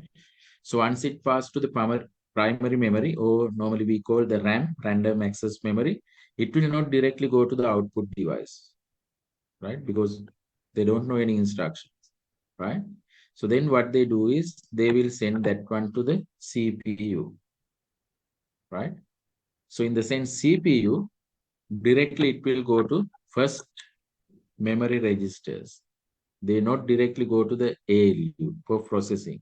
Before processing, they send to the memory registers. So that is the memory part inside the CPU. So it is smaller in size, but very high speed, right? So after that, the memory registers send those things to the ALU, arithmetic and logic. So then they do process, adding or whatever the thing they do. So after that, after processing complete, they will send data to the again memory register. So the process data is here. Processing is done here. After processing complete, they will send this data to the memory register. So from memory register, they will send to the primary memory. That is random access memory. After that, with the random access memory, you can send it to the output device or else secondary storage. So it's controlled by the control unit. Clear? So therefore, at once from keyboard to the monitor, it is not transfer or transmit the data, right? So every data have to be processed. So then only they can do some output. Clear? So therefore, each time, so these are involved. So the control unit is controlling. So in the keyboard here, so now the control unit give the access or that power to the keyboard to yours. Now you can insert data, right? So after that, they control here the memory, primary memory. So then they ask, right, you can send to the CPU, we can ready to accept data, something like that, all right? So this is very important. So again, I will describe how the letter A should go, right?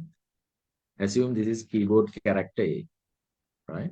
So initially we can feed this A to the primary memory, right? After that, from the primary memory, it will send to the memory register, not directly from here to there. Why? So there is a specific reason, right?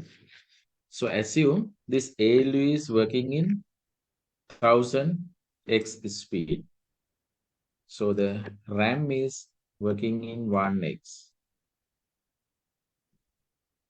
The RAM or the primary memory is working in 1x speed, but the ALU is working in 1000x speed. That means 1000 times faster than the primary memory. So therefore, so if we try to insert data from primary memory to ALU, right? ALU is asking 1000 speed, right? ALU එක 1000ක වේගයෙන් ඉල්ලනවා මට data දෙන්න process කරන්න. But the primary memory can give with 1 speed, right? එතකොට අපිට ගොඩ වෙලා බලාගෙන ඉන්න වෙනවා ALU එකට ඕන data ටික primary memory එකට දෙන්න. Primary memory එකෙන් දෙන්න. Why? The primary memory is very low speed. ALU is very high speed. So there is a bottleneck here. මෙතන bottleneck එකක් ඇවිදිනවා. මෙයා ලොකු වේගයකින් ඉල්ලනවා. මෙයා දෙන්නේ චූටි වේගයකින්. Give me 1 second.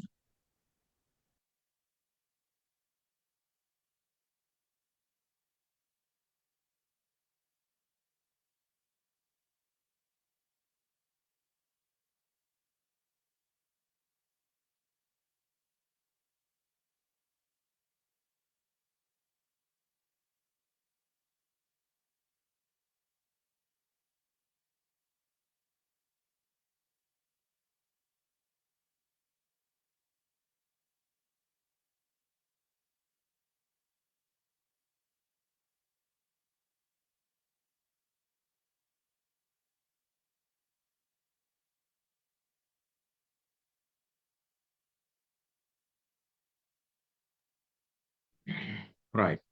So here there is a bottleneck, right? If they try to send data from primary memory to ALU, why? Primary memory works in 1x, so they works in 1000x, right? ලොකු වෙනසක් තියෙනවා. එතකොට ගොඩ වෙලාවක් මෙහෙට data දාන්න වෙනවා ALU එකට, right? එයා ඉල්ලන වේගයෙන් දෙන්න ඕන, right? So therefore, what normally the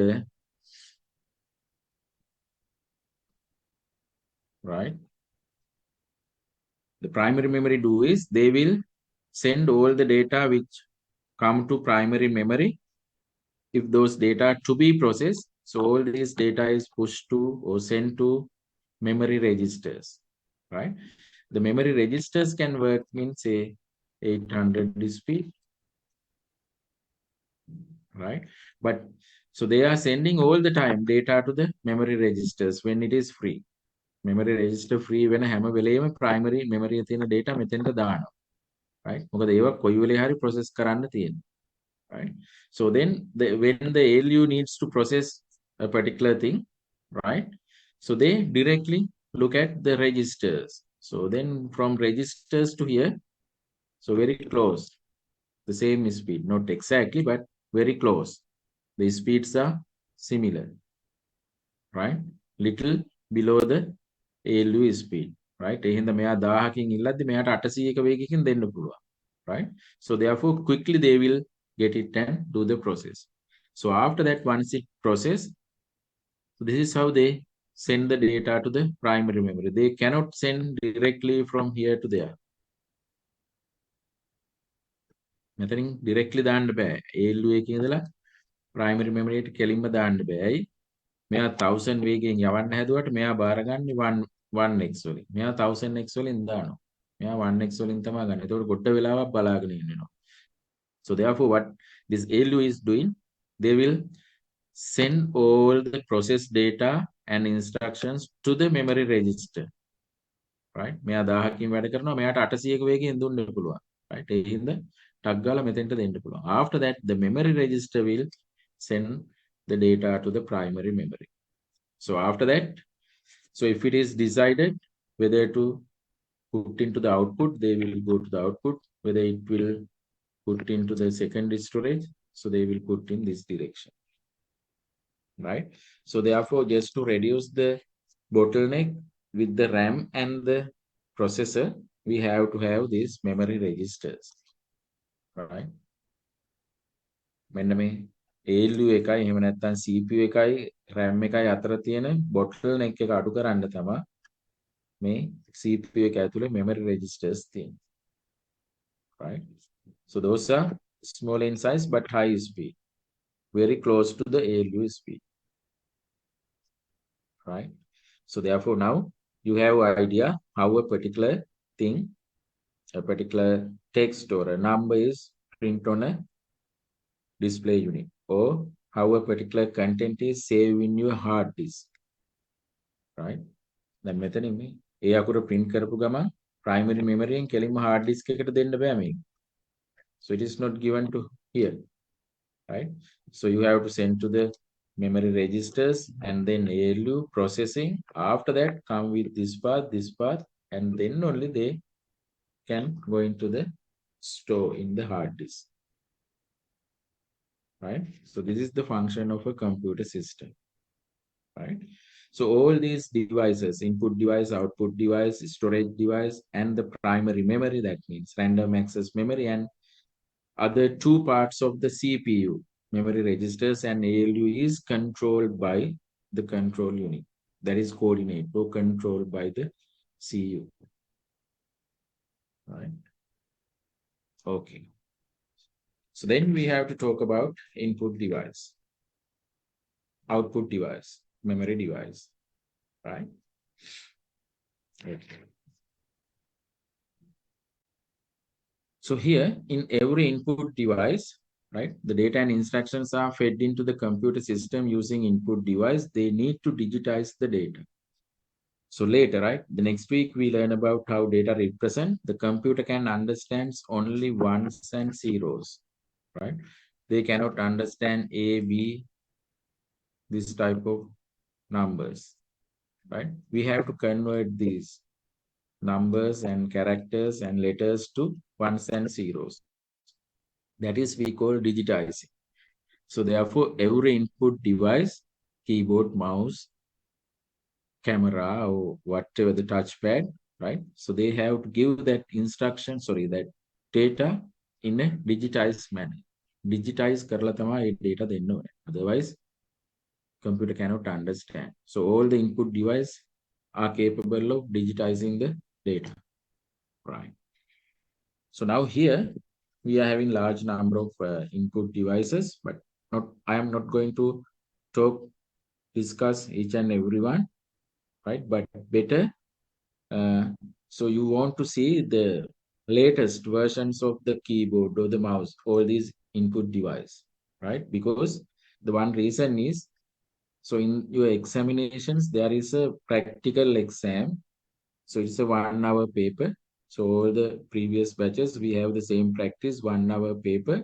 We ask just to identify the device, right? So maybe input device, output device. So any sort of device, right?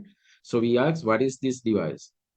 So how it categorized? That means whether it is an input device or output device or storage device or processing device. If we have a processor, we can say identify the device. So this is the microprocessor. So something like this, right? So this is the sample practical question. So we can have a picture. So then we ask, identify the device, right? Not D, identify the device, right? So then you can say this is a CD-ROM, compact disk, right? Read-only memory, right? So what is the category of this above device? Category එක storage device එක. So what is CDR? මේකෙම තියෙන එකක් තමයි අහලා තියෙන්නේ. What is CDR?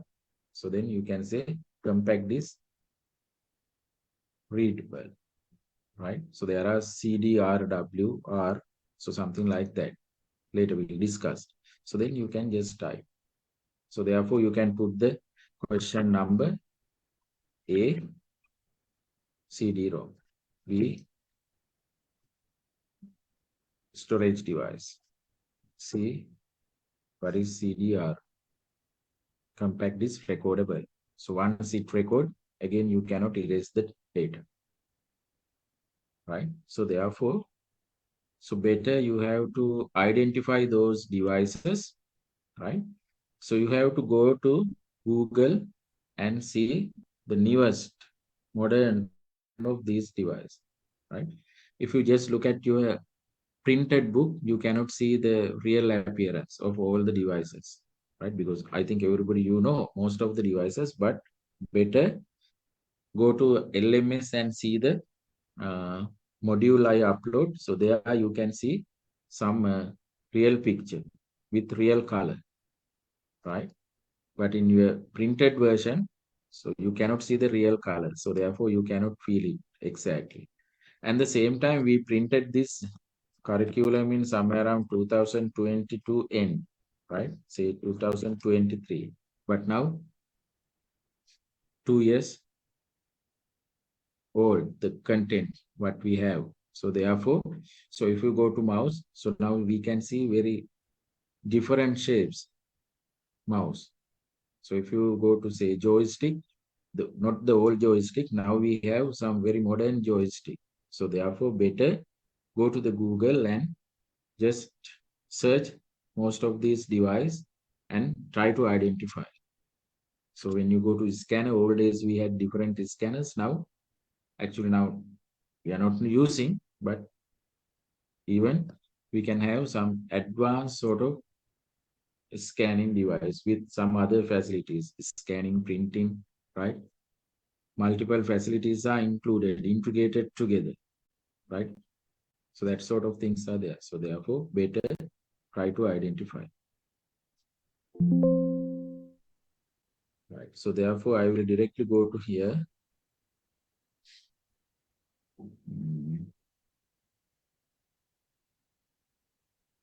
Right. right? So I'll just go through all the input device. Here you can see the keyboard, right? So different versions are there, right? QWERTY type keyboards normally we are using, right?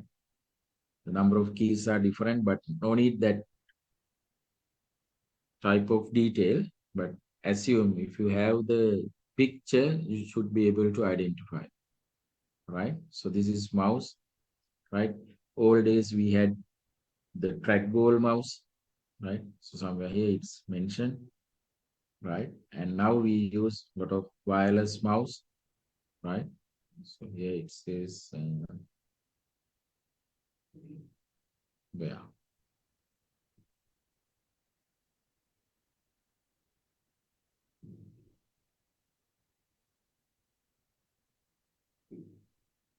Yes, right. So then if you want to see trackball mouse, right?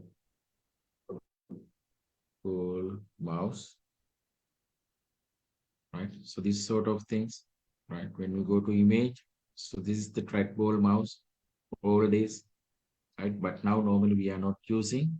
So today we are using wireless mouse, right? Earlier we used USB mouse, right? So these sort of things. So now we use wireless,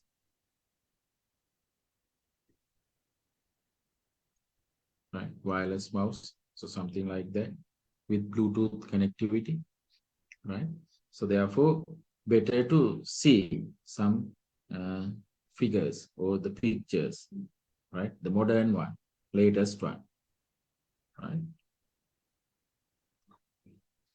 Okay, so this is touchpad, right? In the laptops you can see, or separately you can have a touchpad, right? So that means in a normal desktop computer, you can plug these touchpads, wireless touchpads, if you want, right? So the receiver is, you can connect it to the USB port, right? So the touch screens, you know, in most of the device now you have in your mobile phones, you are having. So then the tablets or whatever the other device you can have either LED or LCD touch screen. So this is joystick. So those are little old joysticks, right? And then the light pen. So light pen is a device which can get certain informations. You can input information from CRT monitor, right? So it is not a device to write, right? So it is, you can get the information, you can read the information from the CRT monitor, right? So the stylus pen is used to input data, right? In this manner. So stylus pen.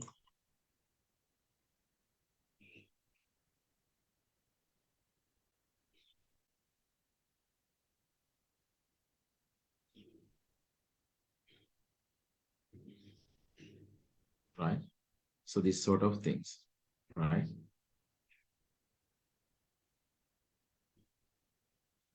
Right? You can see in touch screen, you can use this stylus pen, right? Not the light pen. Right? Clear? So this picture is not here in your module, right? So now you can see the different types of scanners, but normally today we are not using, right? Using your smartphone, you can just take the picture, right? And take it as a scan copy, right? Old days we had this sort of device, right? The flatbed scan or sheet feed. That means if you have a couple of sheets, so you can feed there and then one by one you can scan, right? You have to connect some application software, right? Just to work with this scanner, right? But now modern day you can have scanning, printing, right? Faxing, all are combined, integrated in one device, right? So that sort of multifunctional machines are there, right? So then the digital camera, it is an input device, and at the same time, some people categorize it is input, it is output. Why you have a display here, and the same time you can store data. So therefore, storage device. Right. So this webcam. So different web cameras are available. So now if you have a laptop computer, it is an inbuilt webcam, and so separately you can connect external web camera as well. So this is CCTV. All these are input device. The barcode reader. So normally when you go to point of sale system, that means in a shop, you can see when you get certain product or items and come to the cashier, so they scan in a particular code or the barcode using this sort of device. So it will input all the barcode into the computer system, and the system already connect with the database. So then they connect and all the informations are displayed to the cashier or the person who operates it. The price, the plot number, whatever the numbers, right? Everything is there, right? You can just input that barcode from the reader, right? So then, so some new device, input device, optical mark recognition device, but normally we are not using, but all the other things we use, right? The optical mark recognition device. So this is a specific device. We can capture some human mark data from a document, right? So if human marks or ticks, right, certain documents, so we can capture those data, right? So normally in our MCQs or in the surveys or even test, so we are just marking, right? So then we can calculate the number of marks or whether the marks are correct or wrong. So those things we can do. This is optical mark recognition device, right? Here you can see. And then MICR, magnetic ink character recognition device, right? So those are especially used just to verify the validity or originality of the particular document or a check, right? So normally when you sign the check, we can verify whether it is a valid check. So whether this is the valid particular owner's signature or the particular check owner's, that means the producer's signature is there or not, right? So therefore, so they use some special inks which is sensitive to the magnetic fields is used in the printing of certain characters of the original document, right? So therefore, information can be encoded in magnetic characters, right? These MICR readers. So this is the reader, can scan and read information directly in the data collection device, right? So this is OCR, optical character recognition device.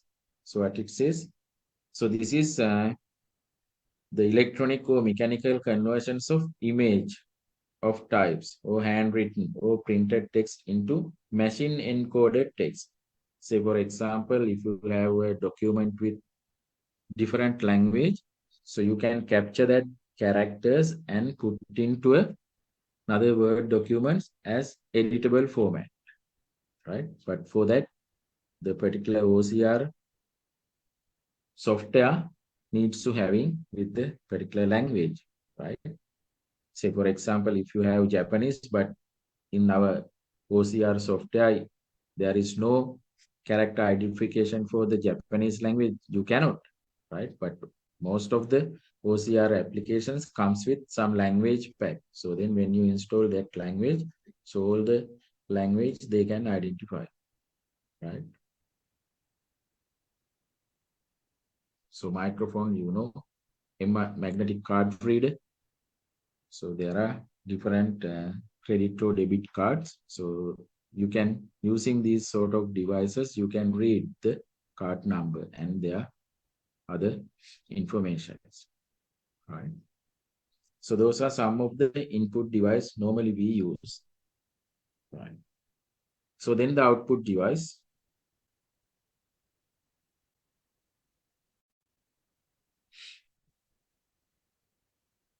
This one. right?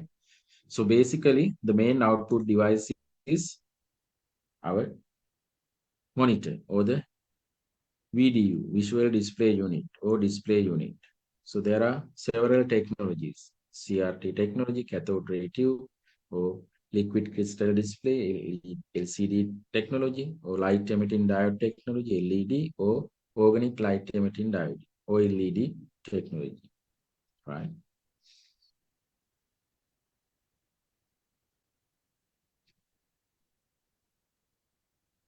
We can see here display units, right?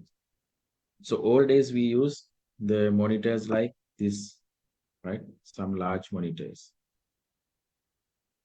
right? So they are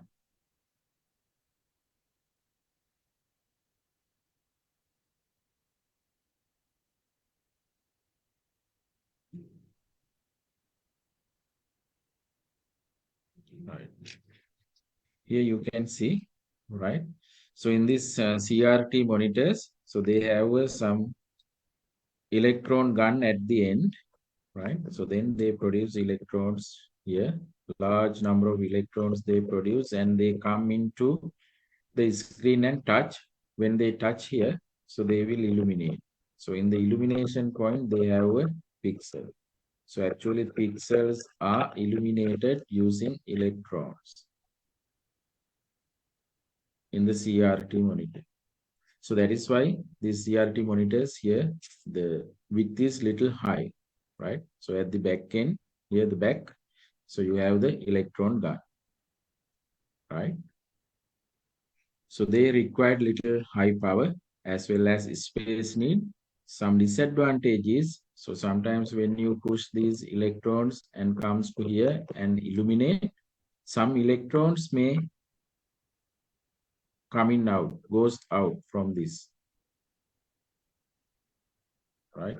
Methane electrons එළියට යන්න පුළුවන්, right?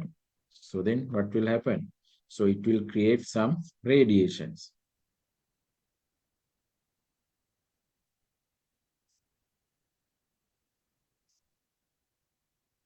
Right. So somewhere here, it will create some radiations, right? Okay. What has happened? Right. So here you can create some radiations, right? So that is why normally it is recommended somewhere around 1 to 1.5 feet away from the CRT monitors, because there is a chance of having radiation. If the radiation is there, it's a health hazard, right?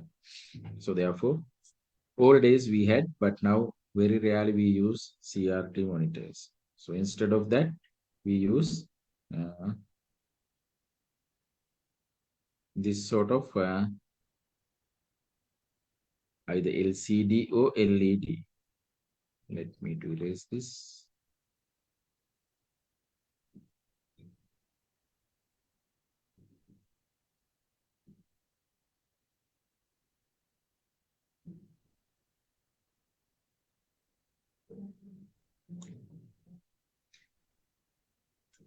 Right.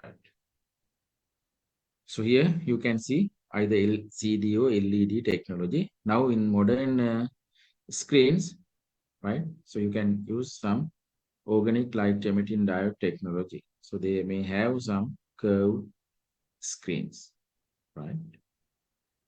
And then the projectors, you know, the multimedia projectors. So those are having sometimes in long distance or short distance, we call short throat projector or long throat projector, right? So it is main output device. And then you can have printers. So normally in printers, there are two technologies we use for printing. So that is impact technology and non-impact technology, right? So there are printers, impact printers and non-impact printers.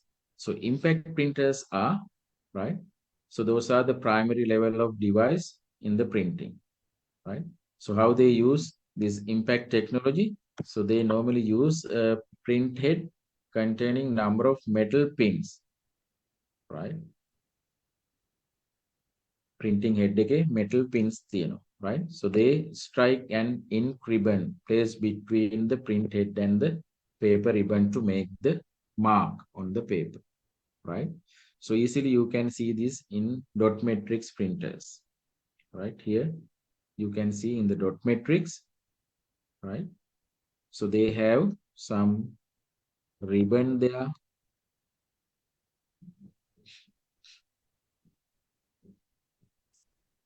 Sorry.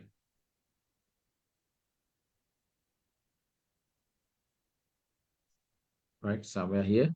So they have a ribbon, right? So in the top, so we have a printing head. So in the printing head, they have some metal pins. So somewhere here you have the paper, right? So on top of the paper, you have a ribbon. So when this printer head striking on here, so they will go through this part. The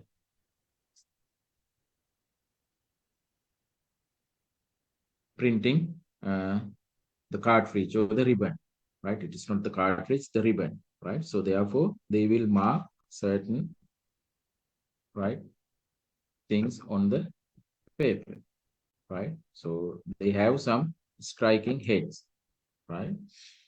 So therefore, when we print using this impact technology, so there is a noise, right? So probably with this dot matrix and the line printers, they have some certain noise generated because so they use this impact technology, right? And then you can have non-impact technology, right? So they are in the non-impact, basically we use either inkjet or laser printer. So they use different technology, right? So in the inkjet, they use some ink cartridge, right? So here you can see different ink cartridge are there. So then using some nozzles, so they will spray into the particular paper, right? So in the laser printer, so they are using toner cartridge, right? So then they will print using some toner, right? So all these two printings, so they not make any noise, no sound of printing, right?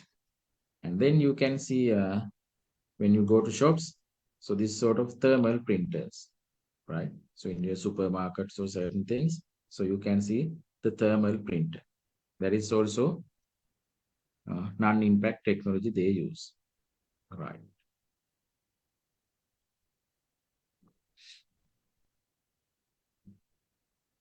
So then you can see a printing device where we can print little large document or maps, right? So we call those are plotters, right? So it is also an output device. So they use for printing some graphics, right? So instead of the toners or the cartridge, so they use some device like pen or pencil or marker just to do the printing, right? So actually they are doing some drawing, right? So they drew with multiple colors and so different lines on the paper. So then only, so we can create some maps or some sketch of a drawing, right? With the plotter. So those are little larger device, right?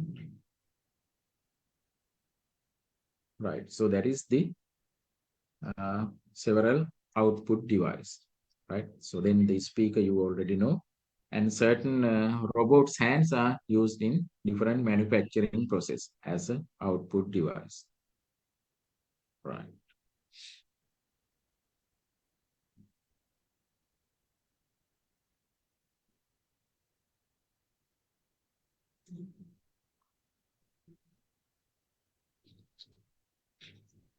So then you can see the memory and storage device. right? Let me to share that, right?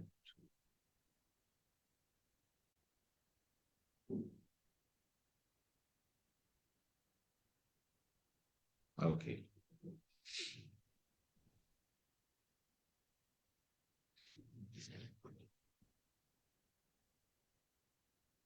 Right. So normally in the memory or the storage, the computer can store data both internally, right? So that is in main memory, and externally, that means in the secondary storage device.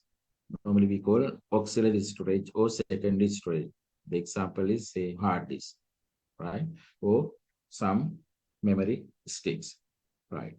So the main memory or the random access memory, we call the primary storage or the primary memory, right? So it is an internal storage,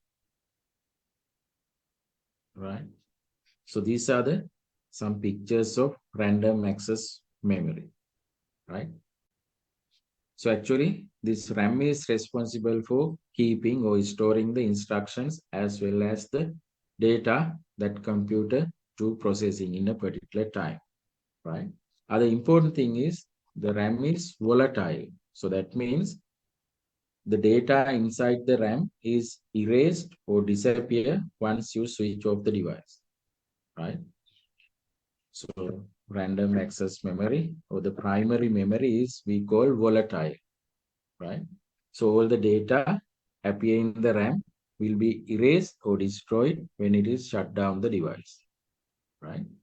So these RAMs are appearing different shapes, so different capacities and speeds and different architecture, right? Here you can see the most modern personal computers, the RAMs comes in easily upgradable form of modules called memory modules, right? So sometimes if you have a computer with say 16 GB RAM facility with your motherboard, but initially you may have 8 GB RAM, right? So they have two RAM slots. By filling two 8 GB RAM slots, they can maximum go for the 16, right? So it is a feature of your motherboard, right? So you can see here the notches, we call the some tiny place just fixed into this RAM into the motherboard, right? So this is notch, and then you can see some contact lens, right? So by seeing this notch place, we can identify whether it is what sort of RAM, SRAM or DRAM. There are main two types, SRAM and DRAM, right? So once you go to the DRAM, you can see SD synchronous dynamic RAM with say double data rate DDR1, DDR2, like DDR up to 5, right? So nowadays we have DDR4 and DDR5 technology, right? So their speeds, their capacities are different. By just looking at the RAM, you cannot identify. So on top of the RAM, so they can have some sticker or some printed notice is there. So that clearly mentioned. So what is the capacity, what is the speed they are having, right? And the technology. So DDR1 or 2 or 3, right? Okay.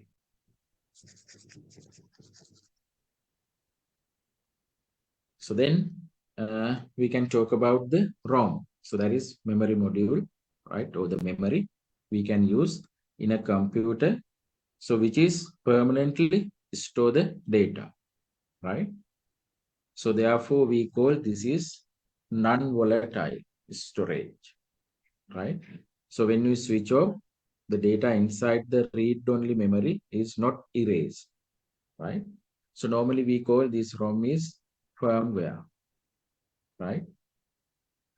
So ROM is used extensively in calculators or peripheral devices such as washing machine, television, laser printer, even the automobiles, they heavily use, right, ROM data, right? Say for example, if you want to say different cars, or say now you can have say Leaf or carriers like, right, EV cars. So you can see in their firmware, they clearly mention, right? So if the battery level goes beyond 30%, I don't know exactly either 30 or 25 or whatever the value, right? So when the battery drains less than 30%, so then you will have a message called replace the battery. Replace, right? So therefore, so it is firmware. That firmware is originally designed by the manufacturer, right? Here it says the type of storage which is manufactured with the fixed content, right? So therefore, the manufacturer of that particular product or this device is include that data. So therefore, in the firmware, they says, right, as an example, right, when it goes less than 30%, right? So then you have to replace the battery, right? But here in some technicians, so they change this firmware. That means they do firmware upgrading, right? Firmware upgrading you can do, right? So then they can say, they can quote here, so up to 15%. So then from 13% to up to 15%, so they not give the replace the battery warning message or that warning. So because they have altered this 30% into 15%. How you can do? By doing firmware upgrading. Not everybody can do. So well qualified person can do that firmware upgrade, because sometimes if certain lines of codes is missing with the firmware, sometimes your device is not function. So if it is a computer, it will not boot, right? If it is another air conditioner or some other, say, vehicle, automobile, so again, it will not start, right? It will not on the system, because the firmware you wrote in the firmware in incorrect manner, right? So then again, you have to go to the manufacturer and you have to upgrade from the real manufacturer, right? So that is wrong. So then the secondary storage device, right? So those are different secondary storage devices we can have. So the magnetic media or optical media or solid state device, right? Here you can see the magnetic device, just like hard disk, floppy disk, tape drive, right? So they use magnetic media to read, write the particular storage device, right? Magnetic technology they use in the hard disk as well as floppy disk as well as tape disk, right? Read and write. And the optical media, so they use laser technology, or the optical technology they use to read, write data. So in the CD or DVD or Blu-ray disc, right? So then there are solid state device like USB flash drive or memory chips or memory cards, right? You can see here, so the magnetic media, right? Here you can see some tape drives, right? Floppy disk, hard disk. And these are the optical media, CD, DVD, Blu-ray disc, right?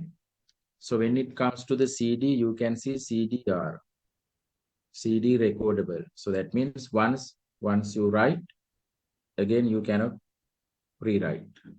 So there are CDs, you can have CDRW. So that means, so several times you can write and erase, again you can write. So we call rewritable, right? So once you write the particular CD, in another day you can erase all the things and rewrite. So in another day again you can erase, rewrite couple of times, right? So this is the capacity of a normal CD, 650 MB to 700 MB. So 80 means the number of minutes you can play in an audio track. So if you record some audios, so this much of times you can play, right? So in DVD, so here you can see 4.7 GB to 4.7 GB to somewhere around 16.7 or 17 GB. So that is the default storage capacity of a DVD. So there are single layer DVD, double layer DVD, but no need that knowledge, right? So this picture is somewhere around high definition DVD. So they can go up to 30 GB capacity. So it is dual layer.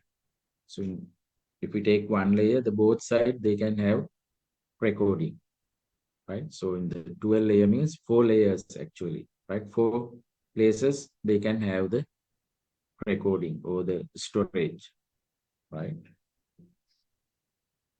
So this is Blu-ray disc BD. So they are having from 25 GB to 100 GB space we can store, right?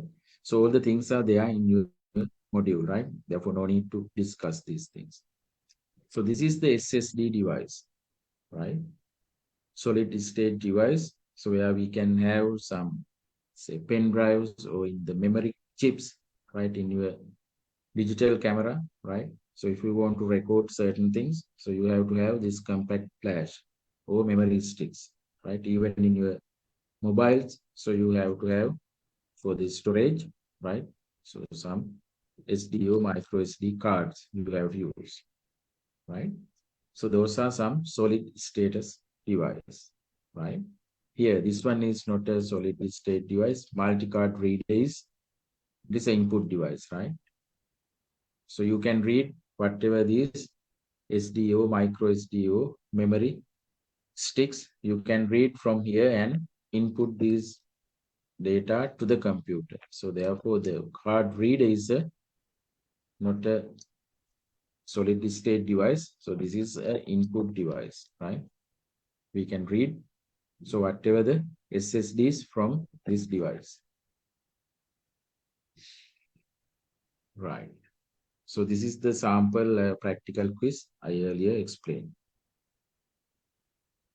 Right. So those are the things we have to consider or we have to discuss under the chapter 4. So that is simply the components of computer system, but basically we discuss the hardware components. Right. So these are some reference. So I will add some reference, not today, so tomorrow, and all the 4 slides text. That means the lecture presentations. So I will add as a PDF format to the LMS tomorrow, right?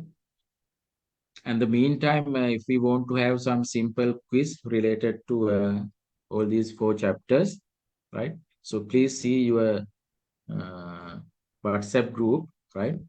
If it is possible, right? So I will upload, say, 15 MCQs as a quiz to do in somewhere around, say, next Wednesday or Thursday evening, 9 to 10, right? But it is, say, 20 minutes quiz, but you can have 1 hour, or we can say within 2-hour period at any time, you can take 20 minutes and complete it, right? So not today, right? I will set it, say, next Wednesday or Thursday evening, right? So before that, I will let you know whether it's having or not in tomorrow, right? So I will upload simple announcement in the LMS as well as your WhatsApp groups, both Saturday and Sunday. All the batches, we have to have 1 quiz in a 1 particular time period, say 1 or 2-hour time period, we can set the quiz. But it is maximum 20 minutes quiz, right? Okay. So the chapter 2, 3, 4, I just go rapidly, little quick. I discuss the things, but those are very, I think, not tough content, right? Even though the bulky, but it is not tough. Easily you can understandable.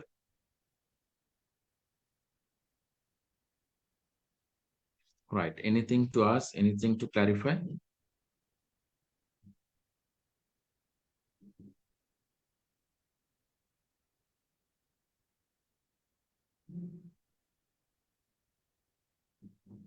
So we have to complete, I think your exams is on somewhere around, so 6th or 7th, no? 6th. I think so, right? So not the next week, 1 week after that, you will have this exams. So probably the theory, as usual, the modules. So you have that relevant hours theory paper plus for here for the practical ones. So 1 hour simple MCQs like this. Right? You have to write in a paper. So put the question number and A, B, C, just simple answers. Right? Okay.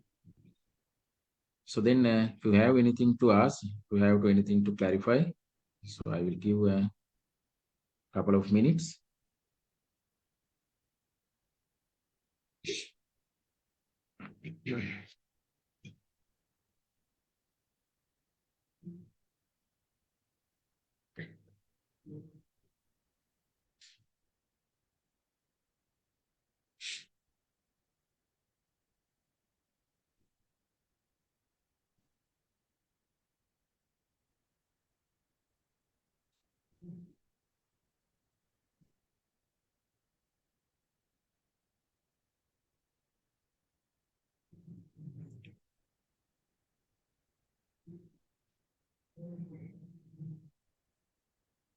Right. So if you don't have anything to clarify, we can wind up the session for this week.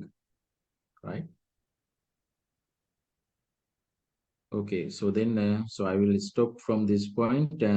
So I will make notify you through your WhatsApp group as well as the LMS. So if you are setting quiz in this Thursday or Wednesday, right?